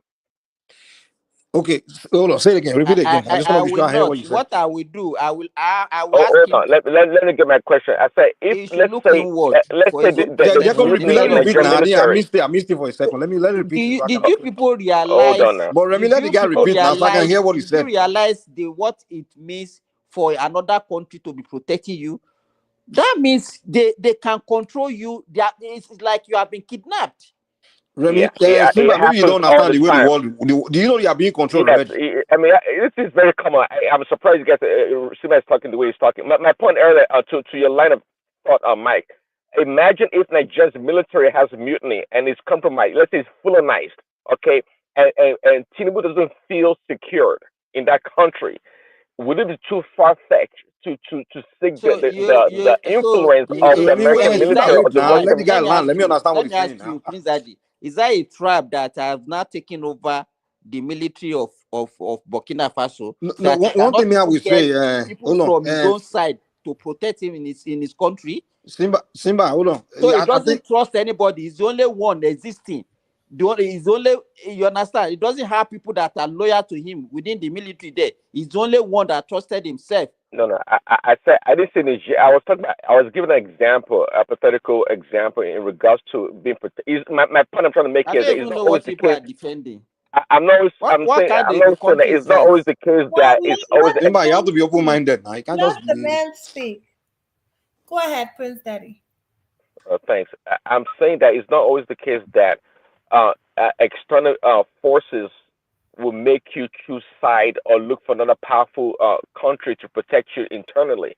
Many times, in fact, the reason why external military come in is because there's internal struggle for power against the military trying to take over the country or undermine the civilian leader.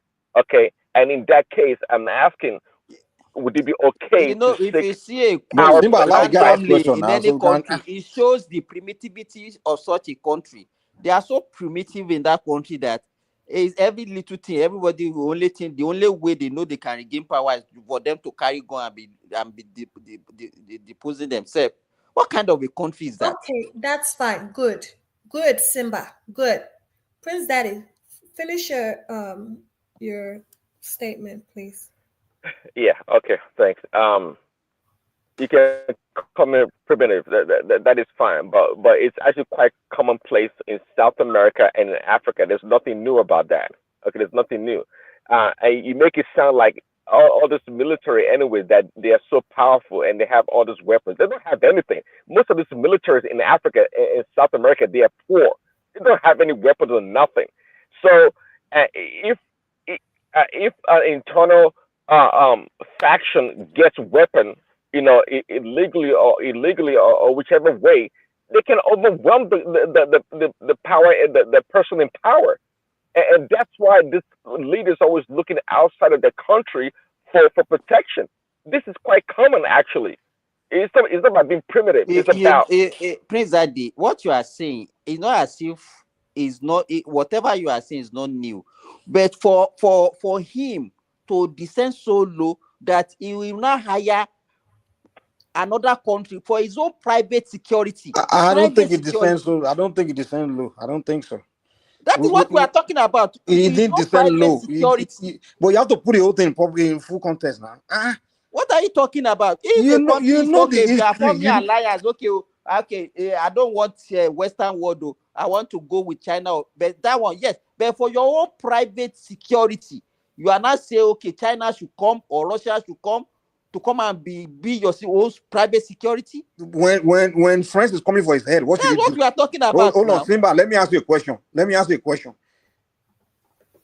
If you are in his position and knowing that the move you are making is the same move Sankara made when he was there, and the French came for him, and you know that the French are coming for you. Let me ask you now. Hold on.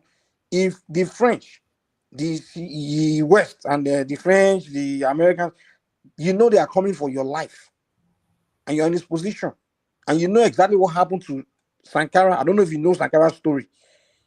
What will you do? Okay, let me tell you what I would do. How will you protect yourself? Okay, let me tell you what I would do. We have one man called Obasanjo in Nigeria. When he came in 1999, we used to have random coup and everything.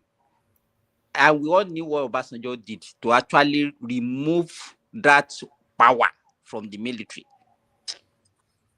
Why are you easing? Do you want me to answer why I'm easing? If you know, do you want me to answer why I'm easing? What do you want me to answer why I'm easing? Why? Okay.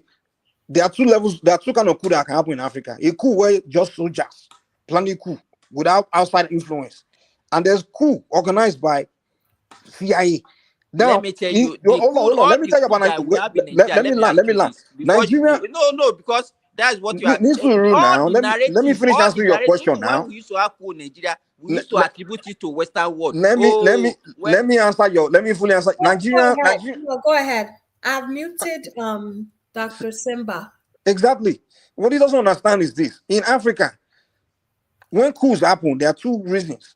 Either one general or one soldier just hungry for power want to take it, or it's the CIA or all those people organize it. Now, record shows that the ones that have been organized by the CIA is 100% perfect.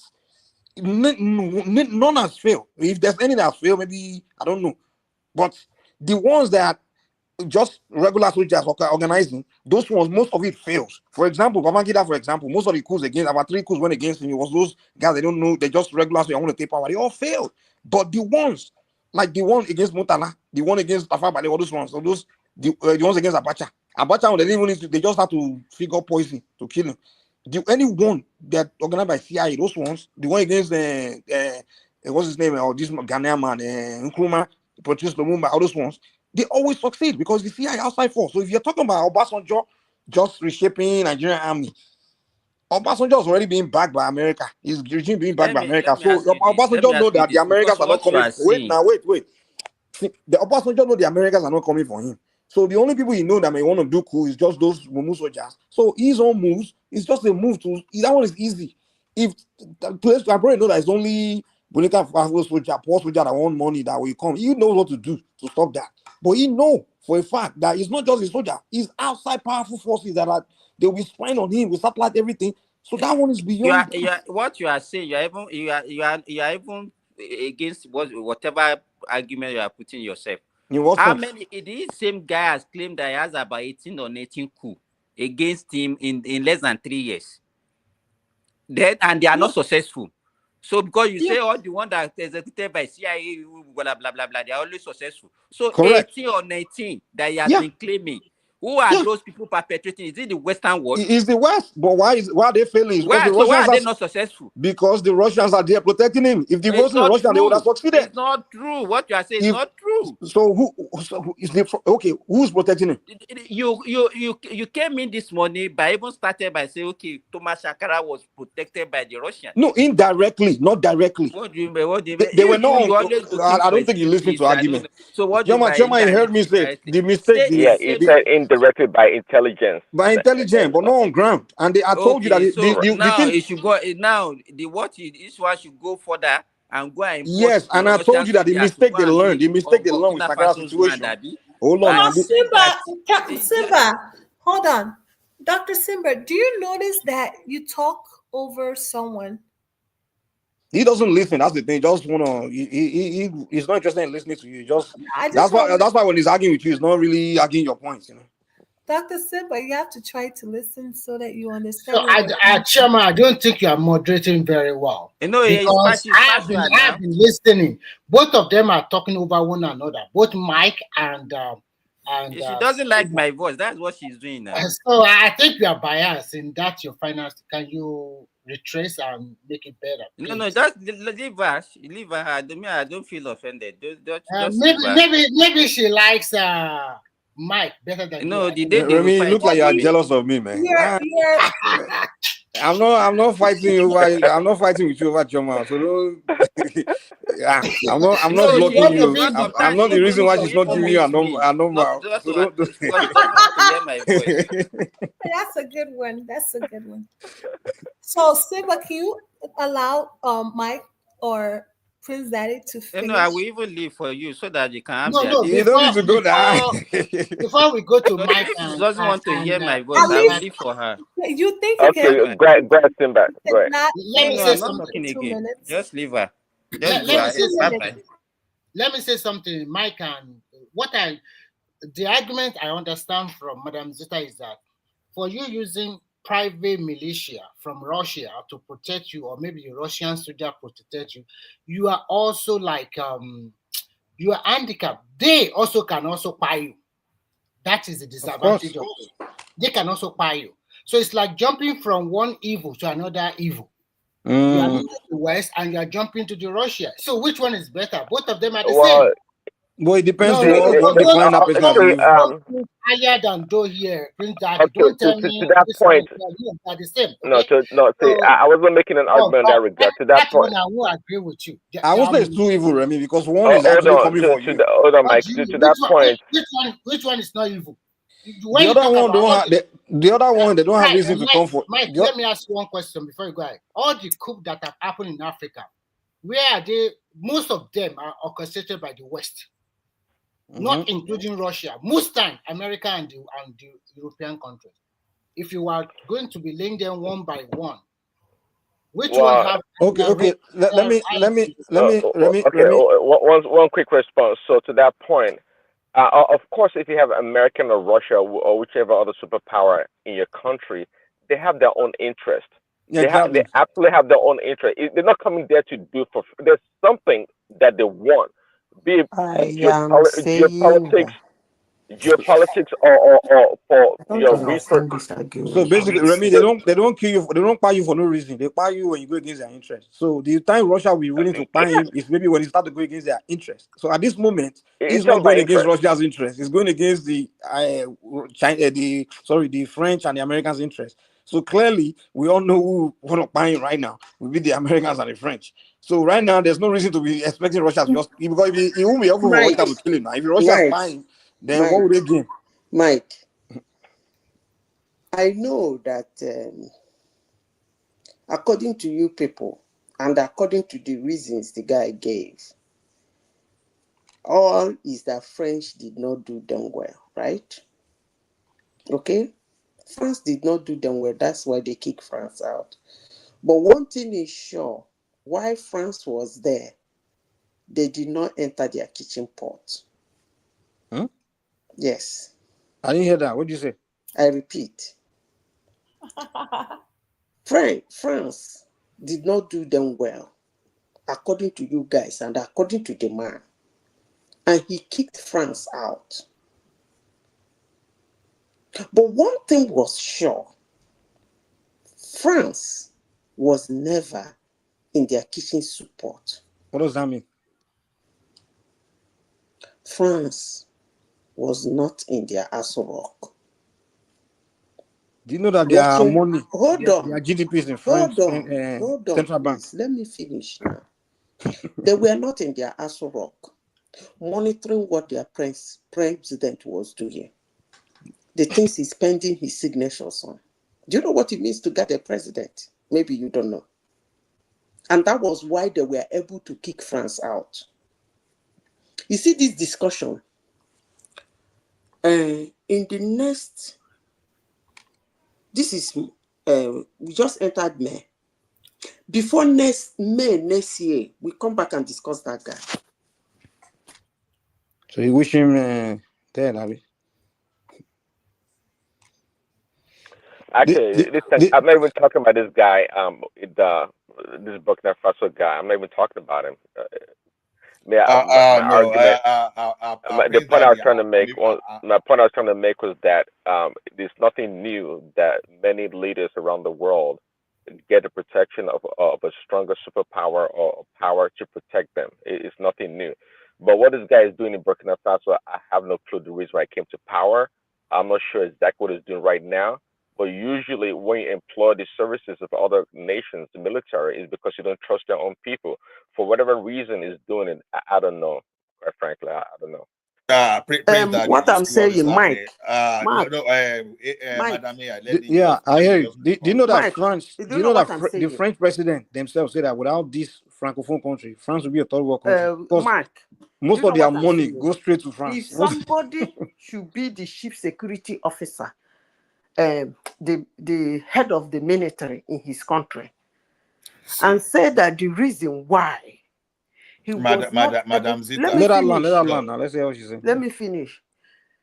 He said that the reason why he could not fight the insurgency in his country that was ravaging his country was that he wasn't the person taking the decision. And when the democratically elected president was there, he was taking decisions on trying to curb the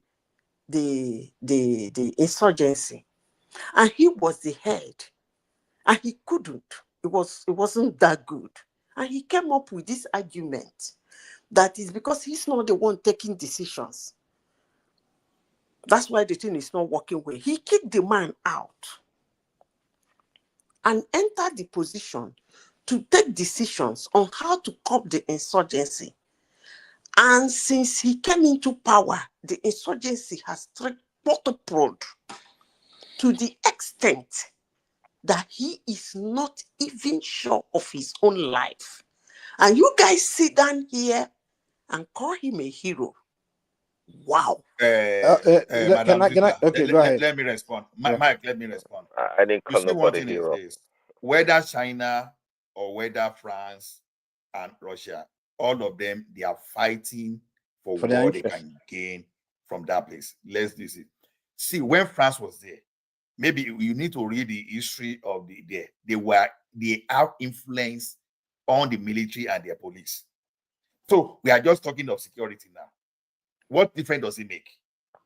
You have a military that says the military of your country, but the military was being controlled by France. Does it make any difference? The only difference now is that, okay, Russia is guiding the president directly. But then the person that was controlling your military, and we are saying it doesn't touch their kitchen. What difference does it make? The person controlling your military can overtake you at any time. So the only reason those guys here will not do anything against France is just because they are dancing to the tune. Anybody that will move against them, France will just remove the person. But what the dimension we have here now is this: Russia find a way of getting back at France. They went to the territory and they started destabilizing and are taking over, and they are protecting those people that take over so that France will not be able to do them any harm. So it just see either whether France or Russia or whatever, it doesn't make any difference. Even maybe let me say something real quick. It's one part that people are missing, particularly Malazita, is that they don't understand where this whole revolution began. This whole revolution began with the young Burkina Faso, because when the social media kind of started exposing most people to past atrocity, these imperialist things, the colonialism. There was a document they did about Sankara like some years ago, where he exposed exactly what happened to Sankara, how Blaise Compaoré was responsible for his death. And a lot of young Burkina Faso, from that on, they wanted to avenge the death of Sankara. That's where it started. That's where the whole revolution started. So from there, that's where the anger against France, deep anger, hatred, even Burkina Faso children born in France. I'm talking about French children, French Burkina Faso descendants. They were protesting in France over that documentary, that France responsible for the death of Sankara. That's where this whole thing started. So Blaise Compaoré is also from that generation. He's a young guy. The guy's a millennial. He's 34. He's 34 or something. He's from that. So now the whole thing really was the anger, avenging the death of Sankara. This all these whole things really about. It's not just about insurgency, because it was really only about insurgency. I don't think they would have just chased France away or anything, because they would have just trying to figure out ways or whatever. But the anger for France, it was really about the historical context, So the historical antecedents. That's what this whole thing really is about. But that's what Matazita is missing. They're just thinking a guy woke up one morning, you want to replace one superpower with another one. No, it's beyond that. And to me, if I was in Burkina Faso, knowing that France got hand in the buying of Sankara, that crime, I won't want nothing to do with France again as a country, to be honest. Because what he did to Thomas Sankara was very evil, because that guy was a great guy. He had something really, he loved his people. He was a great guy. Go and study about the guy and I read about him. Even Fela sang about Fela sang a song where Fela was even crying that song when they kissed Sankara, because Fela literally went to Burkina Faso to meet the guy and was talking good, said he's the only leader we had in West Africa at that time. Just go and do research on this guy now. And the way they're killing, that thing pain Fela, man. Like, I heard all these Pan-African people back then, like, wow. But because we didn't have social media back then, it was just Western media that we were consuming. So most people didn't really know what happened. And the Western media was just covering things up, doing propaganda to brainwash us, and they would tell us, oh, the guy was a communist, all those bullshit. They would tell us communism, communism is evil, those kind of things. But today, people are more exposed. This is the information age. So it's like people want justice for things that happened in the past. So those young generation of Burkina Faso, they want Blaise Compaoré gun and the French gun. That's what this whole thing is about. So I'm not talking about, we keep France out, because no, it's beyond that. I won't want France in that country again after that, after discovering that. When France themselves, the French president, the former president said, if it wasn't for those African countries, France would be a third world country, because they depend heavily on those countries. They're ripping them off. So sorry to interject, Mike. Can you give me one country that Russia have turned their country around, that they have 24-hour electricity, everything is super, super good in that country? Give me one example of which country.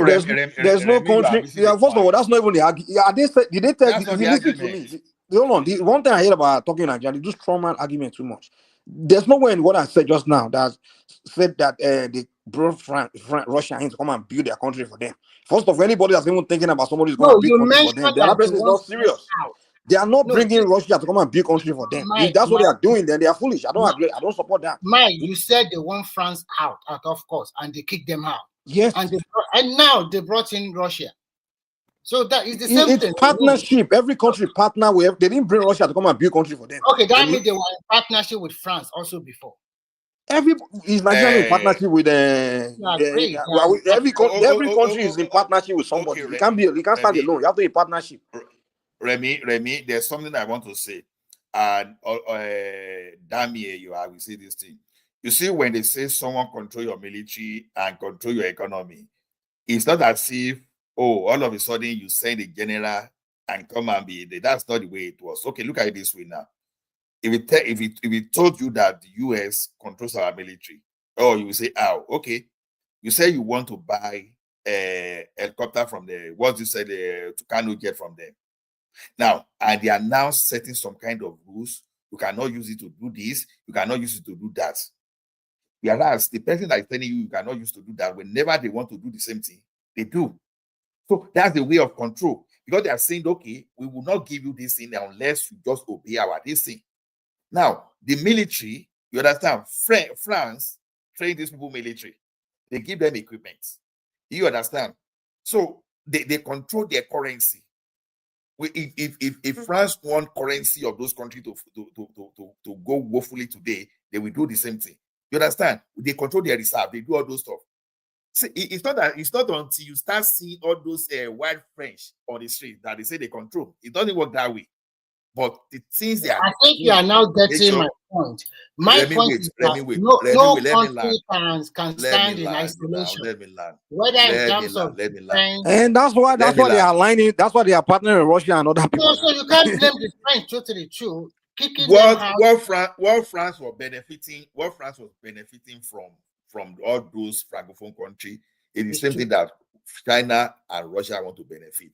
But sometimes... But the only difference is that those ones didn't assassinate their leaders. They haven't committed atrocities against them in the past. So it's like I'd rather have. So time will tell for those ones, right? No. The thing is, here's the deal, Remy. A powerful country will always have more advantage over you in partnership, So no matter what. You understand? No matter what. Yeah. In fact, Russia might even equally rip them off as France. But I remember what I said.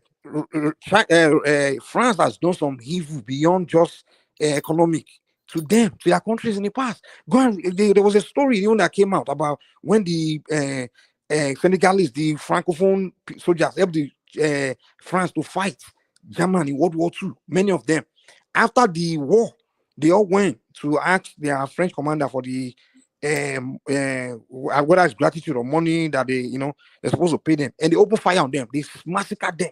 So France has a history of they've done some injustice, like atrocity. They've committed atrocity to them in the past. You understand? So it's not really about the advantage of economy, whatever. It's not even about that anymore. So if you are in their shoes, okay, let's say me and what's his name, Olaya now, we are maybe we sell. Let me use a very simple analogy. Let's say me and Olaya here, we sell rice, and you always buy rice from me, right? You only buy from me, you don't buy from Ola. But now you find out that I've done something to your family member, or I was the one that, God forbid, maybe did something to your child or molest your kid or something like that. And then you decide to come, okay, not because I want to stop buying. You want to stop buying from me and start buying from Ola. It's not because Ola will sell it lower price or bigger price, but it will make more sense to say I'm not patronizing you anymore because you've done something bad to me, to my family. So let me go and patronize Ola. So that's the simple thing we are telling you guys here. We're not saying Russia is coming there to come and save them or do something. But they're just saying we're no longer patronizing you because we you've done some understood evil to that us. one. It does not mean And France never apologized to them. It does not guarantee that Russia will do better. So you cannot it's not. Time will tell. So fine, they can. Okay, because it's not guaranteed. They should keep France. They like.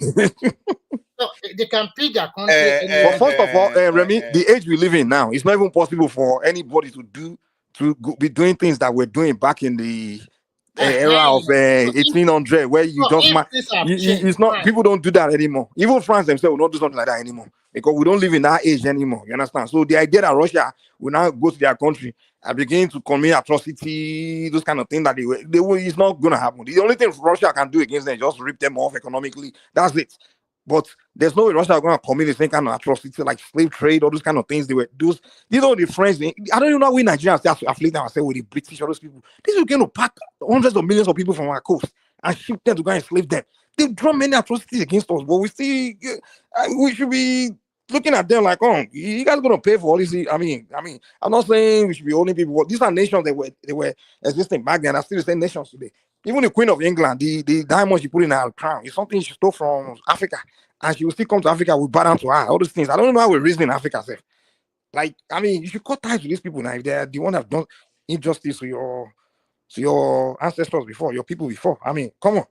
If there's anything at least justice you can do for your ancestors, so at least not as us do be and not favor these people that have done evil to you before. Go favor somebody else now. I don't understand this Stockholm syndrome we have in Africa. Let me tell you, I dare you, the thing you are just talking, you said Burkina Faso is not of significance, something to Russia. It doesn't work that way. See, let me tell you one thing. I've set an example here. See, being in that sub-Saharan Africa and taking over the territory that France used to control. See, it's not. You say it's not significant. You are looking at it. You are looking at Burkina Faso, and whereas Burkina Faso may not even be the target. Like I said, France may just be the target to weaken France for their role within that European Union.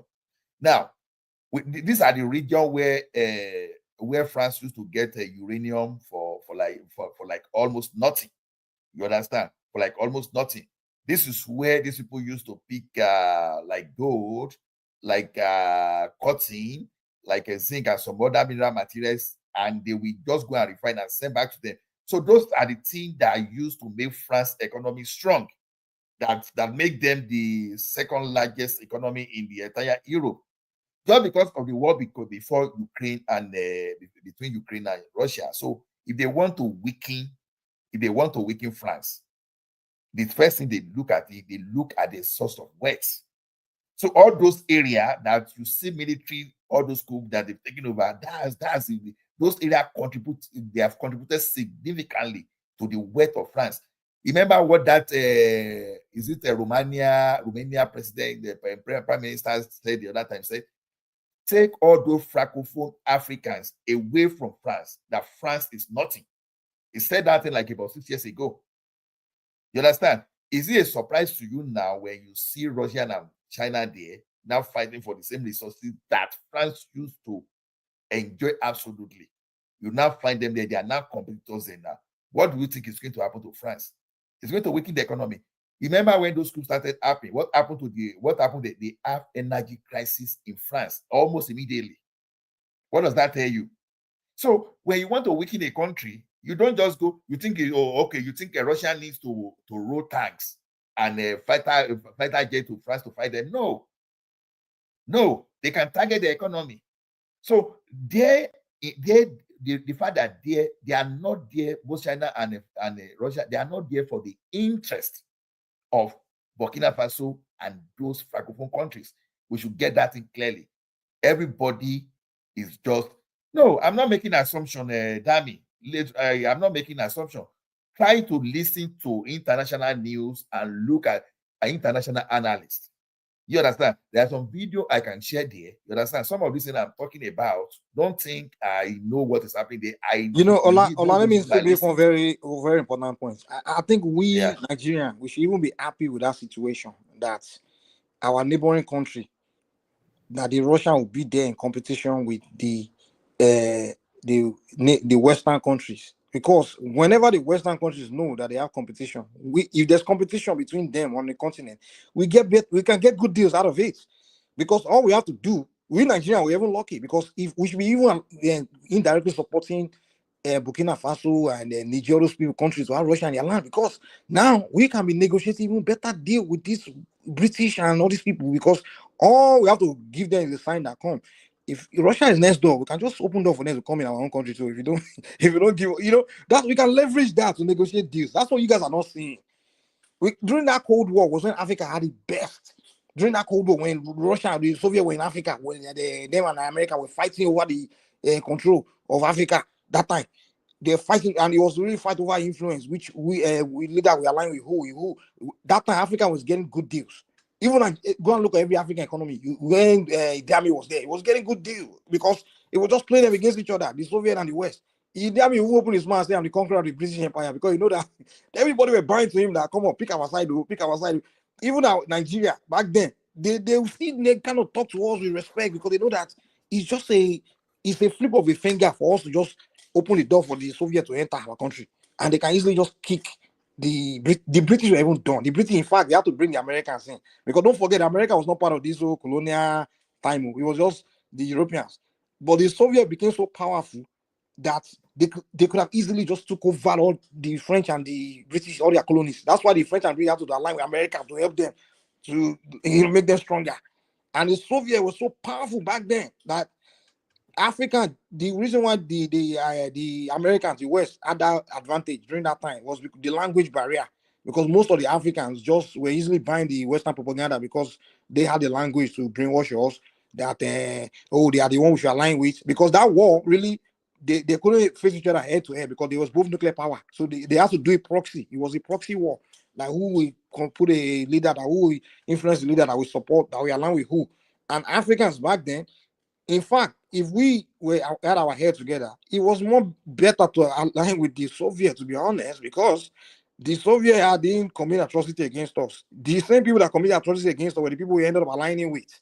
That's when they were using propaganda of media. They would be selling Black American celebrities, like the fight between Muhammad Ali and what's his name, George Foreman. They brought it to Africa, so we can all see it and be like, oh, America. They started shipping American movies. They started shipping the Jackson 5, James Brown. They started putting all over our TV. So they were selling Western culture to us, so that way they can kill the Soviet influence.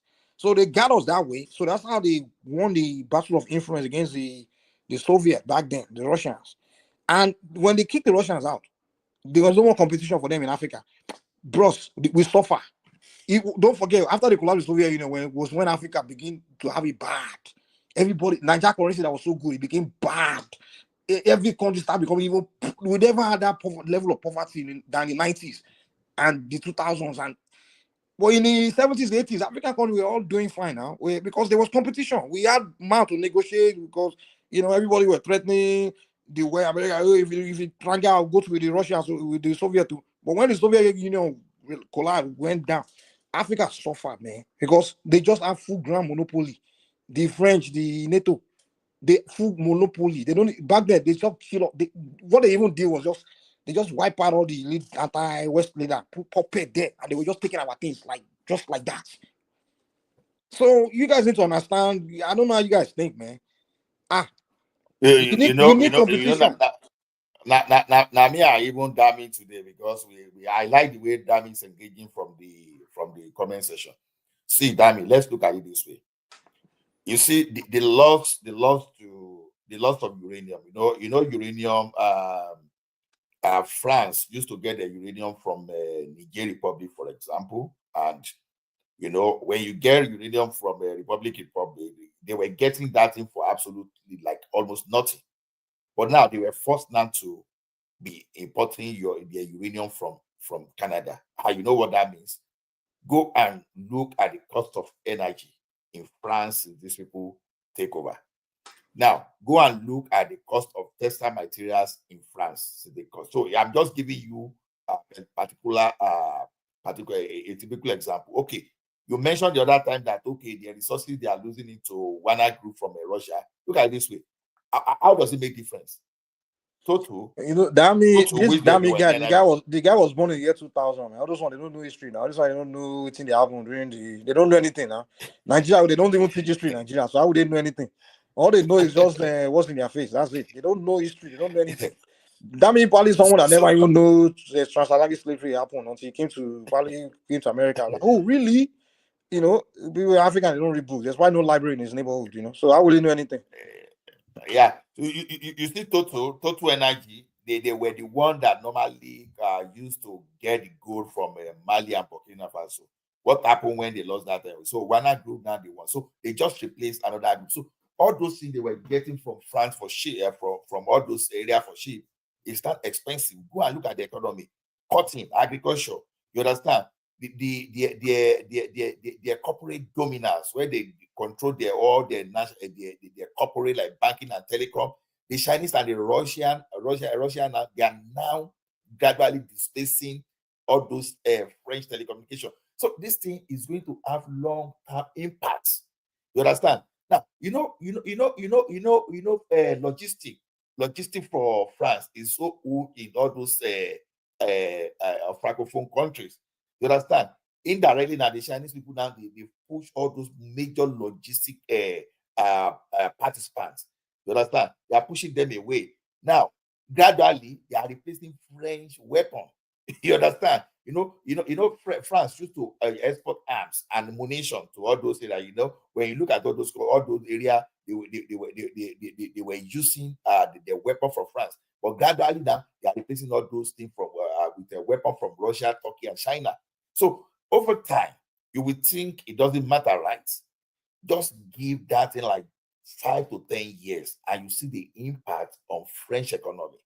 So, like we said, if you are thinking that Russia will now turn to, we are not saying Russia will turn all the Burkina Faso to Dubai. We are not saying that. Everybody, like, this is my turn. This is my thought. That is exactly what they are doing there. So to me, either way to me, it's a bad story for. It's a bad news. It's a bad news for all those areas. Yeah, is it possible that one slave master can be better than the other one? Yeah, of course, it's possible. It's possible because now we've seen a situation whereby China will just do something for you because you don't take money away from China for free. China give you money. If you remember in the 70s, 80s, like you have like car companies, Peugeot, they come and build factory, car manufacturing plants in Nigeria. Even the Soviets come and build because they were all bribing. Yeah, exactly. Yeah. Because they needed us to align with them against the Soviets. They used to come and build, because they want you to align with them economically. But the moment they became just the sole superpower on the only influence on the continent, they didn't care. They shut all those things down. When they didn't have that Soviet competition against them again in Africa, they shut all those things down. And you just controlling us, just giving us aid. And we just became. So people don't understand the power of the having adversary competition. Competition. Because the moment the Russia, you have and the Chinese, we have grind. You see, the competition is no reason why even Chinese here are giving us free stuff, because they want to compete with. They want to gain that influence over the Americans. That's why they will come to Africa, help you build something, build this one, just to bribe you to gain your influence. To gain their influence. So you need that competition in Africa. When you just have just the France, the West, only them, they won't give you anything because they have no reason to give you anything. They have no reason. They have no reason because for their own sake. Because the Africa is one of those regions that all those Western countries used to build their economy. You understand? Even when they were trying to use United States of America to build their resources, those people there and Canada, they were wise enough to put them away. But the only people they be bullying over time is we Africa. It's we Africa they be bullying. And that is where they want to stay there. So sometimes competition is good among all those Western power. You understand? If you think France, if you want France there, you think France is doing them good there, okay, good. Because one thing I keep telling people is this France that everybody praise around that place. Tell me any of those Francophone countries that has stable supply. Tell me or any of those Francophone countries that have you have industry in all those Mali, in Niger Republic, in Burkina Faso, where you can process cocoa from the beginning to the end and you turn it into something you will never see. Tell me the textile industry that you find in all those countries. You cannot never. So why all this story about France that we are talking about? You understand? They are doing nothing there. So to me, I honestly, I don't even really know why. To be honest, if you ask me, I don't even really know why we are against, why we are going to support France, and we are against China or Russia. I don't know, and I notice a lot of Nigerians just don't really like Western countries so much, because we watch their movies too much now, and they influence us culturally. Growing up, the way they package France, we have France, it always sound good. The USA, or the way they brainwash us now growing up, So that's why we are so into all those things. Well, most of us, they don't teach history now. Most Nigerians don't know history. The way they will say British. These same guys, they were very wicked to you, man. I mean, like they just kind of the way they condition us. That's why for many Nigerians reason the way they reason. They would defend. They just be defending all these countries. I'm like, what to be your own to do alone? If Nigeria defend France, why are you defending France? What concern you on France? If not because of America and USSR, honestly, British will still win Nigeria, to be honest. Because just assume there's no America, because when Britain used to reign terror across the globe and you understand, it was America that first of all challenged them. Then the rise of USSR was a big threat to them. So that is why that you see them now keep quiet. All those British people you see, those Britain you see. No, because before World War II, they were the superpowers were the British, the French, and then the Germans. It was those European countries. The Soviets were not really all back then, and the Americans were not. They were not really. They were still kind of isolated in the Western Hemisphere. So it was the Europeans now. They were the main superpower. But after that World War II, they all weak. They became. They collapsed, man. France was even overrun by Germany now. Even they had to vacate the French capital to Senegal. France was done. Honestly, if not because of America, you understand. It was America that came to rescue them, and then America now took over from them, became the superpower, and then the Soviet now built. So those countries were done. And the Hitler don't say you go dine in the Buckingham Palace. That's why they were giving everybody independence in 60s now. They don't get power again now. They don't finish. Well, Africa don't even know say that invading and fake independence. They give us exactly. Africa will say we fought for independence. And what really helped United Kingdom that time just because of the Commonwealth nation that participated then. Yeah, they use that Commonwealth trick to still keep their colonies, their influence. That's what they did, man. Those countries have done. Not because of that one. Easily, they adopting that one just take over. You see, honestly, America, we are talking to the honest. America really helped that country, honestly. America saved them. In fact, even their colonies. Do you know how many the British and French? Do you know how many Africans they used during that war? Like during that World War II. Now Africans fight most of their battles now. Most of their dangerous battles. Africa and Indians. And Indians. So those a lot of Nigerians died in that World War II, man. Nigeria, Ghanaians, all those West Africans, and they don't talk about it. They carry them to go and fight the Germans. Because if it was them alone, Germany would have finished all of Germany would when Germany take on France, they abandoned the country. The entire you know that the entire French government, they abandoned France. Hitler, go on the videos on using where Hitler is strolled on next to he was strolling. He was walking on the street of France, and next to taking picture next to Eiffel Tower. He was in the street of Paris. Hitler. I say, man, boy, that's how the guy finished France, man. If it's not water that saved England, the guy would have overrun England too, man. They were bombing in England day and night. Like, Germany don't take over, man.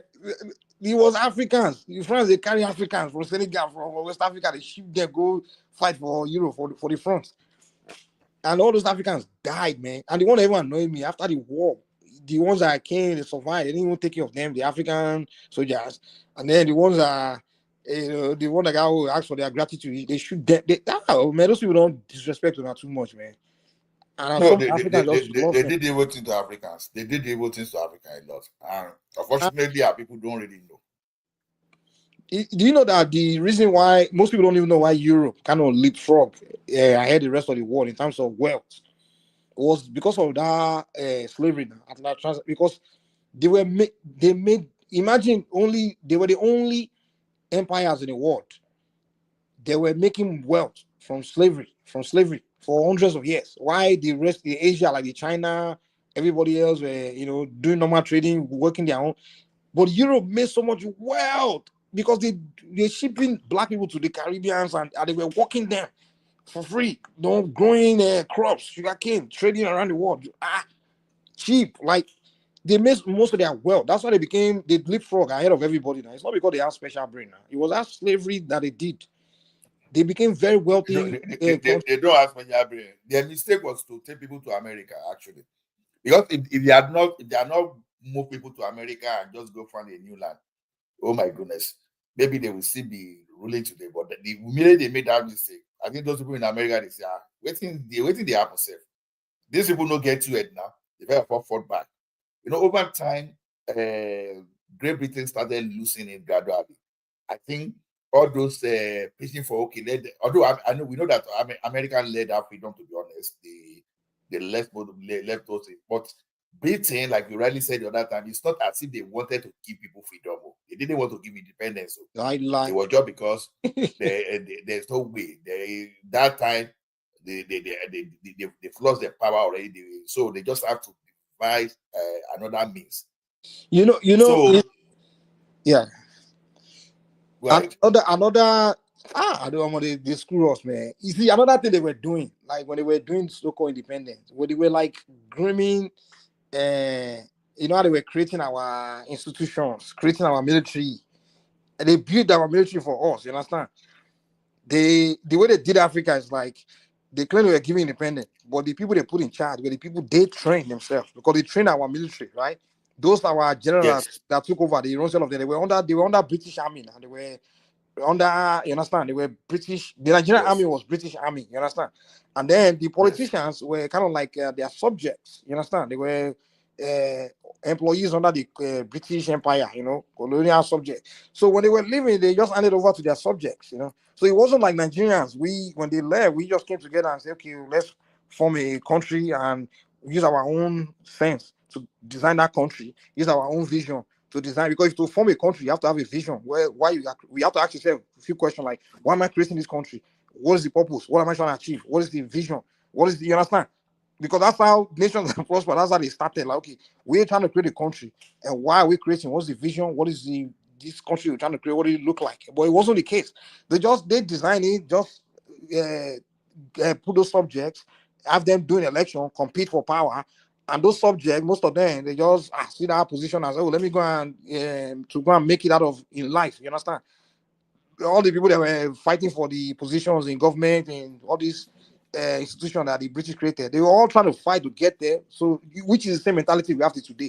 Because everybody wants to be senator, become this. They are all going there because they just want to make it in life. It's not because they are going there to go and carry out the vision of the nation or some kind of plan of the nation. So that's what they did, and they make sure that they kept their themselves in the kind of the background. You know, they kept high on everything, making sure that institution is still going the same way they design it, and whoever is going to occupy it. Because all our politicians or people that run most of the things in Nigeria, they have phone number of somebody in England or something like that. They will tell you, they get free. So indirectly, they still got hands in our affairs. But hey, I think if we knew what was going on in the world that time, we could have played that card, man. Like, okay, we see you're trying to leave because your continent has been destroyed. You understand? You have, you know what I'm saying? And you have the monster called Soviets coming after you. That's why you are leaving. We could have just played that game, man. But we didn't have our forefathers didn't know enough that time, man. No, you know one thing that really shocked that I think really shocked Britain, that Britain were no longer taking Nigeria seriously. You know, they only play politics because of the sporting we got from them. You remember that go on. Then later Obasanjo up to some period of February, they nationalized their assets, all those British assets. You know, all those banks, all those they just nationalized it immediately. They took the thing away from them. That is what the people from Francophone Africa, they've never done before. You know, we just took all those assets and the thing started wicking. Because it wasn't a surprise to me when they didn't even support us during that Bakassi thing. So what does that tell you? It tells you that these people, they fight for their own interest. You know, back then, go on and those guys, they knew the Cold War that was going on, the Soviet things. So those guys, they had the amount to leverage, you understand?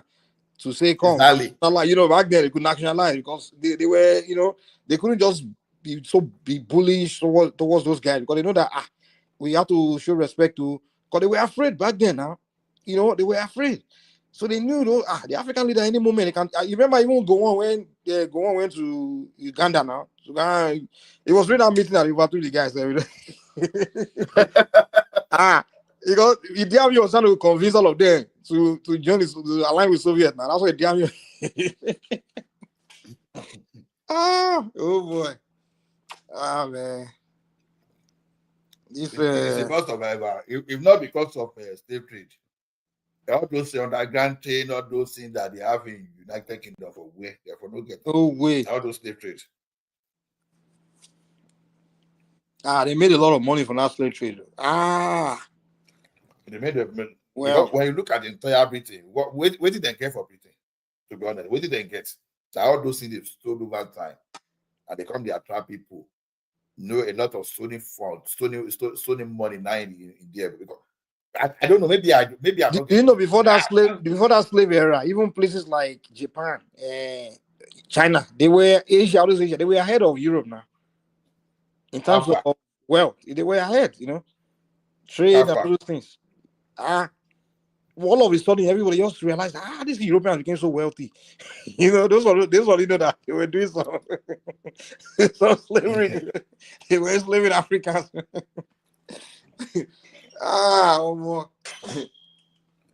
I can't even wait for France to be there. With honesty, that France they need to. You know why I don't like France? It's just because of the road they play in that Bakassi Peninsula. I'm not from that region, but that thing they pay me tomorrow. As Cameroon just like take Bakassi Peninsula away from Nigeria, I cry. Is it not Obasanjo that let them be? That give it to them? I beg that Baba said. Remy, that saying Obasanjo should rely on his own. You think if Obasanjo, he was trying to threaten her? No, I understood you what think you're trying. if Obasanjo I had understood Russia behind him? I understood what you guys are trying to say. Remy, But do you think if what Obasanjo had Russia behind him, we just give it up? Like, you go, no, I understand. I understand that let me tell you what happened. Let Remy. me talk. Let me because talk. You guys have been Nigeria, talking. Remy, wait now. No, I will keep quiet. No, just give me a minute. I will keep it after. Nigeria to get many corrupt and unpatriotic elements. They convinced Abacha. Abacha, from what I read, from the version of the story I read, did not want to go to court. It was Nigeria that wanted to make money from the proceeds. Because left Abacha want to see that place, they find what they go. You know, when this Cameroonian, they carry the people, they come there, Abacha did deploy troops to that place regularly. So people just go convince Abacha. You know, everybody was against Abacha that time, and that guy no give that. He was ready to face the consequence. As some people say, no, let us take the thing to international court. How will you encourage that? You know the entire Western country was against Abacha, and you're not encouraging. So that means he's in control also. So is the Western part also control him also? I'm talking about Abacha. No, Abacha was already aligned. Don't forget that it was that time that China started buying our oil. You understand?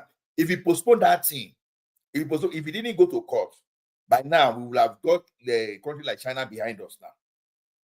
You understand? Assuming we postpone that thing to this time, we will have got a country like China and Russia behind us. But as at that time, oh my goodness. No, an average Nigerian does not like Russia and Chinese. So don't you think the country, they don't want China or Russia? Average Nigeria want the US, France, England. They want US, France, Germany, all those. That's what they want. They still believe that China, Russia are still outdated. They are not good people. They are terrible human beings. They don't want them. No, in the movies we're watching, they were the bad guys now. In those war movies, the Russians were the bad guys. The Chinese, remember those war movies where one American soldier be killing 2,000 Chinese soldiers? All of them be dying like So we China, Russia. Rambo.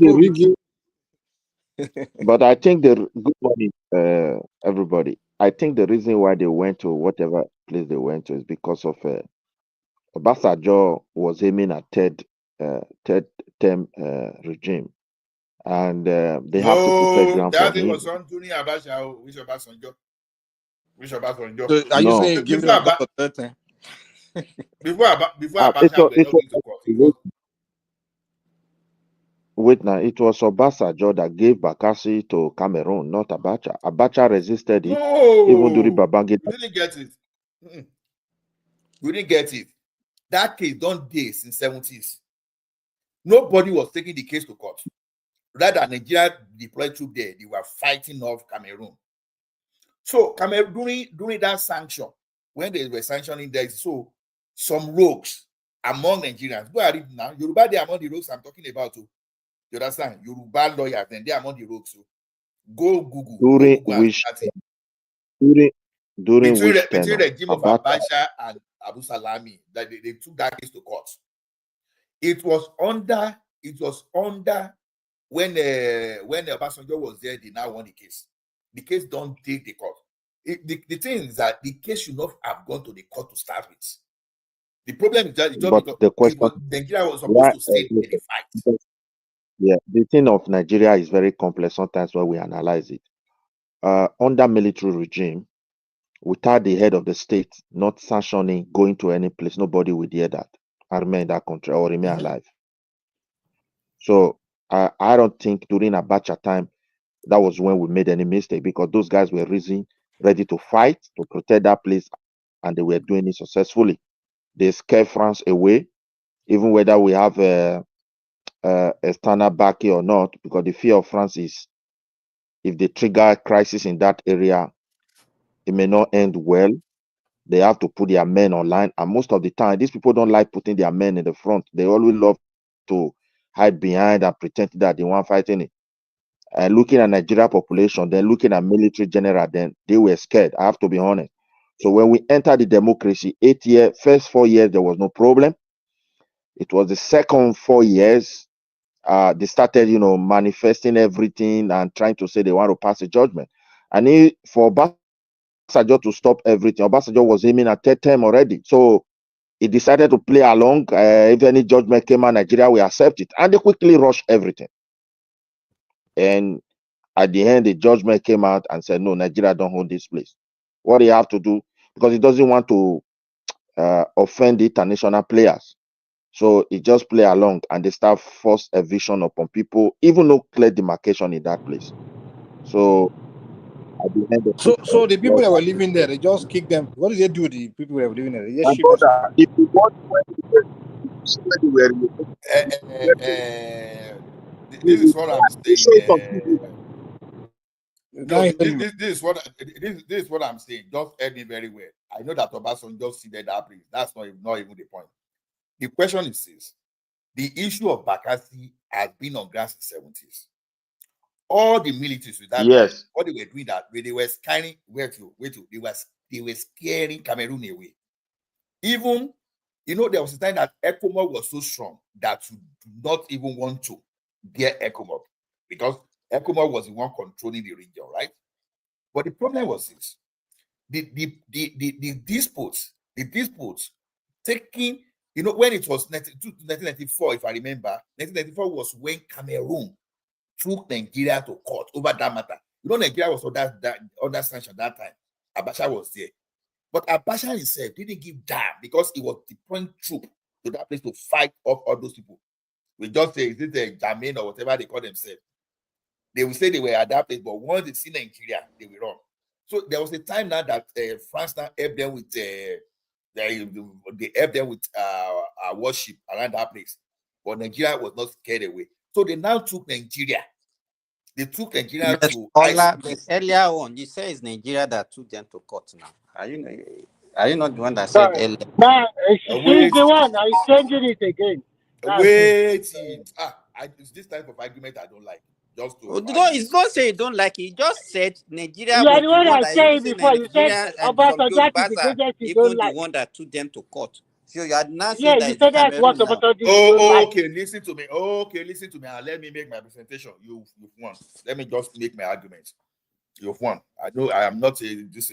Now, the question is that now, under Abacha, they now took Nigeria to court. Now, the mistake that Abacha made was that the Nigerian people that want to make money out of these people, they encourage Abacha to go and face these people in the court, which was a tactical mistake from Nigeria part. You'll be fighting something from 70s. You'll be using military. You'll be deflecting these people, and all of a sudden, you now encourage that. Okay, let us go and meet these people in the court. How are you supposed to win? So that's what I was saying. So why would you encourage? What I don't understand, if you bring all these military guys, you are just causing confusion. If you are bringing all these military guys into this issue, it's just like China and India having some problem in some part of the land boundary. No, it's not an issue. What I'm saying that Nigeria should not have gone to the courts. Let's no, Cameroon take them to court. Why didn't Obasanjo just withdraw from court? No, listen. If you are a party to court, see what is going on. Yeah, if somebody sue you in the court of law, you must represent yourself. But the truth of the matter is this: Obasanjo, don't forget, they took Britain, they took so many countries to the court and they didn't go there. The fact that they took them to court, they didn't go. So the Nigeria had an option of not going to the court. They had no option. It's just because of the Nigeria that wanted to make money. We need to let us be honest about money. No, my brother. What is your? You are confusing us. It's not all Nigeria. Abacha, these were pro-Nigeria. They made sure even the Northerners elite, all these military guys, they understand the consequences. Yet they never bow down to anybody. Down to Abdul Salam, everybody, they were fighting it to the best they can. It was Obasanjo, out of greed, of tenor. Even the first 4 years, nothing happened. That was when they started giving information that, look, if the court decide anything they decide, Nigeria have to accept it. What are you saying to Jammers? And at the end, in the court of the law, they did not even say Nigeria. They said the agreement that the French and the German reached some years ago, even before that, the creation of, I don't know where they were trying to create those areas. You know, some part voted to go and join Cameroon. So Midwest, what Tola is just doing is just wanted to exonerate Obasanjo from the problem, and that was why there you go. Even Stop this like wait. There you go. No, Simba, I don't really like this thing. I don't let us mislead people. Let us put this thing. Don't just come with that sentiment. This has nothing to do with exonerating Obasanjo. Mr. Ola, you have to let him finish. No. See, someone is someone is manipulating me. I say you should let them finish. What are you talking about? I'm not manipulating. That's fine. Can you? No. Wait. See, no. There's a problem here. When we are trying to educate ourselves, everything should not be you are educating. You are twisting history. No, I'm not twisting. Listen. Okay, clarify. No, Ola, we're not doing this.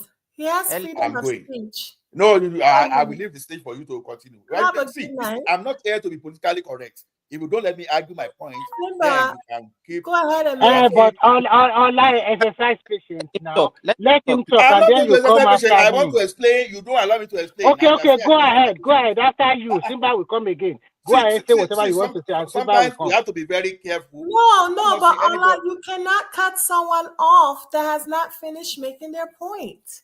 What was he making? Chairman, it's okay. Simba is a gentleman. I don't care if he mentioned Obasanjo. It doesn't matter. Let him finish making the point. And then but Simba already agreed. Let Ola continue. And after Ola, Simba will come again. Ola, go ahead. So the question is this. The issue of Bakassi has been like almost a century case. But the thing is this. Every military government, they made sure that they were not even doing anything. You know, Richard Kingide was once let answer to that issue when he was the Attorney General in the 80s. You understand? When they were arguing about this 1930 Anglo Treaty. But as at that point in time, Nigeria was claiming that they occupied that place, that they had the occupation there, so presenting different evidence. So nobody was going to court on that matter. But you know, there was a time that the President Ajibola was the ICJ, was one of the ICJ. You understand? Now, all those period too, when he was there, nobody was going to court. Suddenly, when Abacha was there, Abacha that was because like someone said there that Abacha was a pro-Nigeria, I will give it to Abacha. Left Abacha alone, Abacha will not go to court. It was under Abacha that some crook Nigerians that wanted to make money that we're now referring to the like of Prince Bola Ajibola Hassan. You know, when I say Yoruba, we are among those people that were there. You understand?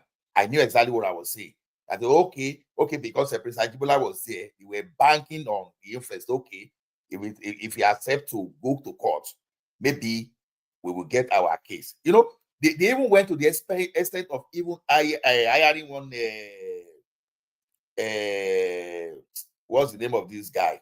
Getting maybe it's only legal opinion or whatever. They call it, is this and Brown, or whatever? I can't even remember. You understand? When they were consulting on that. So the problem I'm now saying is this. What some analysts said is this. Nigeria should have kept it in the way it has been since that they were refusing to go to that ICJ. They take you to ICJ, don't respond.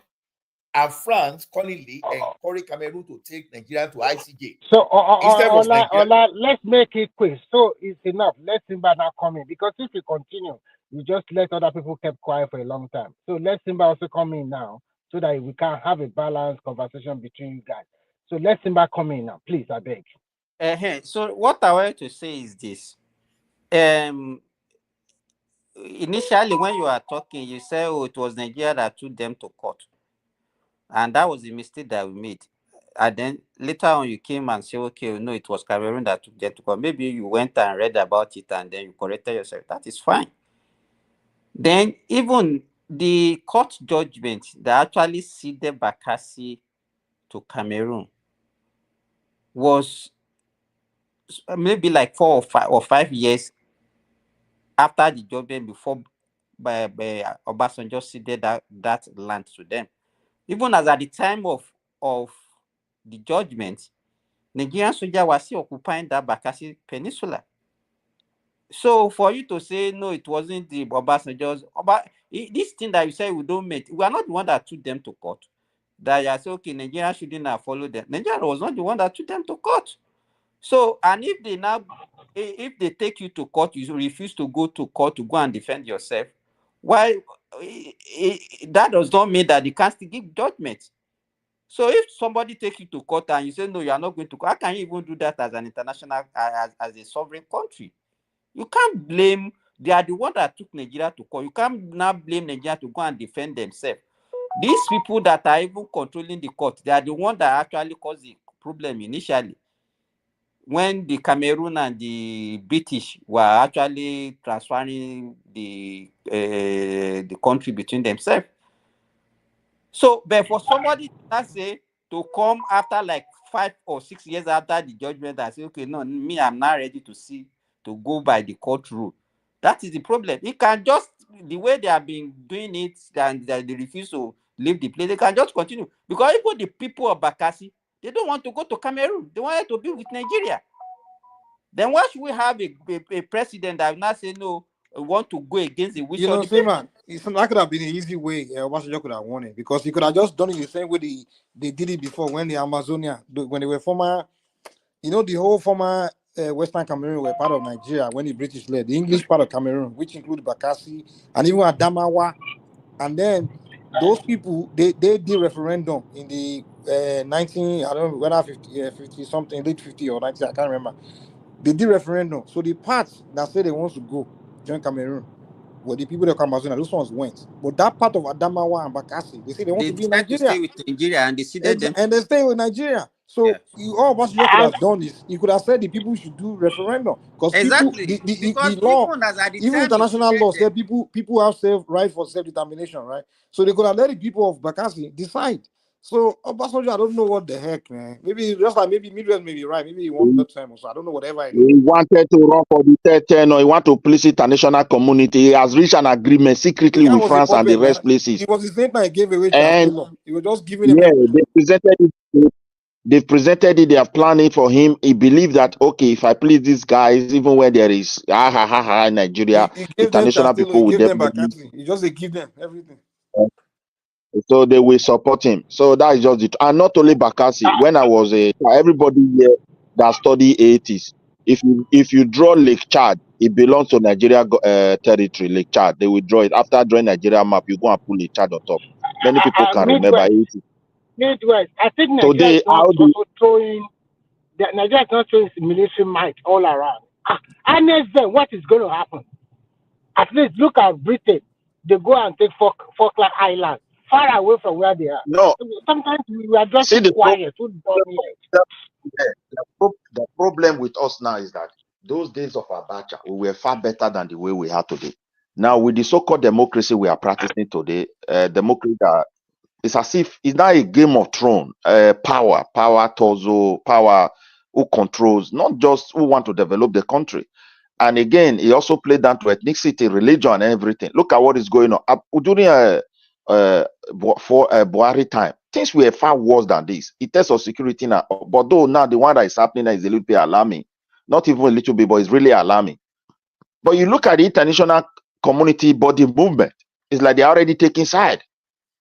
From America, from everywhere. So Tinubu have to, play some game of Midwest. Let me even most of these things. Let me tell you that Cameroon made several attempts. Not even during the. We are just limiting this thing to even the time of Abacha.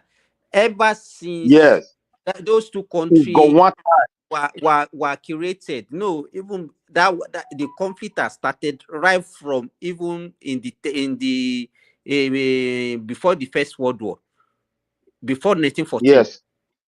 Do you understand? Yes. Before 1914, the war, because the thing started when the German, Cameroon was actually under Germany. Yeah, it was German protectorate. Yeah. So it was that time that they created they have these different map that this is where the thing ended, this is where it started, and that was when the conflict actually started. and they've been on it even before the two countries regained independence. But the thing became intensified after the independence of those two nations, and that was when they now ceded some part of the northern part of this thing. You know, if you remember, the NCNC, those early political parties that we used to have, included this part of the Cameroons that we are talking about. Yeah. Not Nigeria, it was the Igbo. It was Igbo that was trying to go and put them, not Nigeria. What don't care. The Action Group, the other one, wait now.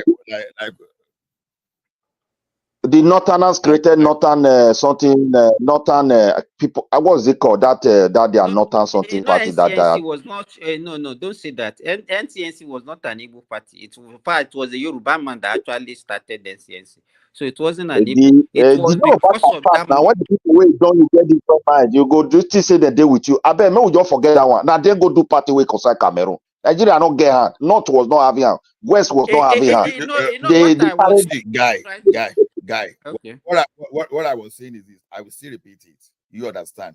We have so many unpatriotic Nigerians. The question I'm still telling you is this: Nigeria will not be the first person another country will take to the court, and they didn't honor. So many times, Britain, United States, they never honor that ICJ. The thing is this: Nigeria had no duty going to that thing too. It's just because is it not in Nigeria that we have the same attorney? We have attorney general and former attorney general and some people that wanted to dupe Nigeria of that colluded with international foreign country to dupe that almost something equivalent to almost a third or a quarter of the total Nigeria reserve. I insisted that it was a glitch of some Nigerians. They saw opportunity of making money. That was why they went to that court. They should not have encouraged Abacha to go and accept, because as at the time the Cameroon sued Nigeria officially that time. It seems like you just want to put this thing on Abacha, man. I don't even understand. No, I'm not putting it on Abacha. No, it's not Abacha. No, get me, Mike. Get me. Left to Abacha alone on his own, Abacha will not do that. Abacha fought around that place very well. He fought that very well. It was our people. Yoruba was among them. He was not trying. It was Obasanjo by himself. Obasanjo just trying to please him. He was trying to please the Western powers. There's nothing to argue on this matter. Look, when they were going to court, Abacha was already let me ask you. Abacha was not even, by the time they even delivered the court judgment, Abacha was no longer in power.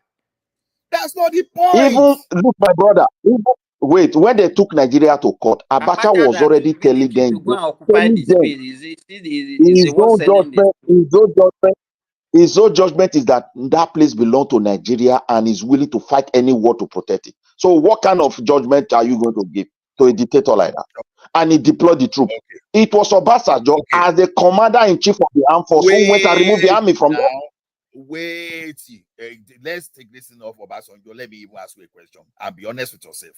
I'm not saying Obasanjo is okay on that. Okay, get that thing right. I will tell you that Obasanjo was at fault on that one. If that one makes you sleep very well, okay. The question is this: when they took that case to court, why did Nigeria accept that jurisdiction and did not say, "I'm not going to appear," and let them now give that judgment in absentia, in the absence of Nigeria? Why did Nigeria subject themselves to that jurisdiction? Because many countries, they sued them to that court. They didn't go. Excuse me. What were Nigerians going to do there? Wait. See, let me answer you. Whether they go, they did not go. The question is, after the judgment, what did you do? Now, when the court was going on, the president of the country under the military said, look, we are ready to fight war, and he deployed the army. Now, after the court judgment or whatever, even before the court judgment, the current president, the then president of Nigeria, Obasanjo, said, whatever the court said, Nigeria have to abide. And there was no judgment yet. Are you not the one that became your country? Close, right? Just assume that Obasanjo was never the president of the country. Maybe that's when we let you. But that's would have still be our country. Hold on. Obasanjo was there before. Okay. and he didn't accept to go to court. Just hold on. First of all, clear that Obasanjo out of your this thing, and let's talk listen together. The thing is, when Obasanjo was there before, wait, let me clarify you. When he was there, look, it was listen. We are trying to educate ourselves. Listen, and let us listen good. Everything is stop bias and political correctness. The question is this: you as a person here, they carry you go to court. And you willingly you subjected yourself to that court. That okay, you went to that court. It means that immediately you accepted that court.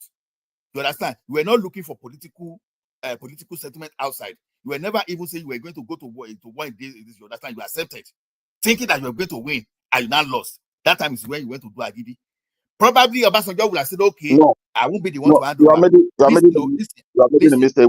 It wasn't like that. Listen. The question is this: Gowon didn't accept to go to court. Muatala Mohammed didn't accept to go to court. Obasanjo first time didn't accept to go to court. Shagari didn't accept to go to court. I say all these things to just back your wait.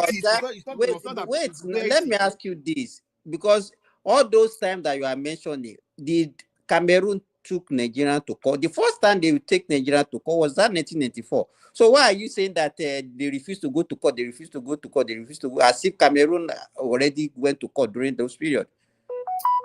Simba, I'm tired of this argument. You've won. It's not. I'm asking the question. All you said. You've won. Gowon refused to go to court. Buritala refused to go. Obasanjo refused to go. I'm asking you a simple question. Answer my question. During those periods that you mentioned, it's not an argument. It's a question. And because I don't need to argue.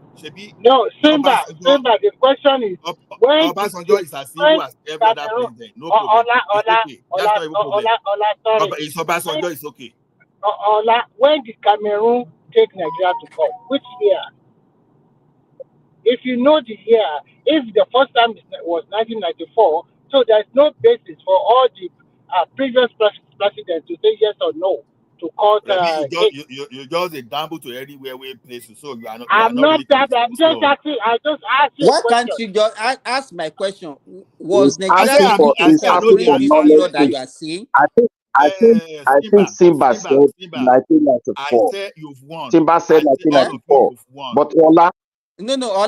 Sorry. Let him answer that question. This is why it's good to have a moderator. Any argument I want to argue with you guys, I make sure Obasanjo is not there, because once Obasanjo is there, we suspend the normal listening. Because that's to be.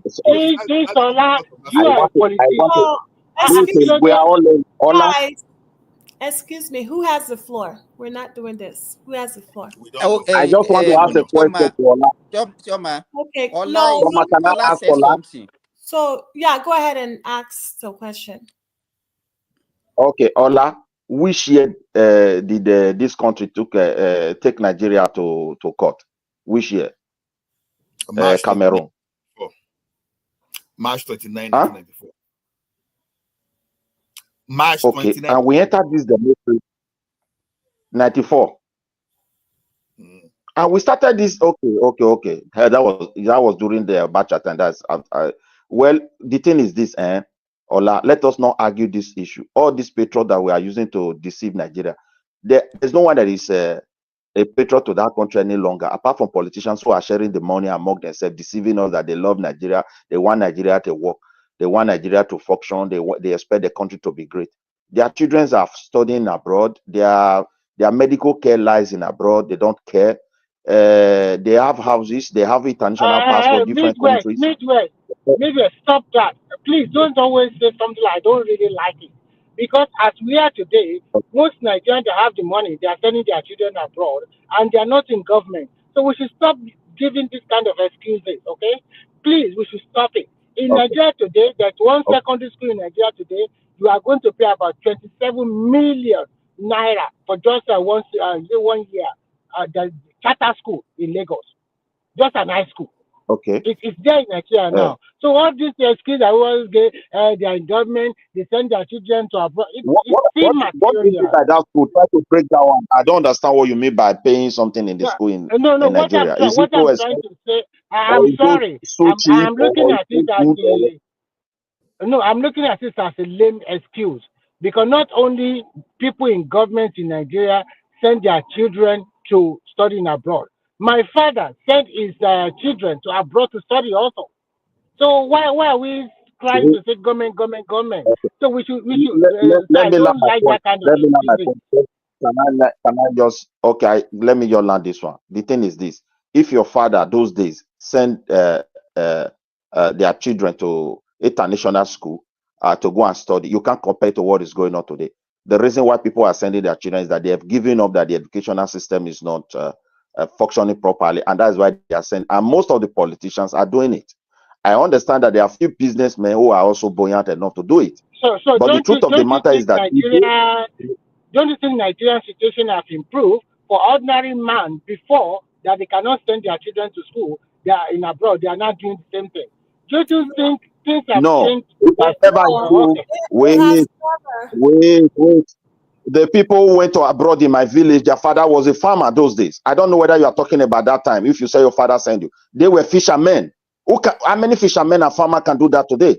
Apart from those who are involved with the government money, when they bring How many people remain to be fishermen in your village now? All of you children, you are now back into the city. If you are a fisherman's son, so things have changed. Before, during those times, most of you guys would have stayed in your village and become fishermen too. But now you are highly educated, move abroad, do whatever you want to do. What I'm trying to say is that we cannot if you give that compare. fishing space, wait, if you give that fishing space for any European country to manage it or have access to it as their own, we will be rushing there again to go and work with them. So that there is is something adding that value. motivates people. That is I mean, adding there's nothing wrong value. with fishing, though. Since we stop fishing, I mean, now we are importing Remy, fish. All our fishermen Remy, don't get degree. They don't get job. let us be honest. I'm coming from a point. If you say people love Nigeria, if you love your country, you will admit the fact that things are not good. Let us face it. Now we are more divided. We're talking about Cameroon.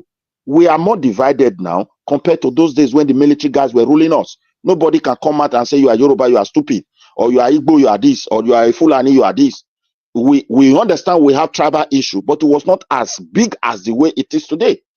And for those who don't love us, external factor to exploit this vacuum, But it's very becoming good. Midwest, those military time that you said that the thing was not as pronounced, is it because people are not allowed to talk? You want to tell me that all this, if it was even worse, wait, it was even worse even during the regional government than what we have now. It was even worse then than now. I'm not talking So about regional. I'm just talking about the power. wait now, I'm if the talking about military the power silence now. people The military and power, whether state. because the military they come by let me tell you, is this where is the power that everybody is seeking for that is making us to look as if we are divided.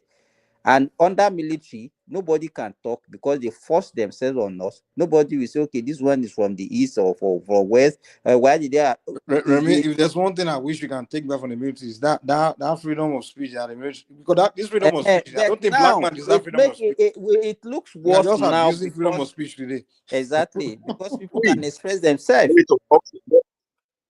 Okay, Simba. When Obasanjo was ruling us, the division we have today, it weren't so strong to the point we have at this very condition. I don't know how much you know. What I'm talking about is this. Let us be honest. The great challenge we have now is a external one.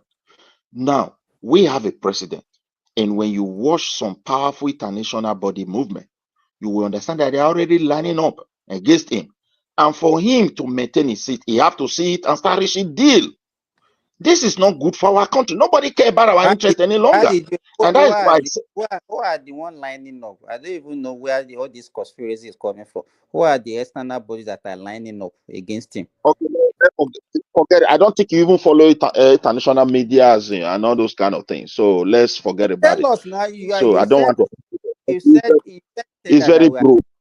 if you have any It's something, very tell us, let us know. If you have any information, just let us know. I don't like why people get angry when we seek more clarification about what they are saying. I'm not hungry. So Simba. tell us, you said It's that a very international community are lining up against Tinubu. Tell us those international and tell us why. I'm not going to measure it, but the truth of the matter is this: a lot is going on. If you watch international media, it's just like when Jonathan. Media. Why are you now afraid to say? As if it's not your own information? It's already you said. When Jonathan was there, Jonathan did not lose that seat because of Nigeria factor alone, and the international nation, powerful, influential nation, they also played a role. And we're already seeing their body movement when it comes to Tinubu today. If anybody want to deny that, let him deny that, but we are still watching. 2027 is a little bit far away because we don't know what may likely happen before then. God knows the best. So for me, I'm still standing on that point. The politicians we have today don't love Nigeria. It is because of what they are getting that they are deceiving the common masses that look, this is our great country, we love it, we want it to be united. Midwest, let me say this: have you ever had politicians that love Nigeria? Then who is a patriot to the country now? That's the question we should ask. If those who are leading us don't love, we've never had politicians that love Nigeria. No. So because I use that statement looking at the military administration of Babangida, they were not too good to the country, but when it comes to territorial integrity of that, Obasanjo didn't love Nigeria. Obasanjo, he didn't love Nigeria. He doesn't love Nigeria. Well, the so-called, love in itself is a relative term. Yeah. Okay.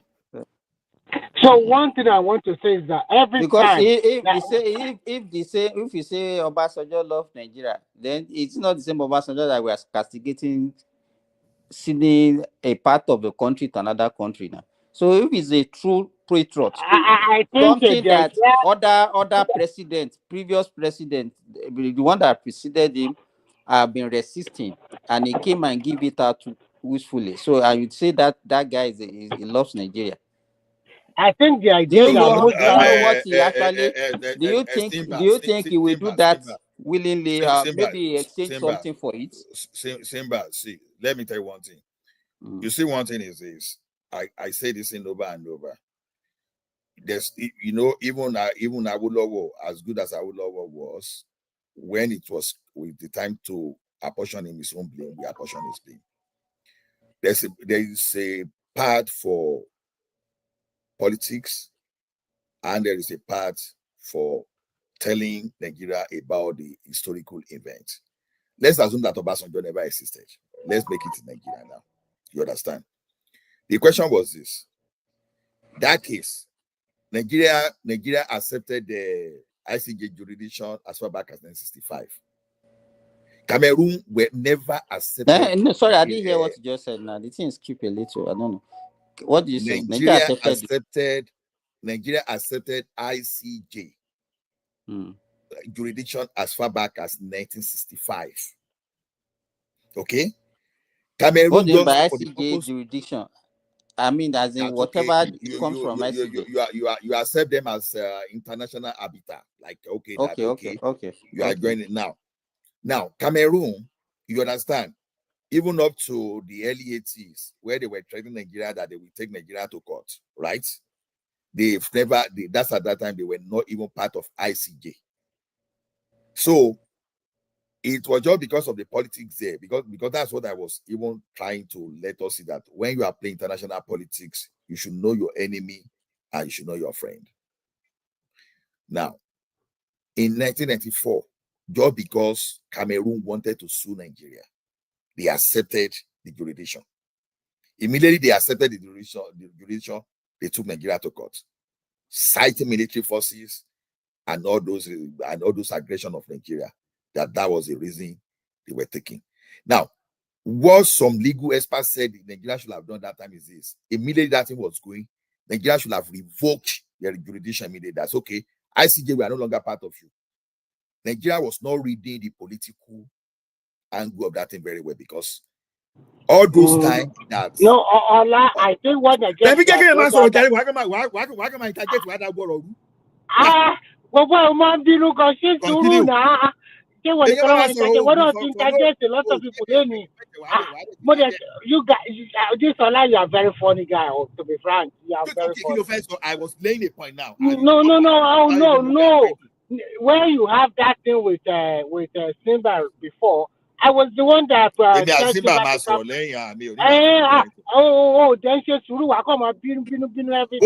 Okay, let me ask you now. What exactly did you want to even? What I want to tell you, what I just want to quickly chip in 1 second or 2 seconds, then you continue. What I thought Nigeria should have done that time is that encourage the people of Bakassi that time to ask for their not leaving Nigeria. They should have done it. They have refused. They didn't do that. They just let them be. Now, is a wicked man. People of Bakassi up to tomorrow, they are still fighting that they don't want to be part of Cameroon. They are still fighting to today. They are still fighting. Look at what is happening in Cameroon now. For God's sake. Now everybody wants to speak. No. Midwest. Let Ola finish his stuff, please.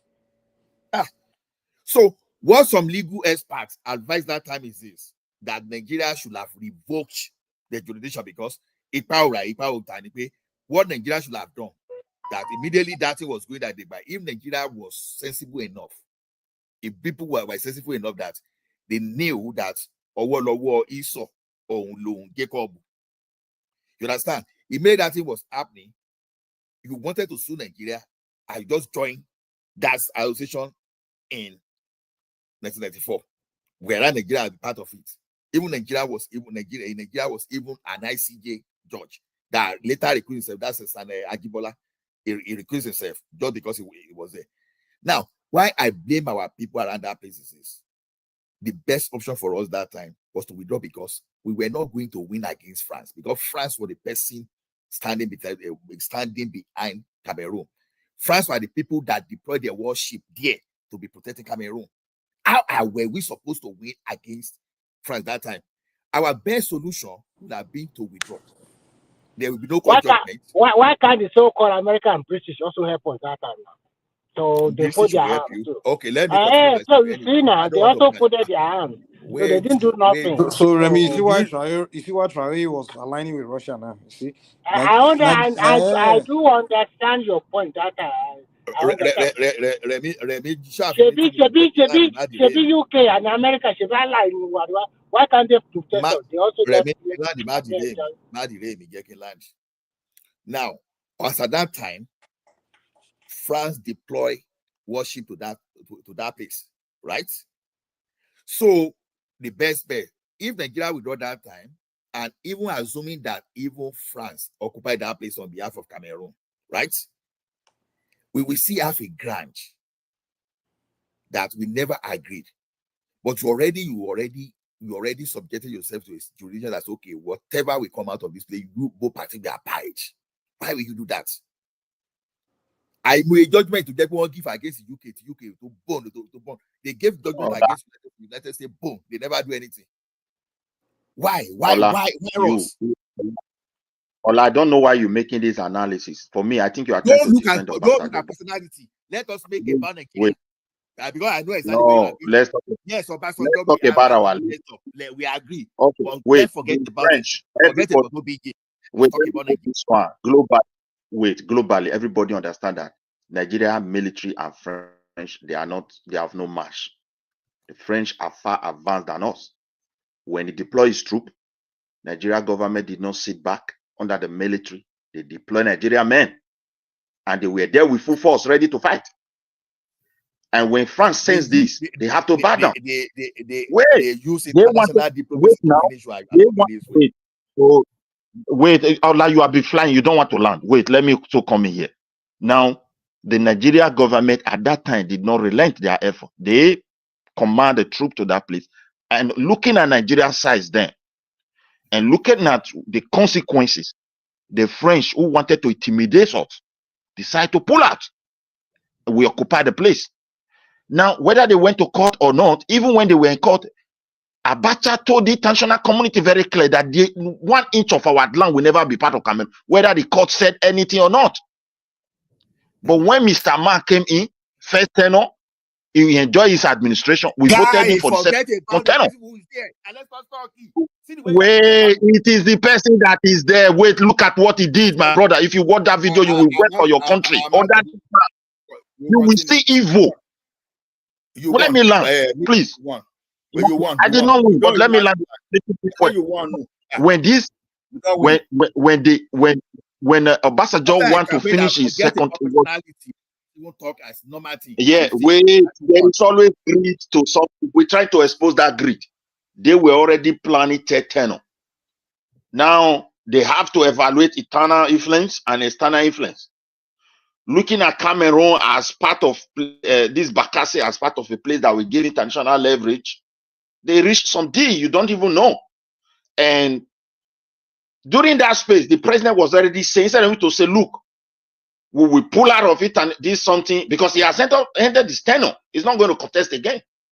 And we will put out for ICG and make sure Nigeria defend this place. It's our land. We will not let our people down.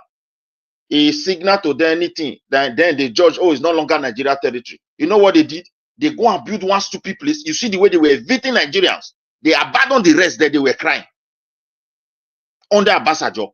So what are we trying to defend here? He gave it to Cameroon. Let us not say Abacha do this.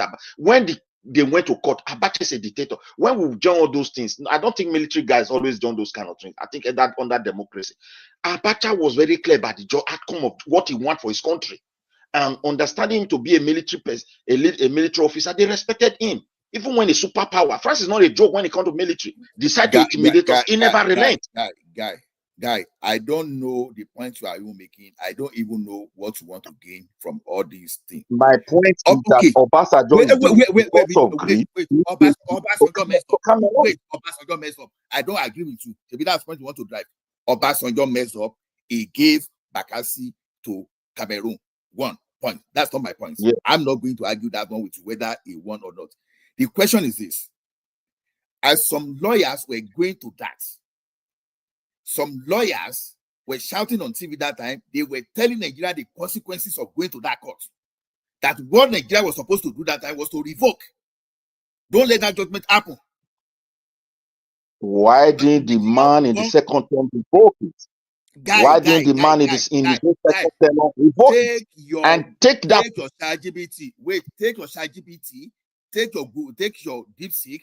Look at those people that mention the consequences of Nigeria going to that court that time. They let them know that we're never going to win against France. Immediately you subject yourself that you are bound to obey the law. The question is this: why didn't Nigerians listen to those lawyers that said don't go? Why did you go? These people said Nigeria immediately, the thing was like that because of the situation Nigeria, that Nigeria was in a bad place, that Nigeria should have revoked. Immediately you said that if you try not to, they will sanction Nigeria. There's nothing you can do. The question is this: why didn't Nigeria listen to those lawyers? Why didn't Obasanjo appeal the judgment? Ola, I want to ask you a question. Sorry, Ola. Wait. Let me answer, Mike. Initially, the judgment was in 2002. Obasanjo was doing strong gauge. I don't know what a jump upon the guy, honestly, when he started implementing it in 2006. The question is, I don't even want to make it Obasanjo because I'm not saying Obasanjo did not even have power there, but I don't really want everything we talk about to now start coming to Obasanjo. The question is this: let's even forget about personality. We are a group of lawyers that were advising our people, say, don't go. Yes, Nigeria was there in 1965. Revoke, you can revoke. People are saying, no, you don't. It's not a must for you to go to ICJ. You can revoke. Say you are no longer part of them because you know that Cameroon. But if Obasanjo was the president, then why can't he revoke them? No, you don't. No. The case was won in 2002. Now they started the case. But the judgment was given in 2002. Obasanjo was there 3 years. No, 3 years. Was there 3 years? You don't get it. Okay, look at it this now. Look at it this way now. You have two parties that are taking case to court. Someone say, okay, we are going to court and another one say I want to go to court. You know, before you go to court, you have an option to say, okay, you want to settle out of court. That's an option. But once you go to court and there's judgment, that judgment must be enforced. It depends on how the magnitude of that thing. But before you go before the judge, why don't you say, okay, I want to out of court settlement? Court allows that. You understand? Why will you do strong edge and say, okay, you must go into this thing? What I'm saying is this: if the case has never been won and they see the dispute today, Nigeria may get to a situation tomorrow whereby they are like superpower, so they can bully anybody and say, okay. Can I say something now? I think you have been talking for a while. Ahead. Okay. Go ahead. I think what if I'm not talking for a while, okay, a while the man said 2 or 3 or 4 minutes.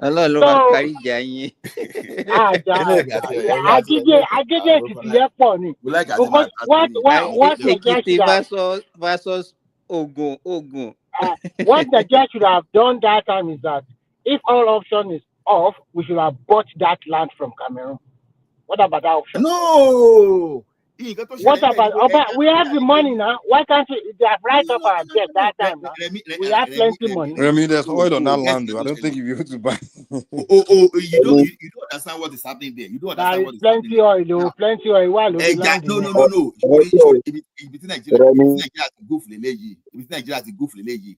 According to the report, Nigeria lost about 76% of its water territory around that place to Cameroon. That thing is a security issue on its own. They said they evaluated the oil there to be around $500 billion. So it's so good. And Obasanjo didn't give a fight. For that kind of money, at least what's fight to? Okay, wait, my brother. This guy. Cameroon $1 billion. Nigeria the question I want to ask you about ICJ is this. Sorry, Mike. I want to ask this question to Ola. Ola, my question is this. Do you know? I agree to comply. But okay, you want to talk about Obasanjo because it's another case.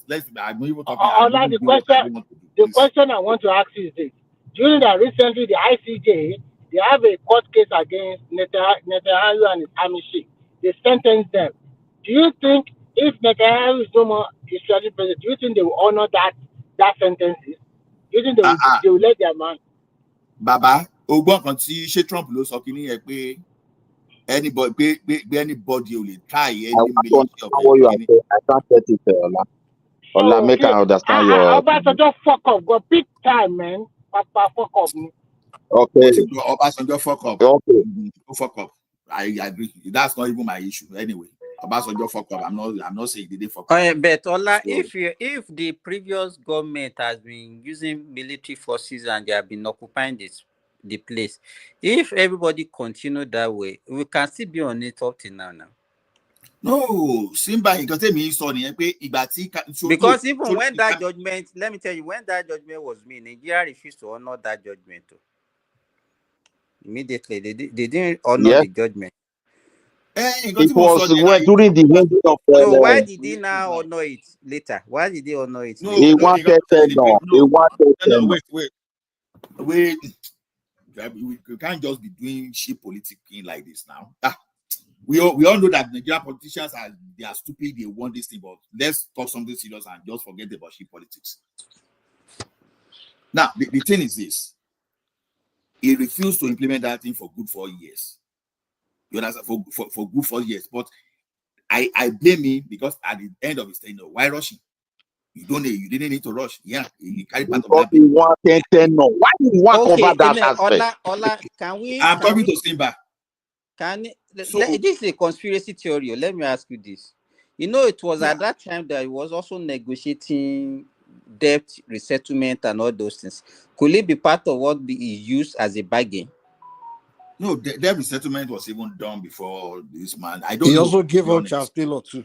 Can you imagine? Yeah. After making an agreement that he will protect Charles Taylor. Because I think their prepayment was different. Obasanjo fuck up job this time, Mike. You know why I don't think it's this. You know why I don't think it's this. Because we still gave these people that forgave us debt. We still gave them, was it 12 billion or 18 billion? 12 billion, right? So I don't think, because those people were getting money, so definitely they got their capital back. So I don't want to. But I think Obasanjo should have transferred that into the next government. And let's see the person. They should have been pushing the thing around. I don't think why can it be one of those things that is using now to enjoy international acceptance, moving Of course, all now. over the place, Of course. speaking and all those things. Of course, now. How can you just give out $12 billion like that, just like that? Listen, Oh, God, we have to be.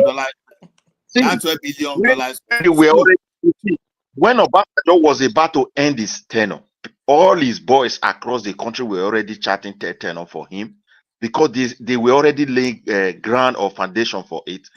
So part of international support they want, they went to France, and France with their agent. Let me land this point, please. Ola, with all this, okay. Let us ask you this: Why? No, Simba. I don't really want to discuss this personality, because that is what Midwest is saying. And it's killing what I want us to learn about this argument. You see, one thing this is about patriotism, and we learn every day. We learn every day. Like American president, I can't remember that American president. Anytime I be down, me or the right for the motion. Anytime I be down, go for work around Soldier America. Okay, was it George Bush when they were saying that they would take the American soldier to ICJ? You know, Americans just laugh about it. So that's not just like was like anytime I be there, I could try it. That's the way a country should behave. Because already as a country, as we are messed up, build our need defense. I keep saying this in power or take on anything, because we are not threatened by any international community. We are not threatened. Nigerian sovereignty was not threatened. So why did he? Between 2000, you maybe in the mid 2000s, right? In the mid 2000s, is that what you are saying? Yes, now at the time he actually signed in that. the mid 2000s, we're actually dialing of those international communities now at that time, because immediately we pay that Paris debt, we become their friend immediately, because that money they were not going to get it if not because of that regime, right? So to me, that settlement was even a mistake on his own self. That one is a discussion for another day. There was when they initiated that. Look, when he was serving them, they started enjoying Nigeria money, and they told him, "Why can't you run for?" You can't take that one away. Let me respond. You can respond after you finish. Wait. The actual reason why Obasanjo gave that space was because of his state tenure. No other thing. Nobody was pressuring Nigeria. America warned France the consequences of allowing Cameroon and Nigeria to go into war. And they knew the consequences, and they backed down. Not that they don't have the military might to chase us out of that place. They backed down because of those consequences. And before Obasanjo came in, and as a result of that, nobody threatened any Nigerian president over that issue. Our armies, they were always there. They patrol, they protect Nigerians. Midwest, do you even know that? Even get to the die meaning for him to leave office. Suddenly they raised this issue of we are removing Nigerian citizens. If you look at the way they treated these people, my brother, go and play those videos.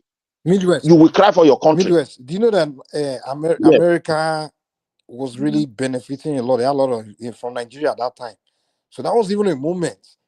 And there's no way America will allow France to invade Nigeria, because at that time they really had strong interest in Nigeria at that time. I want to just give them access and all those things. So there's no way France will start attacking Nigeria, bombing Nigeria, there's no way he's going to do that. America will not allow it. America has their interest in Nigeria, and Nigeria was aligned with it. So Obasanjo should have stood his ground. France is not something you should be giving something up to. You should be afraid of. France is not a superpower. In fact, even if you're afraid of, if you don't want to use America, you pay Russia to fight. France is a useless power, man. Why you be giving up territory to France? Let me even say get Russia to fight France or something. At least if you're going to give it up to Russia or something, right? Give France. No, Mike. I'm actually arguing from the point of research and backing up my facts.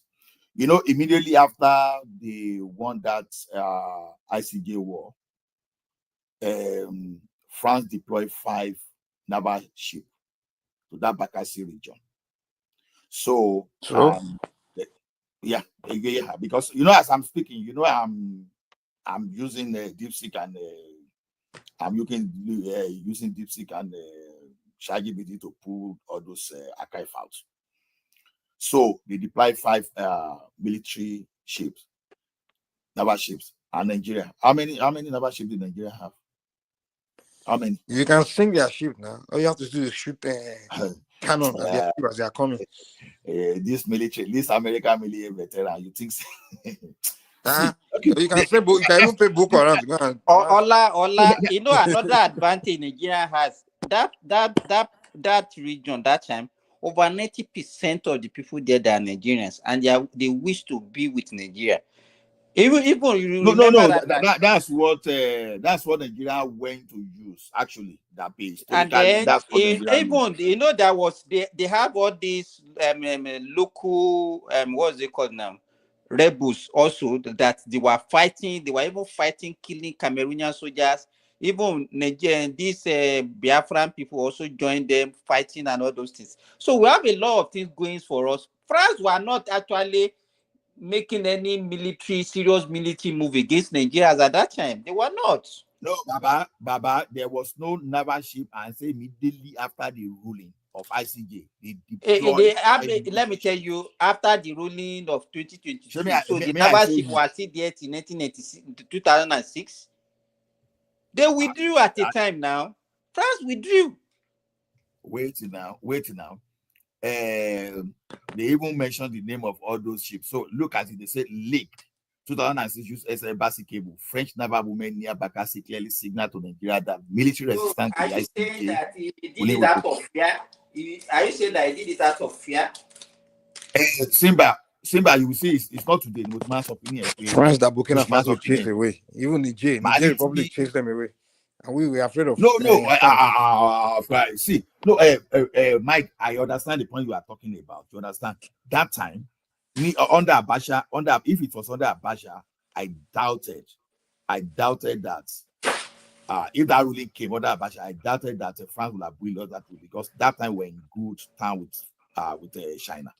We were in good time, because when America and Oku, when they stopped buying our oil, crude oil, it was China that was buying our crude oil. So we're really in good time as at that time. But the point is this: if, as at the point that some people were saying, let us go to that court, because I'm just trying to reason it out. What did we stand benefiting from just saying we don't go to ICJ? Because what was ICJ giving to Nigeria? I'm still asking. What has ICJ given to Nigeria to tomorrow that Nigeria could not withdraw from ICJ in 1994? What exactly that Nigeria could not? If we withdrawn, so you are trying to blame the Abacha? No. Don't blame. Leave Abacha out. Abacha tried his best. Don't even mention Abacha. Mention Nigerians like you and myself that are common Nigerians, that we always look at money we are going to make by going for opportunity. You understand? Because leave Abacha. Left to Abacha, Abacha was ready to do Abacha was ready to do anything. You know that. So who are those Nigerians that are not doing things behind him? So why did they allow them to go? He was the head of state. If you want to go by that, then why did he not allow them to go and join? Simba, look at me now. You are a doctor. If I'm feeling feverish now, even no matter the way I claim to understand my body, you are a doctor. If you tell me that this is what I should do, the tendency that I will listen to you first before I listen to my experience will be like almost 20%. It's only the absence of doctor. We will still blame him. He's the one that actually he has the final say. So if he's not wise enough to know the implication of what he's doing, then we should blame him. Then when we had international lawyers, when we have international lawyers trying to manage the international dispute lawyers, In as much, you could have fired the lawyers now, hire new ones. Let me tell you, in as much as there are so many countries that are even did not obey this ICJ, whatever International Court of Justice, this Britain, and nothing Britain and happened. America will obey one And now. nothing happened. So when the final judgment came, and we now have somebody that's supposed to even know better, because when you talk of experience and everything, this Obasanjo, he was a former military leader. This thing happened under him as a military leader, and then as a civilian. So if we agree that okay, Abacha made that mistake. Simba, yes, okay, yes. Let me tell you something. You see why Nigerians leaders, why we don't have a capacity to fight the job, because only the 100% when they steal our weight, where did they take all this to? America, United Kingdom, Switzerland, all those things. Now, our leader, they've put their hands in the cooking jar to the point that they have in such a way that they can be commanded. It's just like you caught someone doing bad thing now. It becomes something that is a blackmailer can easily blackmail that thing when someone is caught doing the right thing. So our leaders, even before they became leader, they've already have element for them to be blackmailed, because already the wealth they are stealing, they put it away in with those people. So now, compared to when our military leaders were nationalizing the assets, what face in Britain by you will nationalize your assets? He then came to that place. Margaret Thatcher in the United Kingdom, they granted the British Airways, Nigeria, they granted Nigeria granted. That was when Nigeria was Nigeria. When Nigeria was controlling ECOMOG, when foreign people wanted to come, Nigeria said, no, we own this territory. That was when ECOMOG was training. But at 1 year only, we now got some thief after that. Even before, okay, look at when they arrested Shuwore at that time. It was just people, member of a Congress in America, that wrote immediately, Malami and they quickly released. Why should someone be writing? Not even the president, too. It was member of Congress. And all of a sudden, our Attorney General, they started shaking. Ask yourself, why were they shaking? In the 80s, Nigeria will say we took Shuwore and we are not going to release. They will not release. These people, they've stolen. They've stolen a lot. Omo Jonathan won in Canada. So you'll be surprised that, okay, I didn't even know that Jonathan Pikin. Look at the way they jail Ekweremadu. Ekweremadu was in court looking like a Senate president. You understand? And those are the things they could not do to us in the 80s. They could not do all those things to Nigeria. They were fairing Nigeria. Why you want to tell me that we are more powerful than now? Or what are you trying to say? Because those days because they fear we might join the Soviet back then. You understand? Our leaders, they don't have they didn't have anything to do. Even those people that were stealing money, they were putting money in the underground tank. They were not putting their money in the UK. They were not putting overseas. But all this one we have now. You remember what happened during Shagari now? Is it not the same that was protecting? Umar that stole money, right? Those times they were taking the money overseas now. That was why Buhari they have money to change. They were able to change the currency. They were keeping the thing in Nigeria. Keeping money overseas just started from Abacha to this new regime, where they were stashing money in they kept money in Britain now. I'm not aware of that. So yeah, no, okay. Why did they fall his kidnapping? Why do you think they did that? Why did they went to Britain? Asylum. No, I say me, I don't know. No, they fall is kidnapping. Want to give up on a bit, honestly. Okay. He was one of the most corrupt politicians that we had that time now. And why was Britain protecting him when we wanted to? Yes, now they were already. Let me tell you, our politicians have been stealing money to go and lash in all those countries, even before, even that was even immediately after independence or even before independence. Forget about it. It's only that, let me tell you. Simba, show me, I want to do you in power at that time. Idi Agbo and Buhari, they were in power. One Nika can't lose because one okay, when Murtala Mohammed and Obasanjo, when they nationalized British assets, they look at that asset. Okay, First Bank, Bank, you are Nigeria asset now. They started to nationalize all those assets. And Britain lost a lot that time. They didn't care. Those were those people when we were not stealing. But today, you know, let us maybe we can use this one to even shift the discussion. Nationalizing all those people assets. In what way has it actually benefited any country that have done it? We did it didn't help us in any way, because if as at that time our economy started nosediving, and from then we didn't recover from it. Zimbabwe did same. We knew what came after it. Why is it a good South Africa that we're all talking about today? Because whatever they have today is by virtue of those people that built it. They are losing it too. They are gradually losing it too. No, now that they have taken over, they are gradually losing it. That means we don't have the capacity to even build anything. To whatever we have capacity to jolly. We have capacity to jolly. Because that time, all those companies that we took from the Britain, how are they? By mid 80s, all of them have disappeared. But don't you think that all those Dangote and the rest they are doing now is good for Nigeria now? At least in Nigeria. No, I'm not even talking about it. No, let me tell you, indigenization of foreign that it's not always good. It's not always better for yes. the country. No. If you're like France, if you're like China, it's good. But to repay only lower the problem. That thing was not bad.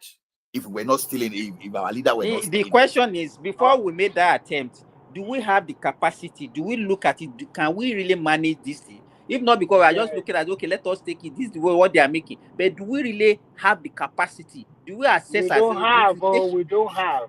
We don't look at it that way now. No, the way me I look at it this way is because this thing used to be funny, because I said truly Shagari regime was corrupt.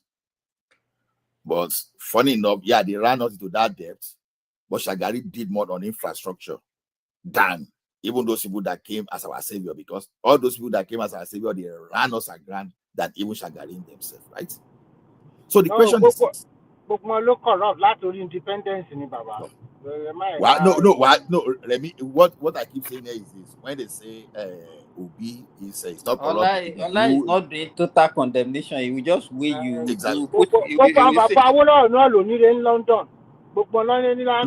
I will just tell you that I am not looking at your corruption. I'm looking at your competence. Because if immediately you come to me, Remy, if you want to become the president of Nigeria today, I told me immediately you are saying I'm going to fight corruption. Immediately I will just write you off immediately. I will say only. Near only. I don't believe you. Once you are human being, no, they get what he's saying, that there is nobody that will come and claim that saint kind of attitude. Of course, I agree with you on that.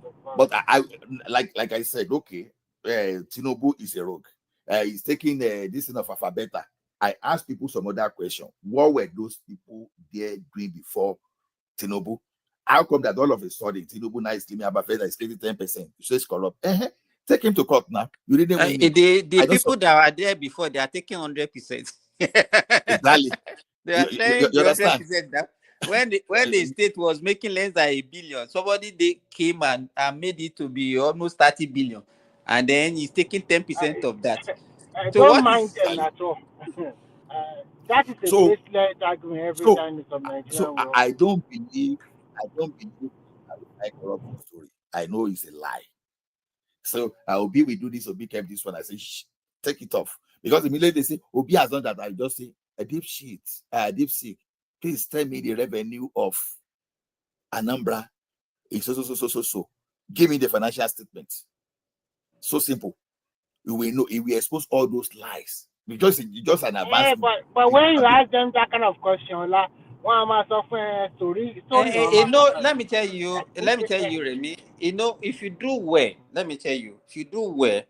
even within 4 years, there are some things that you can leave that it is very difficult for somebody that will come, people that will come after you to destroy it.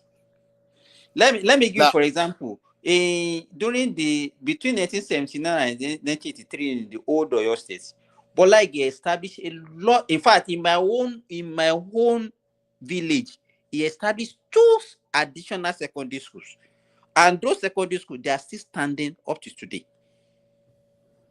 You understand? Those are the things that somebody cannot come and say, okay, no, they are no longer going to be in existence. So for somebody to not be in power maybe 10, 15 years ago, and then you say it was good then everything now, we cannot even see the traces of what he did. It's be baffling my imagination. Exactly. Because, okay, now they are challenging him now that let him show one hospital that he built during his time. Let him show one school that he built, new school that he built during his time. Okay, I'm saying I don't like the way Aregbesola ran the Osun State, but when you can point to, okay, these are the model of school that he built. Ola, you when see the legacy there. Let me tell you, enter Osun today. Before you walk 1 kilometer, you see one thing that you can claim that this is done by Aregbe. Exactly. All those things in 40 years, people will say point. 100 years, people will say point. They are not asking now, pointing to that legacy that will be left. All of a sudden, it kept money in the bank. Of course, you can tell a story about someone that kept money in the bank like this because Nigeria, we don't have a way of verifying. You understand? People don't even know that they have the tools. So that means the Anambra is so saturated with infrastructure that it doesn't know what to spend the money on again, just to keep. Exactly. So that's why I said that when people are telling me that I fight corruption, oh my God, red flag. Because it got to a stage, I started asking people questions. I said, when people say Buhari didn't steal money, even though I didn't believe, are you not sure that, are we sure that it's not incompetence that made that guy not steal money? Because sometimes as a thief too, you have to know how to steal. No, it's not easy because it doesn't have the brain. You understand? You understand? But it's not true. Let me tell you. It's people under him that stole a lot of money. It's just like what they are doing to, Buhari is a package. They package him the way they are packaged. Let me tell you, do you see the video of when Atiku and Co went to see him? Do you look at his compound? Look at the exotic cars. Look at his garage. And somebody will come and say, I have only 2 cars. All the children they are schooling abroad, where is he getting money to do that? I don't mind them, guys. But the only one thing that I gave him respect for, at least we can see Lagos to Ibadan standard gauge rail. He did it. Second Niger Bridge, he did it. Economically and insecurity, it did not perform very well. You know all those things. Let me tell you. At what cost? Let me tell you. At what cost are all those things? Are they commensurate? But at the end of the day, are they commensurate with the money, the way the guy ran the economy? And no, it's the money borrowed now. Okay, see, the thing is this: it's showing corruption now. We all establish that all those guys are corrupt. But one funny thing about that is that okay, when we now want to say now, okay, at least we see the legacy that okay, Second Niger Bridge, the name of Buhari is there. Ibadan standard gauge is there. And who are these person that he has done best, that he has been the best in the sliced bread, that is better than Mandela, better than Ulobo, better than can you tell me one legacy project? Jonathan, one legacy project, Jonathan, where is it? Even the opponent you know when Fashola and Amechi said something, you don't want to doubt them. I think the problem with Jonathan was that he left a lot of things. Maybe he was thinking that maybe we'll get second time or whatever. He started most things, he didn't complete them. Exactly. So why should you spend good 6 years? So why can't you just complete something? So even despite that, he even still managed to complete at least like when we want to talk of some university now, even though we know that it's a small thing, right? No, okay. University, you cannot say you are the one that costs. You can license. A university is a continuous project that will continue for the entire life of that, the existence of that. No, university. I know. But you know one thing is okay. Federal University for a year now, you know it did this. Do you know that? Do you know that Buhari established more federal university than Goodluck? Of course, honest, more. It's possible, to be honest, but it's not possible. You know, there was a day Ogbeni came here because it's like Ogbeni served during that he served a governor or whatever during Goodluck Jonathan time, and he's always a promoter I of think he served Onishagun government. So he always praised Jonathan. So when he was saying that Buhari established, so I now went and checked. Buhari established more. You can even Google it. No, I'm not even doubting that. You know, I didn't even argue against that. Buhari established more higher institution than Jonathan. You know, so the thing is, although Jonathan messed up anyway, he messed up. You know why I say he messed up is this: it should the little they did during that 2014 conference. It should have been implemented because it didn't need to take everything to the National Assembly. But that guy, Ola and Simba, I want to ask another question. Sorry. When now that the Nnpc is not operating, where are they getting the petrol they are selling? They are trying to compete with Dangote. Are they importing it? They are still importing it now. They still importing it now. They still importing. They say they buy one now because but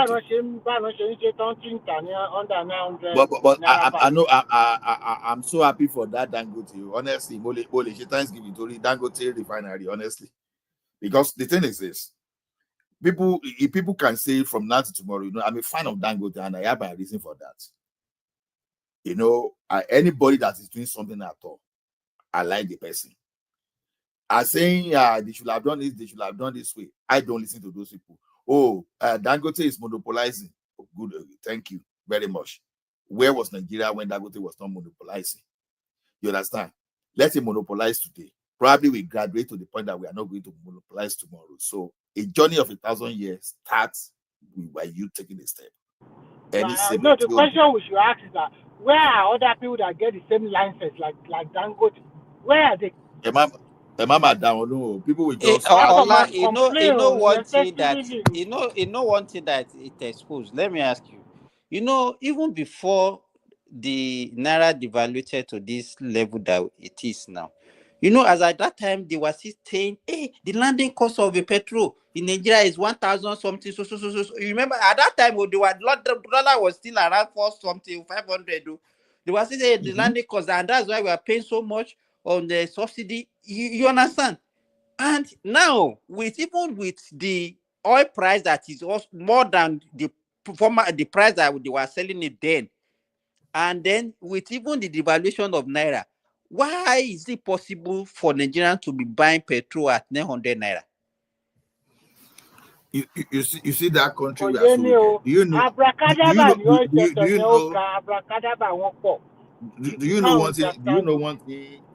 know one thing I learned from and you know the funny thing, the people that are still exporting, they were still selling at the same price with Dangote.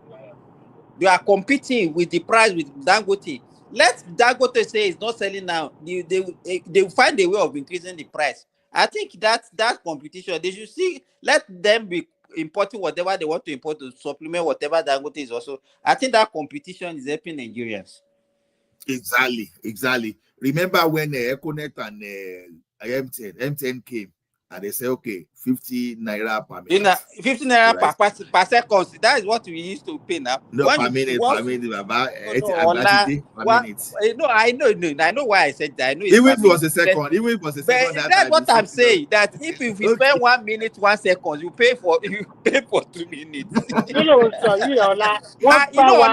remember that same pack. 10,000 Naira. No, forget about that. If you buy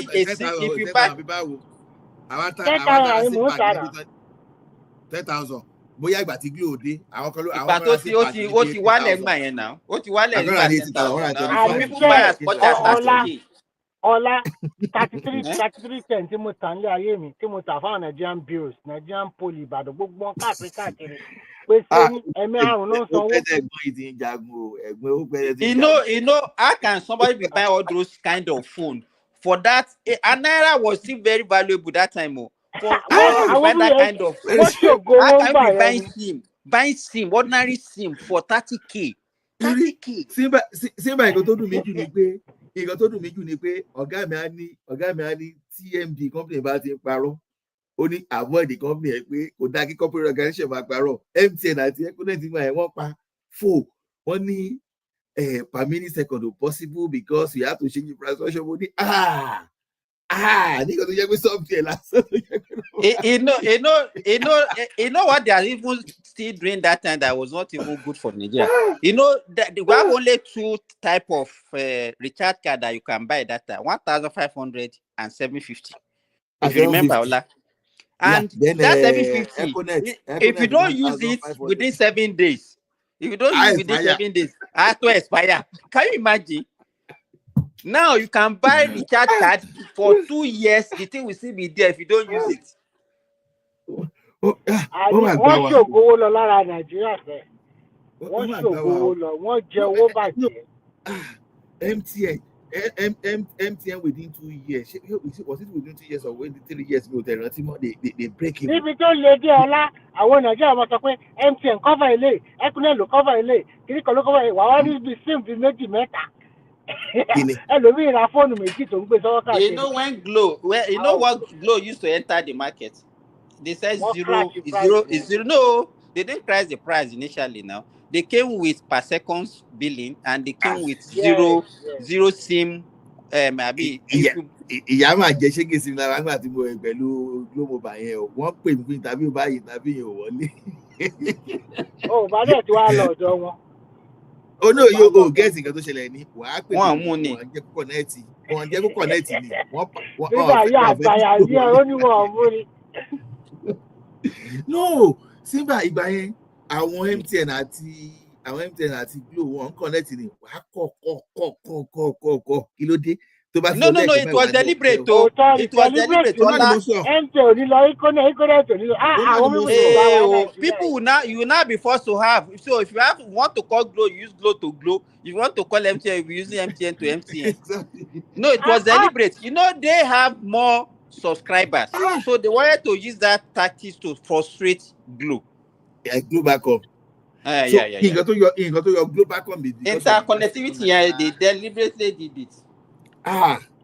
Man, that time wọ́n dẹ̀ pè mí Ìbàdàn pé ìgbà tí yàrá máa rí oníbọ̀ bọ́yà tí ń bẹ̀ látijọ́ yìí mo ní ó yá ẹ jẹ́ kí kúkú máa lọ bẹ̀yẹn nísìnyí wọ́n pè. Okay, they are using their Glo to call you on your own MTN. At that time, no, mi wá lè yẹ mo ta ló fẹ́ jókòó lórí MTN nígbà téèyàn ti rí Glo. No, I'm talking about when you said you are calling you and the thing was not entering. No, that time Glo ni mo ń lò. Okay. Nígbà tí Econet àti MTN fẹ́ bá yéèyàn jẹ́. No, but ṣebí ìgbà tí àwọn Glo pè ẹ́ tí wọ́n jí kan fi get ẹ̀ ńgbà yẹn ni pé because of interconnectivity yẹn àbí. Òun náà ni mo sọ orí Glo mo wà nígbà yẹn àwa tó jẹ́ àwa alágídí tá a fẹ́ kọ́ tó bá kúrò lórí tá a fẹ́ bẹ́ MTN àti Econet ṣe báwo làwọn èèyàn ṣe máa sọ pé Econet is just Econet ₦2 difference wàá pọ̀ ní 48 nǹkan táwọn èèyàn kan pè ní Eco nìyẹn. Oh my goodness, ẹlẹ́wọ̀n làwọn kan níbi yẹn o. You know, ṣé o mọ̀ pé àwọn kinní ló wà ní àwọn kinní náà ní Econet yẹn gbà yẹn àwọn James Iborian kò. James Iborian àmọ́ Nàìjíríà náà kóra wọn jẹ wọ́n fẹ́ jẹun gan náà. No, ní ṣé àǹbẹ̀ o àwọn Zimbabwe ló ní. No, they just called those ones to come and be the operators. Yes. Àwọn Nigerians don't invest in that was why they fin change the orúkọ. First training tí mo kọ́ ṣe nìyẹn mo lọ sí Econet office. Man, tá a parí tó bá yàrá náà ń ga parọ́ ń bẹ̀. Later mo ṣe bẹ́ẹ̀ lọ sí CDMA ni àwọn fóònù tí ó kì í ní SIM yẹn bó tẹ̀ ti gbàgbé ṣé mo ti gbọ́ kọ́ lò. Ìgbà tí when they launched Glo I was working in Ijebu that time. You know, the guy is an Ijebu guy now. He just put the something. You understand? In fact, the whole town was a go because immediately started Glow. He started Ijebu was part of the place he launched it. Globe no. wọ́n máa fi globe bẹ̀ wá ni. Wọ́n máa fi globe bẹ̀ wá ká ra Richard card 1 million. Wọ́n máa fi bẹ̀ wá. Àwọn boys wà lẹ́kọ̀ọ́ Glow actually liberated Nigerians from the captivity of the MTN and how many times I've MTN? I mean, even Econet changed their names since then. They came from Econet to Yete to what to E-Mobile. I think they have changed their name almost like 3 or 4 or 5 times. V-Mobile. No, because T-Mobile. Well, T-Mobile, what at all. V-Mobile, one change V-Mobile back on now. One change V-Mobile now. One change V-Mobile. One change V-Mobile. There was a time you were hearing V-Mobile. No, Etisalat is different. Etisalat is still in Nigeria now, but they are not growing. There is no way you be in Nigeria that you not have all those lines now. You say, okay, this one is good for call, this one is good for internet. You know, they always have one way or the other. Or maybe in your no area, this one is the best. In your workplace, this one is better.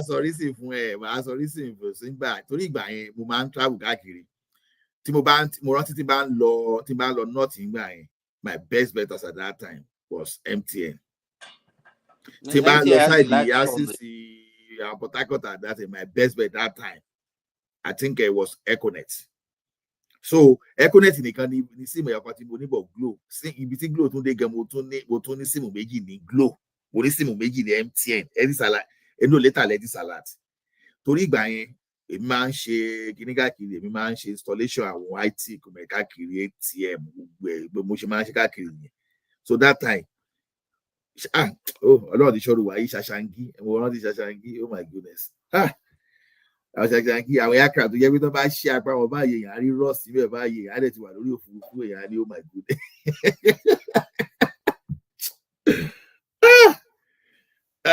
I hear you. I saw quick bad. I worry about me.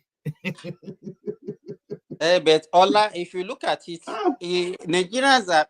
We really move forward in a lot of things. So. You know, that really? Time, in fact, now, since that time, you rarely hear of any mishap in our airspace. Yeah, man. You talk about Sosoluso, you talk about Dana, you talk about, is it, in fact, you can...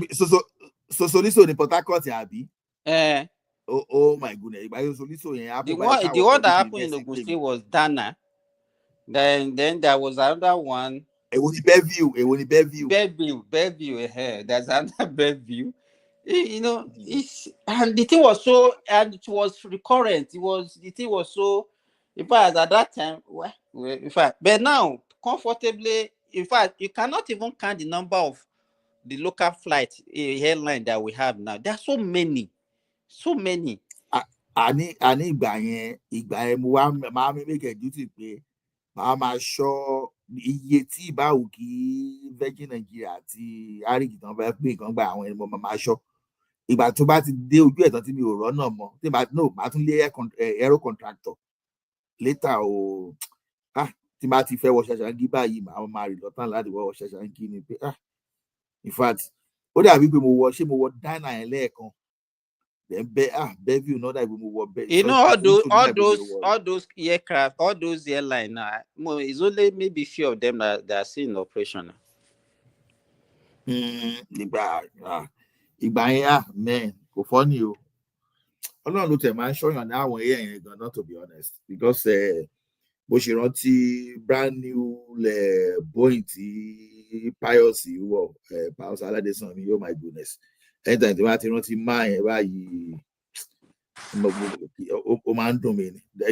know Professor Pius now? I know Pius. Yeah.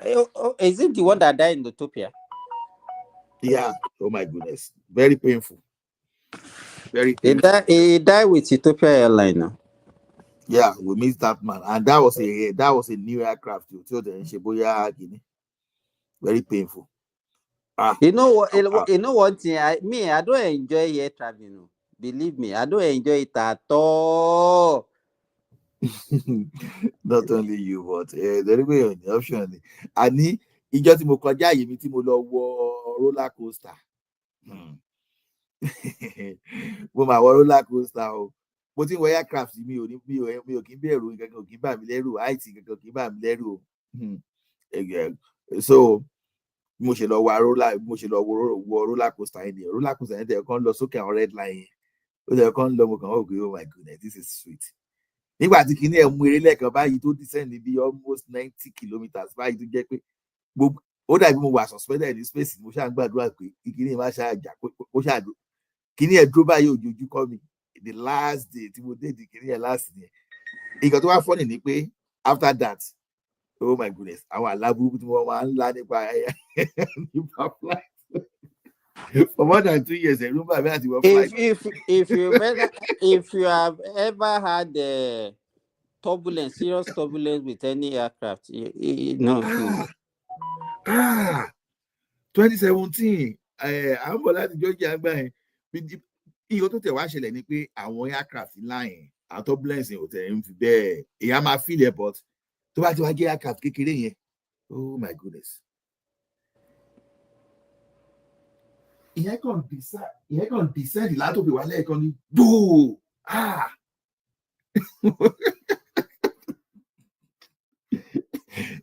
Èmi tẹ̀rù bà mí, ìyàwó mi wojú mi pé ìyàwó mi wojú mi ní kò sí problem.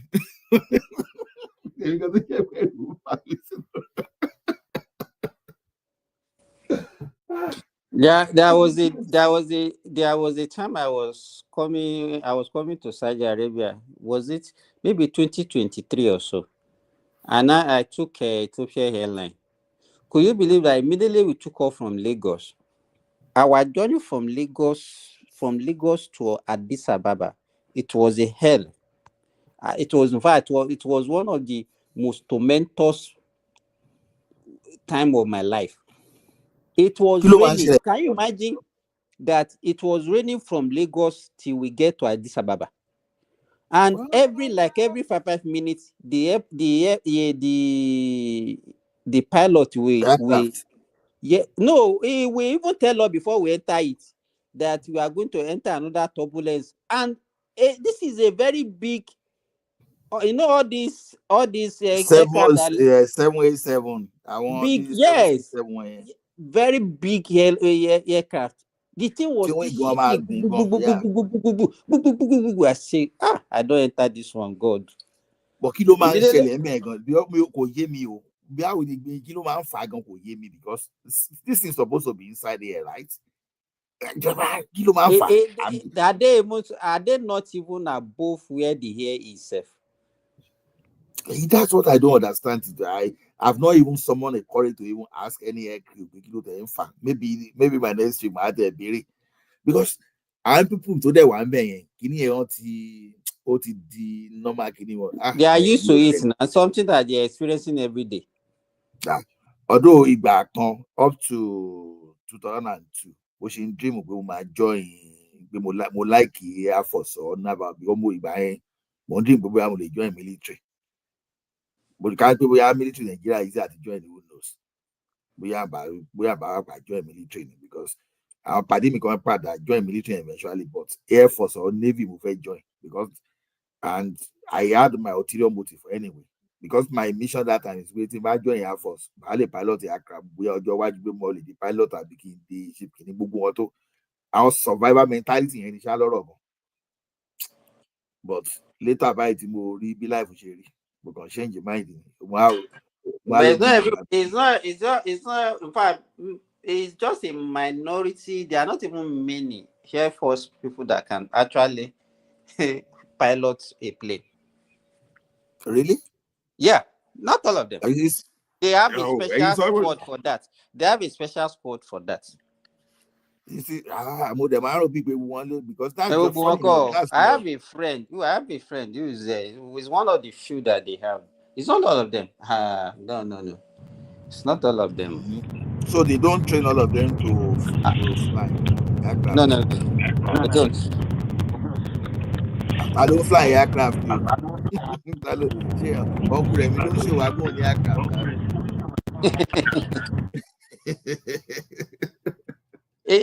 No, like me when I on two occasions. Fly aircraft.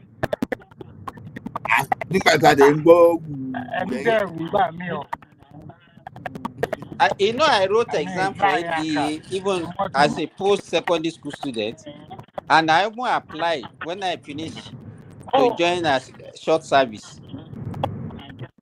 Wow. But I applied to finish medical school now. No, I applied that time, but if you don't know, that time, there was a time NDA was like hot cake during those military regime. Now it was like a hot cake. If you don't know somebody, they will not take you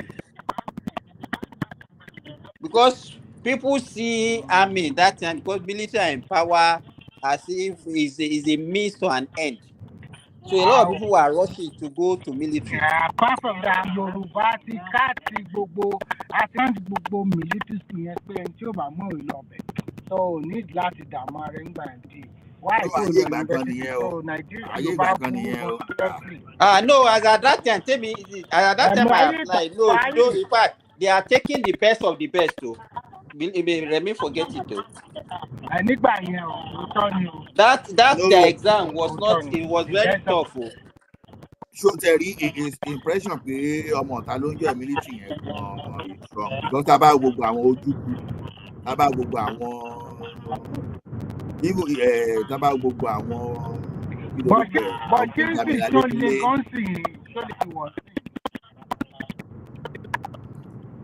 àwọn olùkọ́ àkútà system ní àìrópọ̀ náà okay wọ́n fẹ́ let's say wọ́n fẹ́ gba 1,000 ẹ̀rẹ̀ ní bí almost 300,000 people tó ń apply. Mo gbé military tough láti wọ̀. No, can you go back? Àfikún bá wọ́n láti àwọn lẹ́sẹ̀ tó bá láti bí irú àkébì àwọn tí òun lọ síbi kébì lọ́nà ìyẹn náà tọ́fù gan sìn já. No, tẹ́lẹ̀ àwọn sọ́dá náà kì í bẹ̀rẹ̀ wọ̀ ó dàbò ti balance nísìn ó dàbò kì í ti balance. Kò dẹ̀ ń ṣe military làwọn ọ̀nà sọ́dá náà kì í wọ́n gbà yẹn náà is even including the anything government. United ń gbà yẹn àwọn tá a fẹ́ ṣe IT United tó jẹ́ pé ipò NEPA kan mo fẹ́ lọ tàbí mo kọ́ fẹ́ ṣe United ni. Mo mọ ọ̀bọ̀ kan ní jàgbá àtàdámára ló ti wá ṣe dọ́kítà. Mo ní rẹ̀ mí wọ train lọ mo ló ń wọ train lọ. Drive ni mo ń lọ because mo ń lọ outside the city. Ó yẹ kó mọ̀ tó bá ti when is always this time of the day. That's how Remi, you see that his voice will be a little bit far. Ó ti lọ sí because he lọ ń jalè òjò ẹ̀ ó fẹ́ lọ jalè òjò ẹ̀ nìyẹn. Kò tí ẹ̀ sọ́lé tó máa ju àyè gbogbo ẹ̀ náà tí social security number kò sólè kankan ní fẹ́ jà mí là wàá ti wọ̀ ẹ̀. Ó fẹ́ lọ jalè òjò ó fẹ́ lọ ṣẹ́ ní tẹ́lẹ̀ ó ń ṣe irony ni ó fẹ́ lọ ṣẹ́ ló ń jẹ́ bí ó fẹ́ lọ jalè òjò. Ola, do you watch that thing that I sent to you?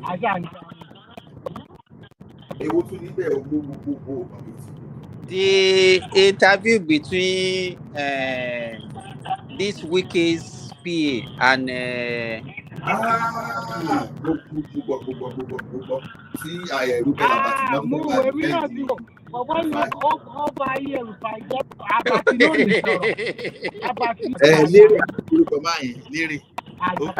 guy really finished. He really finished. You know, Rufai could not talk again. All finish about psychology, you know, because people that you don't know about the diploma 1 year. see, I totally agree with that guy. I totally agree. Okay, look at me now. Engineering was studying in undergraduate, and I'm not an engineer. It's just so, and if they say I'm not an engineer, they are very correct, because our license was good over. I'm an engineer.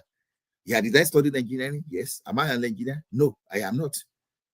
Because I'm practicing. Hey, Ola, is because Nigerians lack education. You understand? Yeah. Well, even if you study engineering in school, you are not qualified to be called an engineer. Exactly. Until when you are satisfied as a chartered engineer, that's when you can call yourself an engineer. Yeah. With correct. Yeah. But Nigeria will like title so much. Nígbà tí èèyàn tó bá ṣe law tó jẹ́ pé ó ní láti lọ law school kó tó di lawyer, tẹ́ni tó ṣe medicine tó ní láti lọ medical school kó tó di medical doctor. No, you cannot even call yourself a doctor until when you finish your hard job. Exactly. And someone that is not trained as a journalist, journalist, what only you that you read the animal anatomy. Only you are just an on-here personality. Yeah, okay, only OAP. No AP, yeah. Also, agree in the Institute of Journalism where you can buy before you can, because only my mind, Rufai is not a journalist, so only no, Rufai Mambelo, the guy is. Oh, you got to be low and why is he defending? Only Dele Mamadou came here. Only Dele Mamadou came here. He was saying some things. Now he's not talking against Dele Mamadou. Why are you defending Dele Mamadou? Yeah, and that is what Rufai does.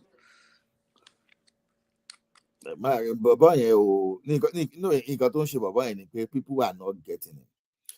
That guy is not really there for that journalism. He's there to just get a crowd and make money of them.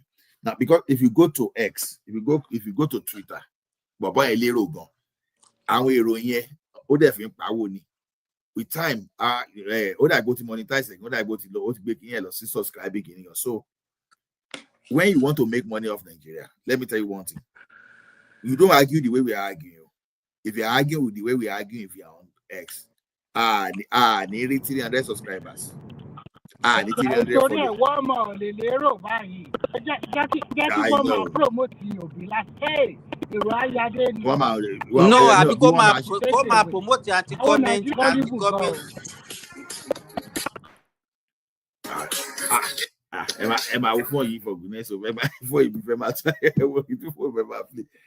So the thing is, and to make online. You just have to look at the sentiment. And to be honest, when you want to make money in Nigeria, don't support any Yoruba cause. I trust my people, they won't give you money. If you really want to make money, have your niche, move to obedient sports, you make money. You make money. Just massage the ego of the obedient. You will honestly, you will become millionaire in no time. But you come to this our Yoruba side, honestly, blame they will just be having everything, they be controlling about you. So anybody massage ego. If you cannot massage ego online, forget you cannot make money online. You can't. Only Bobo Mayegun, story. If you want to make money now, just go and start channel tomorrow. Start messing up Tinubu. Start saying everything. I give that your channel like 1 year. You will have more subscribers than one man. You will have more subscribers than one man. Sharply. But then if you say you want to, is it that we just like lies or what? We like lies, but anything about business in a way, you have to know your audience, and you have to say what they want to. Because one thing about human race in a way, if you are too blunt, and you want to be saying the truth, yes, human being doesn't like the truth. You will attract hatred. You will attract hatred. But Oreyan, this is to right, to wrong. This is yeah, it's not your fault. He will like you for that because he's seeking validation. So the point is this: if you know how to appeal to those people that seek validation, you are likely going to make money online. But if you are telling someone that this thing that you are doing is not good, the person is going to be feel or it's not going to like you. So Just yesterday, a junior colleague of mine came to me. He's even a Saudi, and he was asking me, he said, I should assess him, and I asked him, I said, okay, do you want to listen to my honest assessment?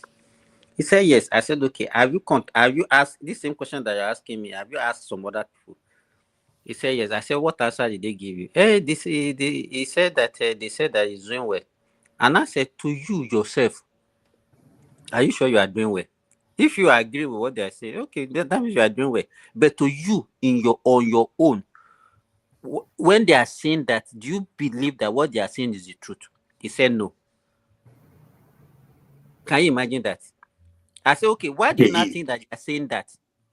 I said, because they are saying that because they don't want you to feel bad and they don't want you to have bad impression about them. I won't say more than that. Just go. Yeah, no, because the thing is this, I learned that in that week too. Because how did I? A little more people more learning in Nigeria to be by ye professional anyone. Either ye, I'm a learn Latin my rarely use my fix my you just do my show your teeth all of a sudden you fry your face again. Torí pé bí wọ́n ṣe máa ń fèsì wa a máa ń ash gan. So getting to the office environment, it took time. By force you learn you learn some kind of diplomacy. You know how I talk now. I trust me. You don't talk like that in the office. You won't even last in that office. Oh, he say something. Yeah, good. My friend, you got a very good point. And this is a very valuable point in this thing. What I just want to add, if I correct any, but what I just want to add is that I would like us to add this. You can't say no. If you say no, then we gang up against you. But everything just praise. Even tell about my boss in praise. Awesome, fantastic.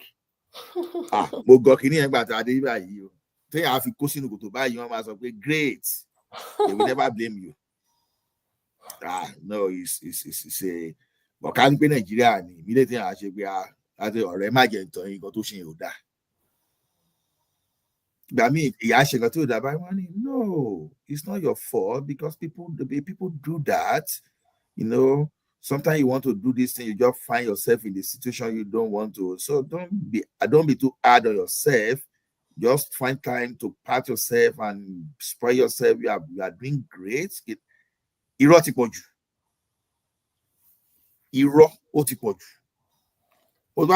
Now, although over time I now understand why they do that. They say, pé nǹkan tó ṣẹlẹ̀ ni pé téèyàn míì tó bá sọ̀rọ̀ tó àṣìǹgbà míì pé ẹni tó sọ ń gbó lè lọ hàm ara ẹ̀ pé ó ga o. So gbogbo bá ṣe ń pariwo mọ́ra ní Nàìjíríà bá ṣe ń ṣáàtì téèyàn bá ṣerú yẹn ní environment òyìnbó wọ́n lè pèèyàn sí room kan lọ máa cancel èèyàn pé what's wrong with you. Ola, there was a day I didn't even know I survived that day. A lady, a junior colleague of mine, she's supposed to be on duty and she didn't come. Somebody that's supposed to resume duty by 8:30. We had to be calling her around maybe 11:30, 12 in the afternoon to come to work. When she now came, I was not asking her what happened. She started crying. That cry is what people around saw. They're now asking me, instead of asking her a question, they're asking me what did I do to her that is making her to cry. How will I explain myself? A woman crying, they say that it's what I've said that is making her to cry. They've already roped you already now. They concluded that you did something to her. Women, if you see them, fear them. That's not true. If you want to have your, no, I'm not even speaking Yoruba now. I will thought she's asking. If you want to have your sanity and everything, stay away from women. Yeah. No, that's the truth. But this is people you must have around you. I don't. It's most you must have around you, unless you don't want to stay alone by yourself, because they bring an happiness sometimes. But sometimes you're right. Women bring happiness. To play your game very well. As far as Remy, what did you just say? That women bring happiness. What brings happiness from the you can't run away from Simba, my blame Remy. You cannot say they don't bring happiness. They do. Yeah. Sometimes they about this sort of I judge you so that only Mali so some of them are good at giving you good advice, suggestions. Some of them, when they bring it up, if you don't have to go about it, then you are done. You are done. You know, you guys see now, in place of war, everything are down. Immediately you bring up Scandinavian country. Immediately you They are bring so up women. powerful. They control everything. Everything. Go and ask what they are giving in this show. They will finish you. I'm not asking you not to play. What I'm saying is just be careful. Let me tell you, whatever. Remy, I will even 24 hours. The 1 minute they will come to you. It's somebody's system breaking. Remy, it's your system breaking. Remy, we can't hear you. It's just, I think your system is breaking. Remy. Oh, sorry. Can you hear me now? Hear me now. There's this cracking noise that's coming from your phone, so it's not even making you to be. This guy do you hear me now?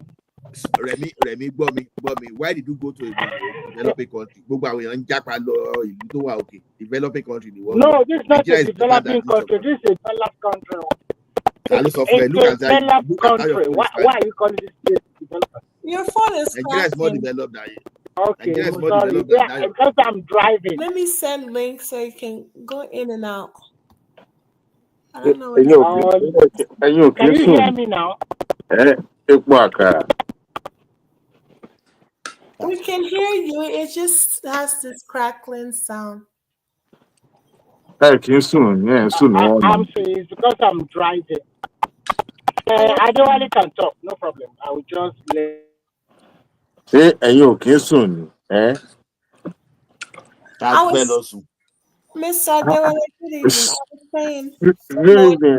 Happy birthday. Good evening. How you doing? Good morning. I'm fine. Thank you. Who is in birthday? It's Shoma's birthday. Every day is her birthday. Okay. I was saying. It show everybody shake it for one man show. Really? You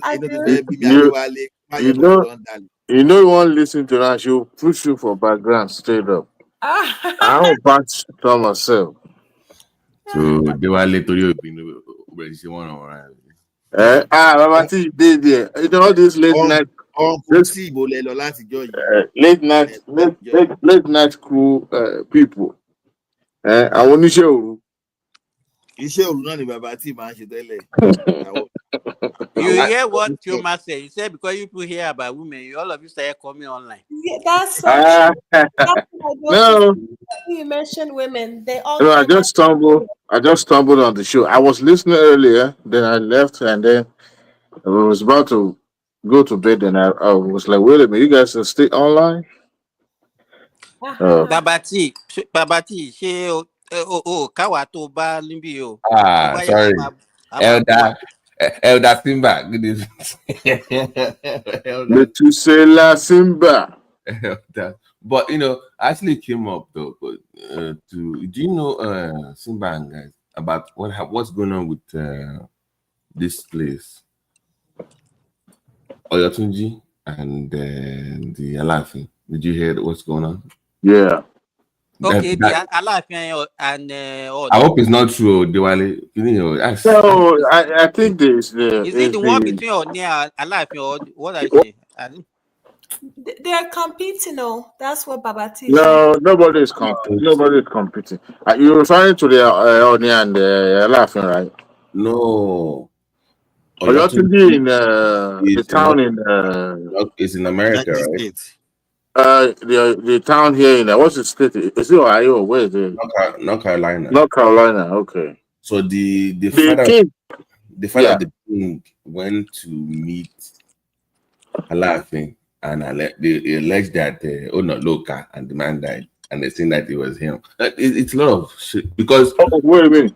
Oh no, Oyotunji's father of the king. Yeah, because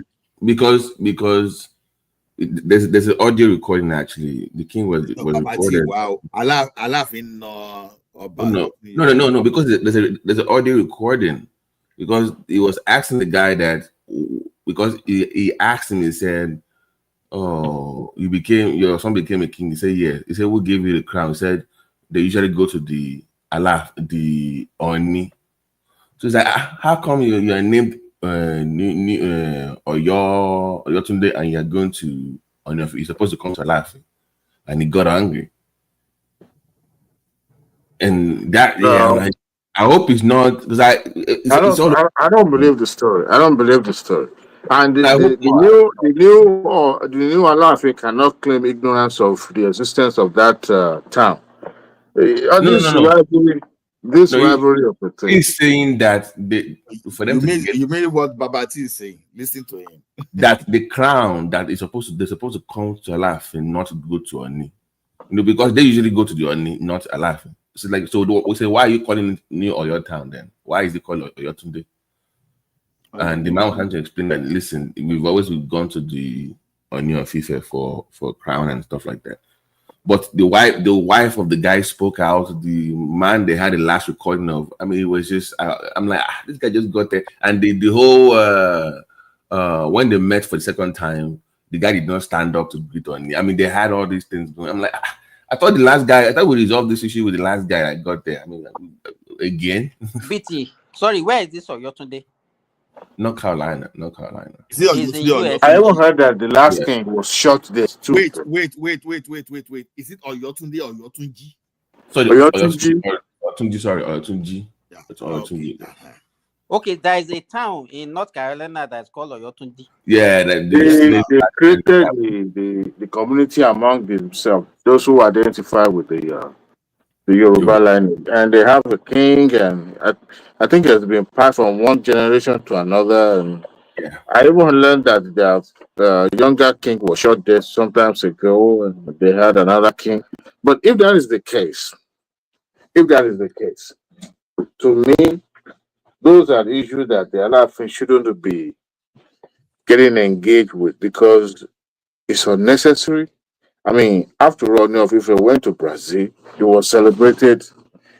I would have wished that Alafin, the old Alafin, travel with him, for the homecoming then in Brazil.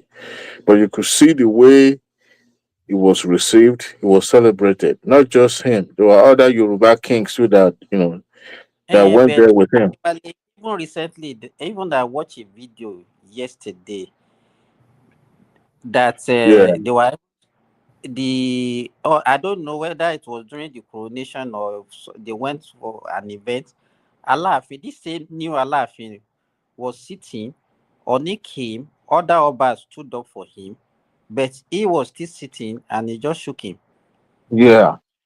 So people are not giving so many meanings to that also. Yeah, but so what is the right? Because that one I'm not sure because they like because even the old one you will stand up and even bow to Oni. No. Bow to him. No, Babati, no. There was never a time a king cannot bow to another king. No, the picture you see. No. When you are standing up, this is an old man who in a way. Even there's a way Alafin created other obas. If you notice, they usually use the elbow. There was a video that he was teaching Oluwo. This is how you greet the obas. Now, a still picture can be very, very deceptive. And a still picture can be interpreted in so many ways. And that is why people should be careful the way we carry out these stories around. No, it's not even the two kings. They were late. There was never a time or anywhere that the previous Alafin bowed to Oni of Ife. Okay. As a matter of fact, Oni of Ife respected Alafin so much. The fact that I get that. They were late. Yeah. I get that. But my issue is it's not even them anymore. It's their supporters that are now it's the bloggers, it's the social media sensationalists they are young kings. Like why are we doing this? I think we I think the problem. Let me sorry, Simba. Okay. In ideal Yoruba land culture, Elegushi or Elegushi will be prostrating for the Oni of Ife.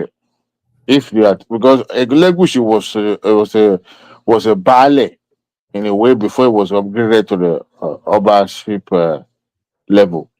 But the way things are now, if Elegushi and Oni of Ife come across each other in the public function, do you think Elegushi will be giving respect to Oni? They will both handshake each other and have a seat. So the way they are sensationalizing it in a way, it will cost while it will cost war. Uncle Adewale, have you ever heard this song before? Have you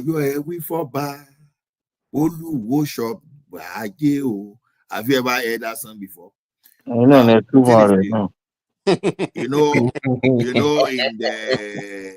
In the Yoruba, when I was reading that in that time, Alafin was just the supreme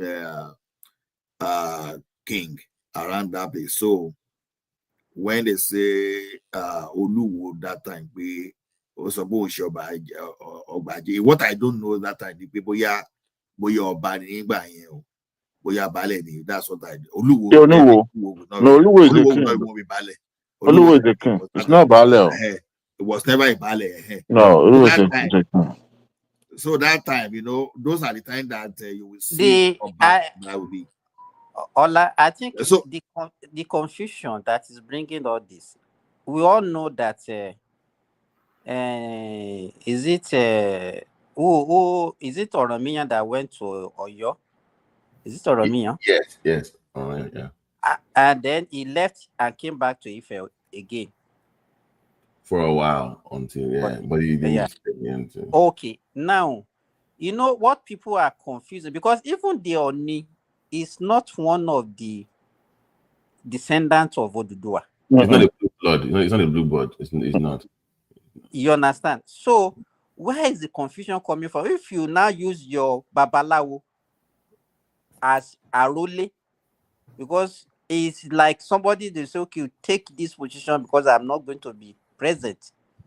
That is the same Oni today that we are not seen as our ancestor. If somebody is the custodian of culture, what do you call that person? Is that not I don't even know the culture that you are talking about. Which culture is? Well, if somebody is the one that is Okpomuluru, is he not the only is the person that they will make a reference to? I mean, I'm not even arguing about the seniority now. In the older time, Alafin was in a way. I mean, the way I understood the history, that he was able to conquer a lot of places and build an empire, and that makes it more relevant. And more, people make reference to him more because of his conquest. Exactly. Yeah. But that is the reason why he never. No, sorry. That's the reason why he didn't return home. Remember, his father said he's supposed to come back and take. It's like, dude, I have it was going so rapidly. Like, why would I want to go back to Ife when I have this kingdom that I'm building here? So he chose not to go, and he wasn't really a fan of worshiping 4-1 gods every year. Like, dude, I can't do that every day. I'm too busy with other things. So that was the whole thing. Okay, well, be a placeholder until my son returns. That was the whole arrangement. And we kind of flipping into what we have today. So when I said, oh, technically he can go back home and claim his father, some people got upset. Like, what do you mean? Actually, and Alafin can actually go back to Ife. to claim his father's throne technically, because that is the throne. That's what I'm saying. That to me, You if you know, look at that history and everything, it should be the one that should be the leader, not Oni. you know what is funny? There's never any of the descendants of Oduduwas in Omodudua that left Ife that doesn't have a particular source that they can make reference in Ife. Till today, every of Omodudua, Oduduwa had Okombi now have 14 children. All of them have a place where they can reference to. You know why? Sometimes ago, my king had to go to Ilefe, and the source where we came from, the king and the Oni now went there. They make prayers, and people that lives in that area too join them. And to I saw it as if you was be able to trace your source. And it's very, very important that, even among robbers, they know this history, except they just want to mumble jumble it among them. They know the history. They know where they come from. Everybody knows where they come from. You guys remember when they were dragging about Benin the last time I was talking about, after all, he came from Ilefe. And he himself even acknowledged it that, yes, this is their son, this is where they came from. But the way we push it. So But I mean, Adewale, why do we make all these people to even be when there are people in Benin before whoever from Ife went to Benin now. There are people in Ile-Ife before the so-called Odudu or whatever came now. So what becomes of those people that are original? They call them for Yoruba. They're like the Lamurudu was actually supposed to become king. You know what is funny, Babati? Yeah. This Oba's position were, honestly, the military really did a lot of dirt with these folks because they practically reduced their power. Look, do you know the Alakitus is one of the first class Oba in Yoruba land? But if you were to look at it today, if you are not a rich, educated king, nobody look at you. And that's why communities don't even install illiterate as a king anymore.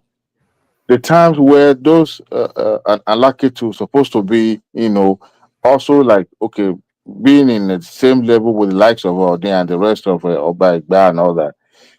Some of them were installing illiterate as a king then, so they didn't have a voice or something like that. That's why you could see, those who are not supposed to call themselves Oba as referring to themselves as a first class Obas and all that. And that's why the likes of Fife. I mean, apart from Oba Shijuade and the Aderemis, the previous Onis were not as popular as this. I mean, Aderemi was educated. No. Let me tell you the reason why. Pre-independence, that the politicians, they are the one that actually they did a lot of harms to these people, and they also caused a lot of rift that they are having among themselves. Take for example, Obade Soja Aderemi was actually the governor of the old Western region. In the same Western region where you also have Alaafin, who was an ordinary member of the parliament. Do you know the story that happened between that Alaafin Adeyemi, the father of this the one that just died? When they made Bode Thomas, I think he became, because of the change of constitution, he became the head of the parliament, and the young guy just came at the age of 35. Everybody stood up. The Alaafin refused to stood up for him, and he was abusing Alaafin, say, can't you stood up? Meanwhile, he was a king under Alaafin before he was given that political power. And that was the so-called story that is okay. Say me long banye. Okay, and the guy continued to back until he died. They debunked the story and said it wasn't true. It was true. It was true. And it was Obade Soji Aderemi that now removed. They now removed. It was forcibly removed from the palace by the government of that time. because Oba Adesoji, which was the Ooni of Ife at that time, was the governor of the old Western region that time. They were the one that removed the Alaafin because of that incident. In fact, as at that time, if you look at it, I saw pay slip. Actually, Alaafin was being paid more by the Western region more than, and some people are using that one that means it will recognize more than the Ooni. That's what I was just talking about earlier. That If you know they this are this same was the this other same Remi place, Akua, the one it that made became so Ooni more. if you remember old Oyo State, it became so serious during the Second Republic also, when Oba Sijuade, the one that died before this one came in, was having problem with the Adeyemi that also left, that just died. Mm-hmm. So I don't think they ever reconciled before they died. There are so many politics, conflicting history, and everything that is causing it, and that is why in Yoruba land, that's why Yorubas, we can never speak in one voice. We are always divided.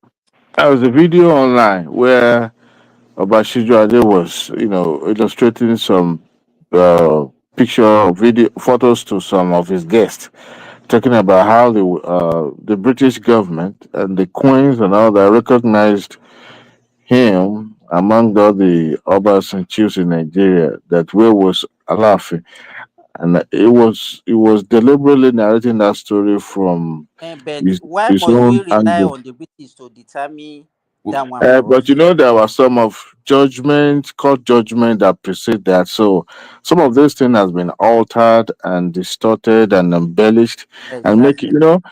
at the point, lies will become fact at the time, because if not documented, if not checked, it's about telling a story from one generation to another. By the time you get to the maybe third or fourth generation, that story will no longer be as valid as it was initially. Everybody now has their own. It's just like they have become political.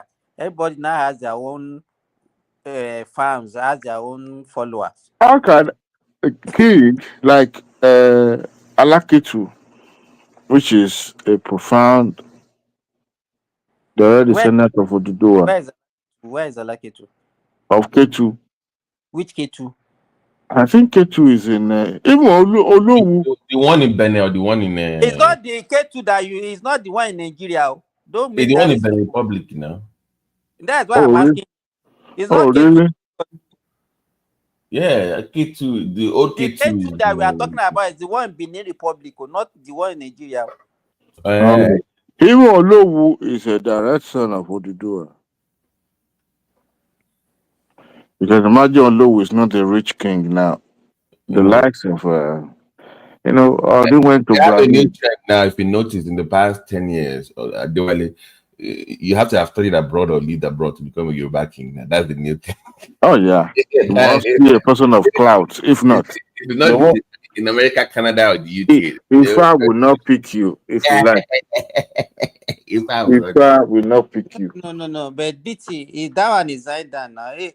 People look at people abroad as if they because they have money. That's why they are doing that now. And then they look at it as a prestige. Okay, but this idea that he was never a king, that this thing, but with the history I read, it's just that he was never made a king, but he is the original king. You understand? That's what they say. He was never a king, was never made a king. He is a fact. He is the original king whose authority predates and transcends early politics. So I don't understand you, because he stepped aside to what? Because he was the original king, the first king. What do you mean by original king? What made him original king? Because Oduduwa himself now was the No. first one. No. Right? For somebody to say, okay, hold on this thing for they call him Arole for a purpose. Arole now, yeah. When Even in those days, language, the children don't stay in their father's house. So when they become of age, they move. At that time, they would bequeathed them with wives, with slaves. So they was now started looking for where they can, live, dominate, and establish. And that was the trend then. So that hardly you will see any of the descendants of Oduduwa that will want to remain in Ife. So the reason why Oni became or decided to acquire kingship Oh, was because sorry. I mean, okay, you wrong. It was not the first Oni. And told you now. How can somebody who is I not was So, reading wrong. more when Namudu was there before even Uduabi. No, don't Oduabi mind me. Or dynasty. nothing for me. Oh yeah, you can't lose. Or nothing for me. Uh, It's a good something. It's a good of my daddy. Oti wa high ni. Which about I be or anything, but don't No, can you sometimes imagine that? sleep can make you high now. Can you just imagine what? Can you just imagine the rubbish I just saw? No, you vomited. We just you give know, you. I'm even laughing at myself. and you know, thank God for this this Oriki line. Yorubas wouldn't have even recognized the importance of something. Okay. Is it true the first historically attested Oni is Oni Oromiyan? Or Oroyan? Is that true? The grandson of Either or I did not the same thing. how can no? How can no? Literally, Kinolan so Oromiyan is the last born of that went to There's nothing like Oromiyan. No, mo ti gbọ́ lẹ́nu Aláàfin rí pé kò síyàn tó ń jọ́rọ̀ mi pé Ọ̀rànyàn ni.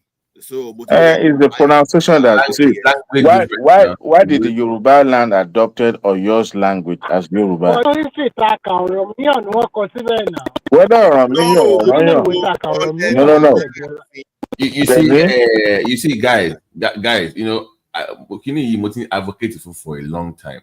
We need a space. There's no online Yoruba dictionary where we can. No.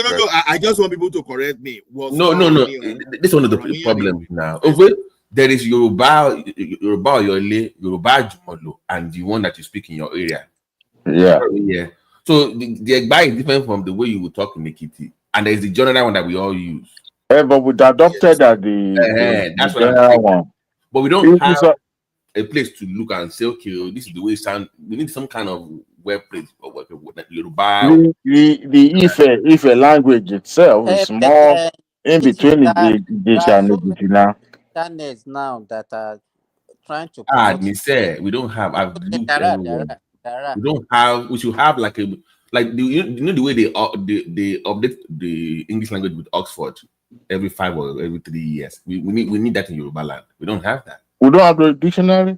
We don't have like a comprehensive. We don't have one. No, that we have the Yoruba dictionary. What are you saying? Online. I'm online where you can go.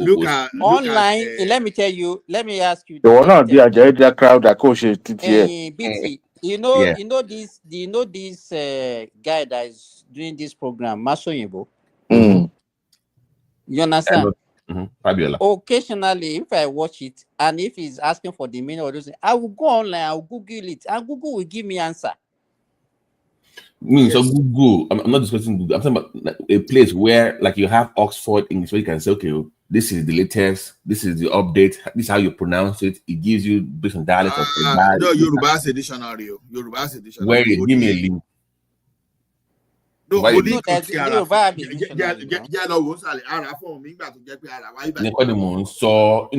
is the information. Google dictionary a long way. Yoruba Google dictionary. I'm discussing. Don't me discuss what. Think about the kids, the younger ones. I want to come out. They want to Google AI search. That's what I'm talking about. You need a central point. My mad looking it together anymore. So Mora me Yoruba ti ma Google lórí DeepSeek o da pe DeepSeek yi aje ni Simba, do you get what I'm trying to say? You get my point. We need to have like a committee like they have in Oxford for language that will come. You can contribute. You can standardize everything together. Is that not what you are saying? To standardize everything. Yeah. That we can tell. Okay, this is the reference point. This is what we are. This is it. Hello, well, to me, we can see good morning, DeepSeek mo ma fi search Yoruba. O de fa mi sí lórí o. Mi ò mọ bí tó ti ń gbé jáde òwèrè ní kíní yìí o. Sorry, before I want to go to bed too. So I'm even past my bedtime. Look, there's never a time we will have any new king that would not romance controversy. But I just hope that it would not snowball into something, very despicable in a way, because the way they are dragging it. But the young man himself need to comport and be on the line, because you can't just be going around and It's when like the, there's this new nothing wrong. alert. It In came with fact, a fight. they are almost of the same age, and I don't expect, we may not know each other from Adam, but at least the camaraderie is supposed to be there as a king, as a leader of Yorubas. So whether you are a first class king or lower class, I mean, You, when your boss, your governor showed up, you stood up to greet him. The let me same tell thing. you, thank God they are not even in the same state they get. Before, when they were in the same state, you know what Uh, they used to what they settle this mo for. fẹ́ kọ́ print mo fẹ́ kọ́ bàbá tí sìn ọkàn. Now àwọn research mo ṣe nísìnyí a dictionary of Yoruba language 1913 published CMS a foundational world 20,000. wọ́n ti ṣe update lẹ́yìn yẹn, kò sí update lẹ́yìn Ọmọ yẹn. ẹni tó ṣe update ní Yorùbá English Modern Dictionary Practical Dictionary by Olatunji. That's available for crowdfund. Then there's Yoruba Medical Dictionary too, wow, by OA Oyelaron for terminology. Dictionary of Yoruba Music Term by Akin Ewubami Omoyeo. Then there's online. There's Yoruba Dictionary online. I put me link now. Like, I'm curious about this. Yeah, I put the link there. Yeah. So that's that about it. BT, let me tell you this. I don't think there is any African language as well researched as Yoruba. And we have a lot of things online. And let me tell you, the Yorubas are trying to promote their culture and their language more. No, you know that guy, this Maso Yibo guy, the guy is a lecturer and he just started this thing. I don't think he's a lecturer? He's a lecturer now. Wow. Man, call Yoruba online to people across the world. What does it teach? In your language? Yoruba, yeah, Yoruba. Yoruba, yeah. Wow. Online. And then if the guy is explaining, let me tell you, if you really listen to Yoruba very well, Yoruba is self-explanatory. In Tonkiwe. He said if you can your Yoruba language is money no kunna be dewale. I need my money no kunna. Oh no. Yoruba. Baba mi tell you about your money no kunna. Yoruba is if you pay attention, you will understand. But there's some word that you will hear in Yoruba that you yourself you'll be confused. One word can mean different things. Yoruba is not something you speak, you learn it. You have it, so you can't ask somebody, do you know how to speak Yoruba? No, you ask the person, do you understand Yoruba? You understand Yoruba? It's not speaking Yoruba. Do you understand? Yoruba.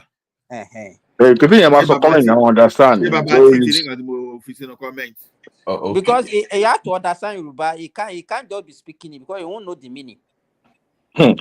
Ibi tí mo ti fail ní Yorùbá kí ni tí mo ṣe ní ìwà ní ọ̀run lé nígbà ó lé ní wo kíní kan lé ní ọgọ́ta. I don't know this guy. Ẹgbẹ̀gbàrún lọ́nà ìgbà lọ́lọ́dún. No way. There's no way I would know this. Okay, sorry, Ola. In your dictionary. But that is the most disgraceful thing. You don't understand your own language and you are failing it. I could not even tell them at home that I failed it. I didn't fail it. I think I got C, if I'm not mistaken. But that Egbe has always been my problem. By the way, did you guys watch the Lady, what's his Wiki's no. Lady Olayinka, Wiki's spokesperson on Arise Television. Or something like that. No, Olayinka, that's his name. The guy that yeah, it's from a guy from Okemesi. There's no way you would drag an Ekiti man. Only Rufai is the OAP. Mo say there's a woman. Mo fẹ́ rẹ́ nípa àwọn ibi iṣẹ́. Take the thing to the backstage. The show must see there. Yes, I'm still here. Don't worry. I'll shut it down in 4 minutes. Continue. Okay. Okay. When I was watching the Take it to the interview, backstage. Don't shut it down. I, Though. I Just was take I the was I was rolling on the floor. That guy had a bad. If I got to stage, but he had to control it because it was getting off hand. That guy came prepared. You know, Only why only you study your batch, you become a Babalawo. He was publishing a photo album called Journalism. only Babalawo will come back now. You study your batch. Why Only you you can't tell me that he was not giving 500 million. He collected it. He let him come and confront me. But he, Adéwálé again, ẹnu ẹ̀ tí mú jù ọ̀gá, ẹnu ẹ̀ ò dáa only Adewale show you Elenu. no, Koyamilano because I'm a Ekiti man. He's an Ekiti man. No. Ekiti will need diplomacy. Even me that He said they should go and bring him to come and face him. yeah. Take He said if you don't go to, he said if you don't go to Dele school of Momodu should journalism, not dare to come and meet that guy. The guy will no, finish him. you ain't coming like only Ekiti tó bá ṣe diplomacy tí kan léwu ẹ̀ ni. tí ìkànnì ọgọ́ tẹ bá sunkún gé tó bá bounce back only if you didn't go to school of journalism and you're practicing journalism, don't ever mention it in my person. Only you study animal anatomy.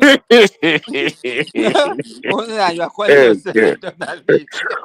Rufani pé ó ń divert pé kò answer question only ìwọ gan lòun divert only because ọ̀tọ̀ nìkan tó ń ṣe ọ̀tọ̀ nìkan wà ló ń defend Dele Momodu. Only you are the one diverting this interview. I'm speaking empirical fact. You bring your fact. Let me bring my own fact too.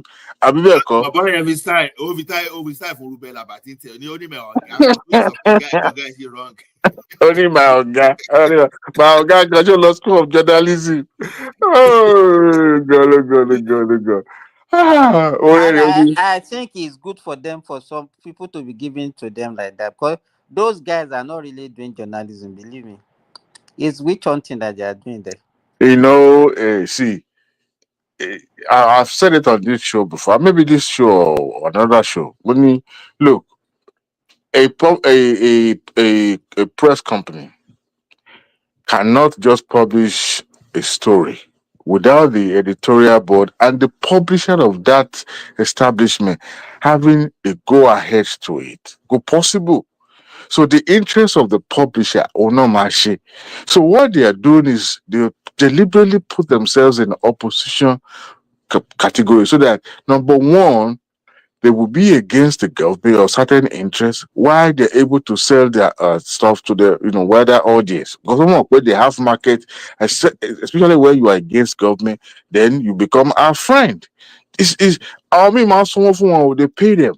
In fact, that was a story a friend of mine who is also a journalist, posted something on his Facebook where the person was having an encounter with Natasha Akpoti. The person was accusing Akpoti for paying a Rice television for all those interviews that she was granted and all that.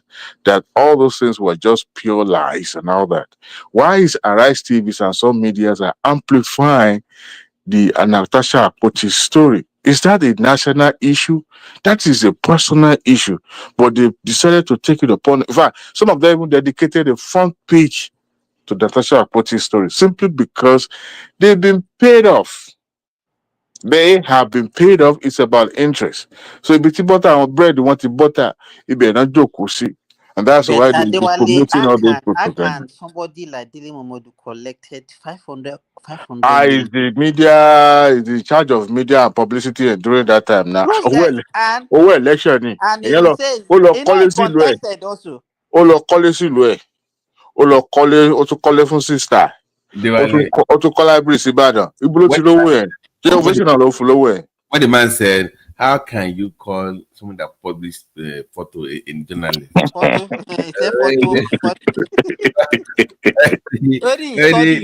He study Yoruba. When he's supposed to be Babalawo. Or be teaching in university or something like that. Ruben now to have back deliver with only prof. You want to go back to school, maybe you know. I was rolling on the floor. I was rolling on the floor with the You know, see. Adewale, I couldn't resist it. The minute I watched the video, I just posted it to Ola. I said, Ola, please go and Oh, watch funny, this. go. Oh, funny. Oh, you know, Wike will be sitting down and be drinking whiskey and say, "That's my boy." That guy made Wicked Somebody day said, that day. somebody that worked for Oshokobole and your family now working with Wiki, and you think that person, you think he's not crazy, it get crazy for hate. So why are you bringing him to the studio in the first place? Well, really, so why want to make that comment? That this is a mistake. They should have invited this guy. Remy, we Otherwise, can't do hear you you, Remy. listen to a video clip that what? Hello, Tom. Oh, God. Your audio is very bad. Bye. Don't break it there, but I'm managing, bro. But I can hear you. Video. There's one video clip that one man in the early part of the show today. There's one woman that Natasha used to be defaming all people around, send information to her. That woman is a pathological liar. That Natasha. She's using people to defame people. And what she did, and you know what she did? That woman show every the call and did it on her phone. It's just a matter of time. It's just a matter of time for Natasha, and whether you know, you begin to wonder why is she in the news all the time. It's because one, the media houses have been compromised, and they are eager. They really want to pursue it to the last conclusion to see the demise of Akpabio's political journey. Because it's not just Akpabio. They are eager to put a stop to this some of these Akpabio and some top politicians, even presidencies, so that possible. So meet is not the approach. I want there. Because number one, they are using okay. Why did Natasha travel abroad? Went to the jam and did the W. Went to one of the BBC. Then went to I think Colossus CNN. I think, but writing New York Times. She went to New York Times. New York Times. It's going to all these international. You are paid now. Paid those guys to call you. She was doing all that because she believed that I could spread this story and then people will buy it. The more they read about it, the more they will believe about it. But it's a local issue, it's a domestic issue. And the way Nigerians, and that is so unfortunate that the likes of OBS, Ekwesili, and the rest of them are so much, gonna see this kind of story. It tarnishes their image, number one. It brings them. Hold on. Did you see the video woman played today that a woman said that apparently that girl paid Obi to show up to disrupt the proceedings of the Senate?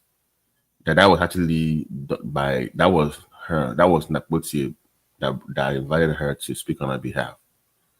Maybe you missed the video. I didn't watch it. I didn't watch it. Isn't that what Simba was trying to say? Oh yeah. Yes. I didn't watch the video though. Yeah, the woman showed her number online. Like, this is what she sent to her to publish. Yeah, I saw Natasha Akpoti's online number. I'm not so sure that's her number. But that lady was alleging that. Why didn't she show us the part where she says she has the deleted text? Like the picture before. There are so many text messages that was deleted from that number. It's the WhatsApp message. Yeah. Why didn't he show us that one? Why is he showing us only deleted messages? If you're gonna bring receipts, bring the whole thing. She ain't got none. She ain't got nada. Zero. I mean the lady making the video, not Natasha. If she wants to show evidence, show us everything. Why? She can't just do that. I didn't watch the video, but everybody got for the case that is still pending in the court. You can't be, that would be a prejudice to the case in court. So everybody have to tread softly because you don't want to be found in contempt of the court because that can be very, very dangerous. But the fact is that up to this moment, We will see where it ends anyway. But I can assure you that it won't, it won't go anywhere for Natasha. That is just what I know for a fact. Do you think she'll be back in the Senate? Who? Huh? Yeah. I'm just asking. He's not coming back anywhere. In fact, by the time they finish with her, oh yeah. A lot of people really despise her in that house, for real. Because they don't really see her as somebody who is mature enough that could comport herself. There are so many, we've seen females in National Assembly, and they carry the way they carry themselves. Your proximity to the person you are fighting, you've been, people have seen you together, you've been filmed together, and that alone puts doubt in people's mind that, wait a minute, if you experience this kind of discrimination from this individual, why were you so much in his presence? Let me put it this way, because this is the problem I have with Akpoti. Everybody knows she was being prepped for governor. That was the plan. You serve 4 years in the Senate and we'll get you ready to take over in Kogi State. That was the plan. I don't know what went wrong.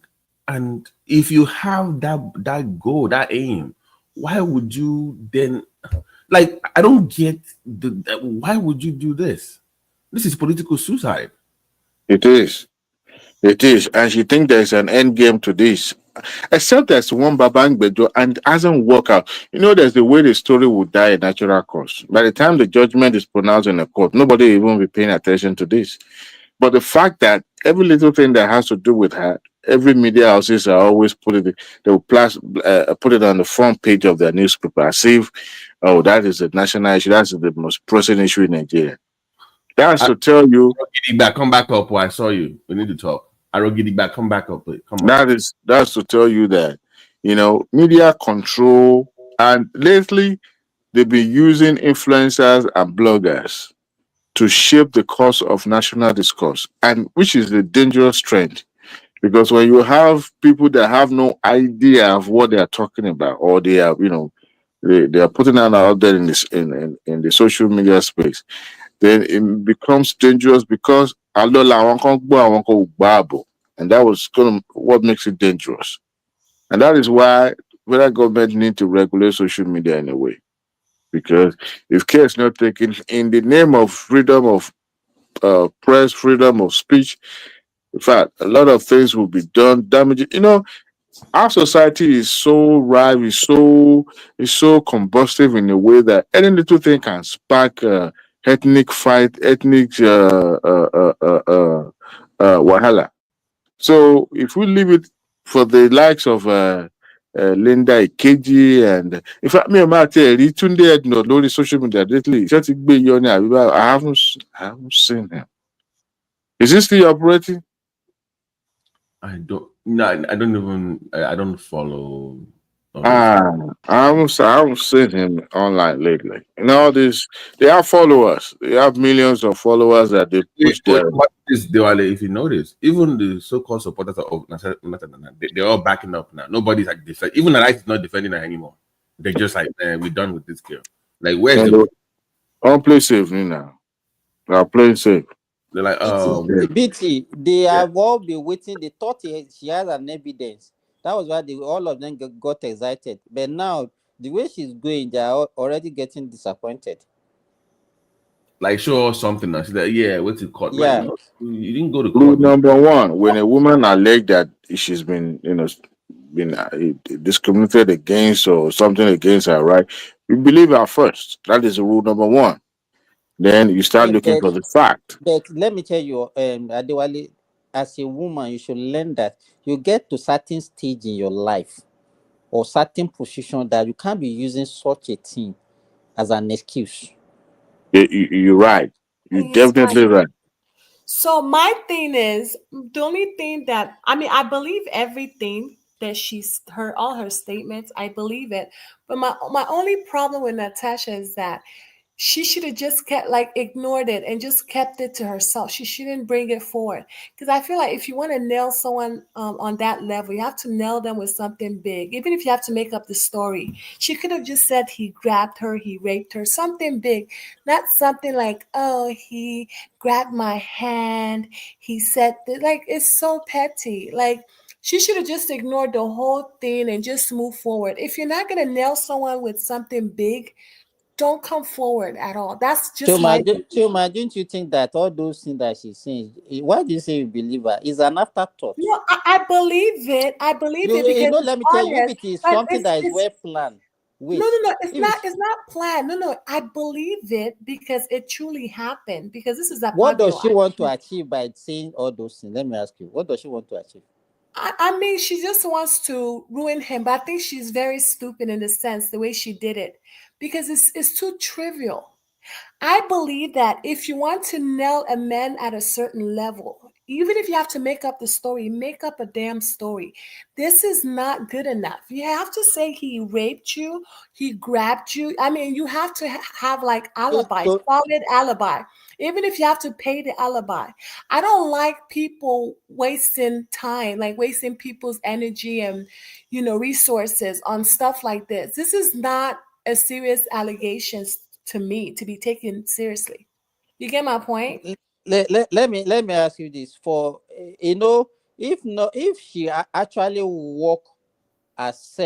really walk herself to that position or being a senator, do you know, to be a senator in Nigeria, do you know who you are? You are one of the highly placed. You understand? And if you want to achieve something, and that the only thing that you know to do to achieve is using your feminine, if not because that is what you have been using before to get all these cheap things from men. Simba, do you know that all this wahala, all this thing started from when she was removed as the committee chairman on that petroleum whatever? No, on the local content. The local content, yeah. This wahala started when she was removed, then followed by this sitting arrangement, then this what do you call it? Sexual harassment followed. It was because she was removed from that juicy spot. That's it. Nothing more. Let me Adewale, that woman, but it still happened, that woman, but it's just not a strong allegation you get to use against a man like that. It's too trivial. Shoma, that lady she's used to being sponsored by men to achieve whatever she wants to get. Of course. She has never worked hard on her own to get anything. You know what? I don't know who somebody said that. Oh, we know them in Abuja. That's still they do. Even they say that's her. That's how she got her husband. That I think it was enigmatic, right? It was enigmatic. No, it was one of the senators. She actually sued the senator. Yeah, that's how she got her husband. There are many of them now. Even this other lady is only that she did not venture into politics. This other Aisha, Ashimugu. That's how you will know that.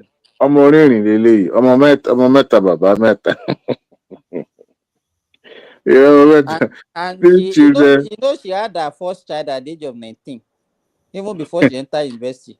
Yeah, there are many of them in Abuja and Lagos. That's what they do. Oh yeah, we know them. That's why someone who can go to Grenada and celebrate Ashimugu for one. You see 1 week celebration. You know the honest truth that I think Akpabio does not really want to embarrass her. Like if he wants to be that petty, he can start showing receipt. No, they know each other now. But the thing is this, Baba T, it's like this. If how do I put it in a way that would be well capture the essence of what I'm trying to say. If Akpabio acted, they will say so be no too long but if Akpabio keep quiet too, they will say he did it. So the situation is very dicey for him. So he had to tread softly in the way he addressed the issue. Because that was the reason why his wife decided to come up. Because they know each other. They know, like family, friend stuff. So that's why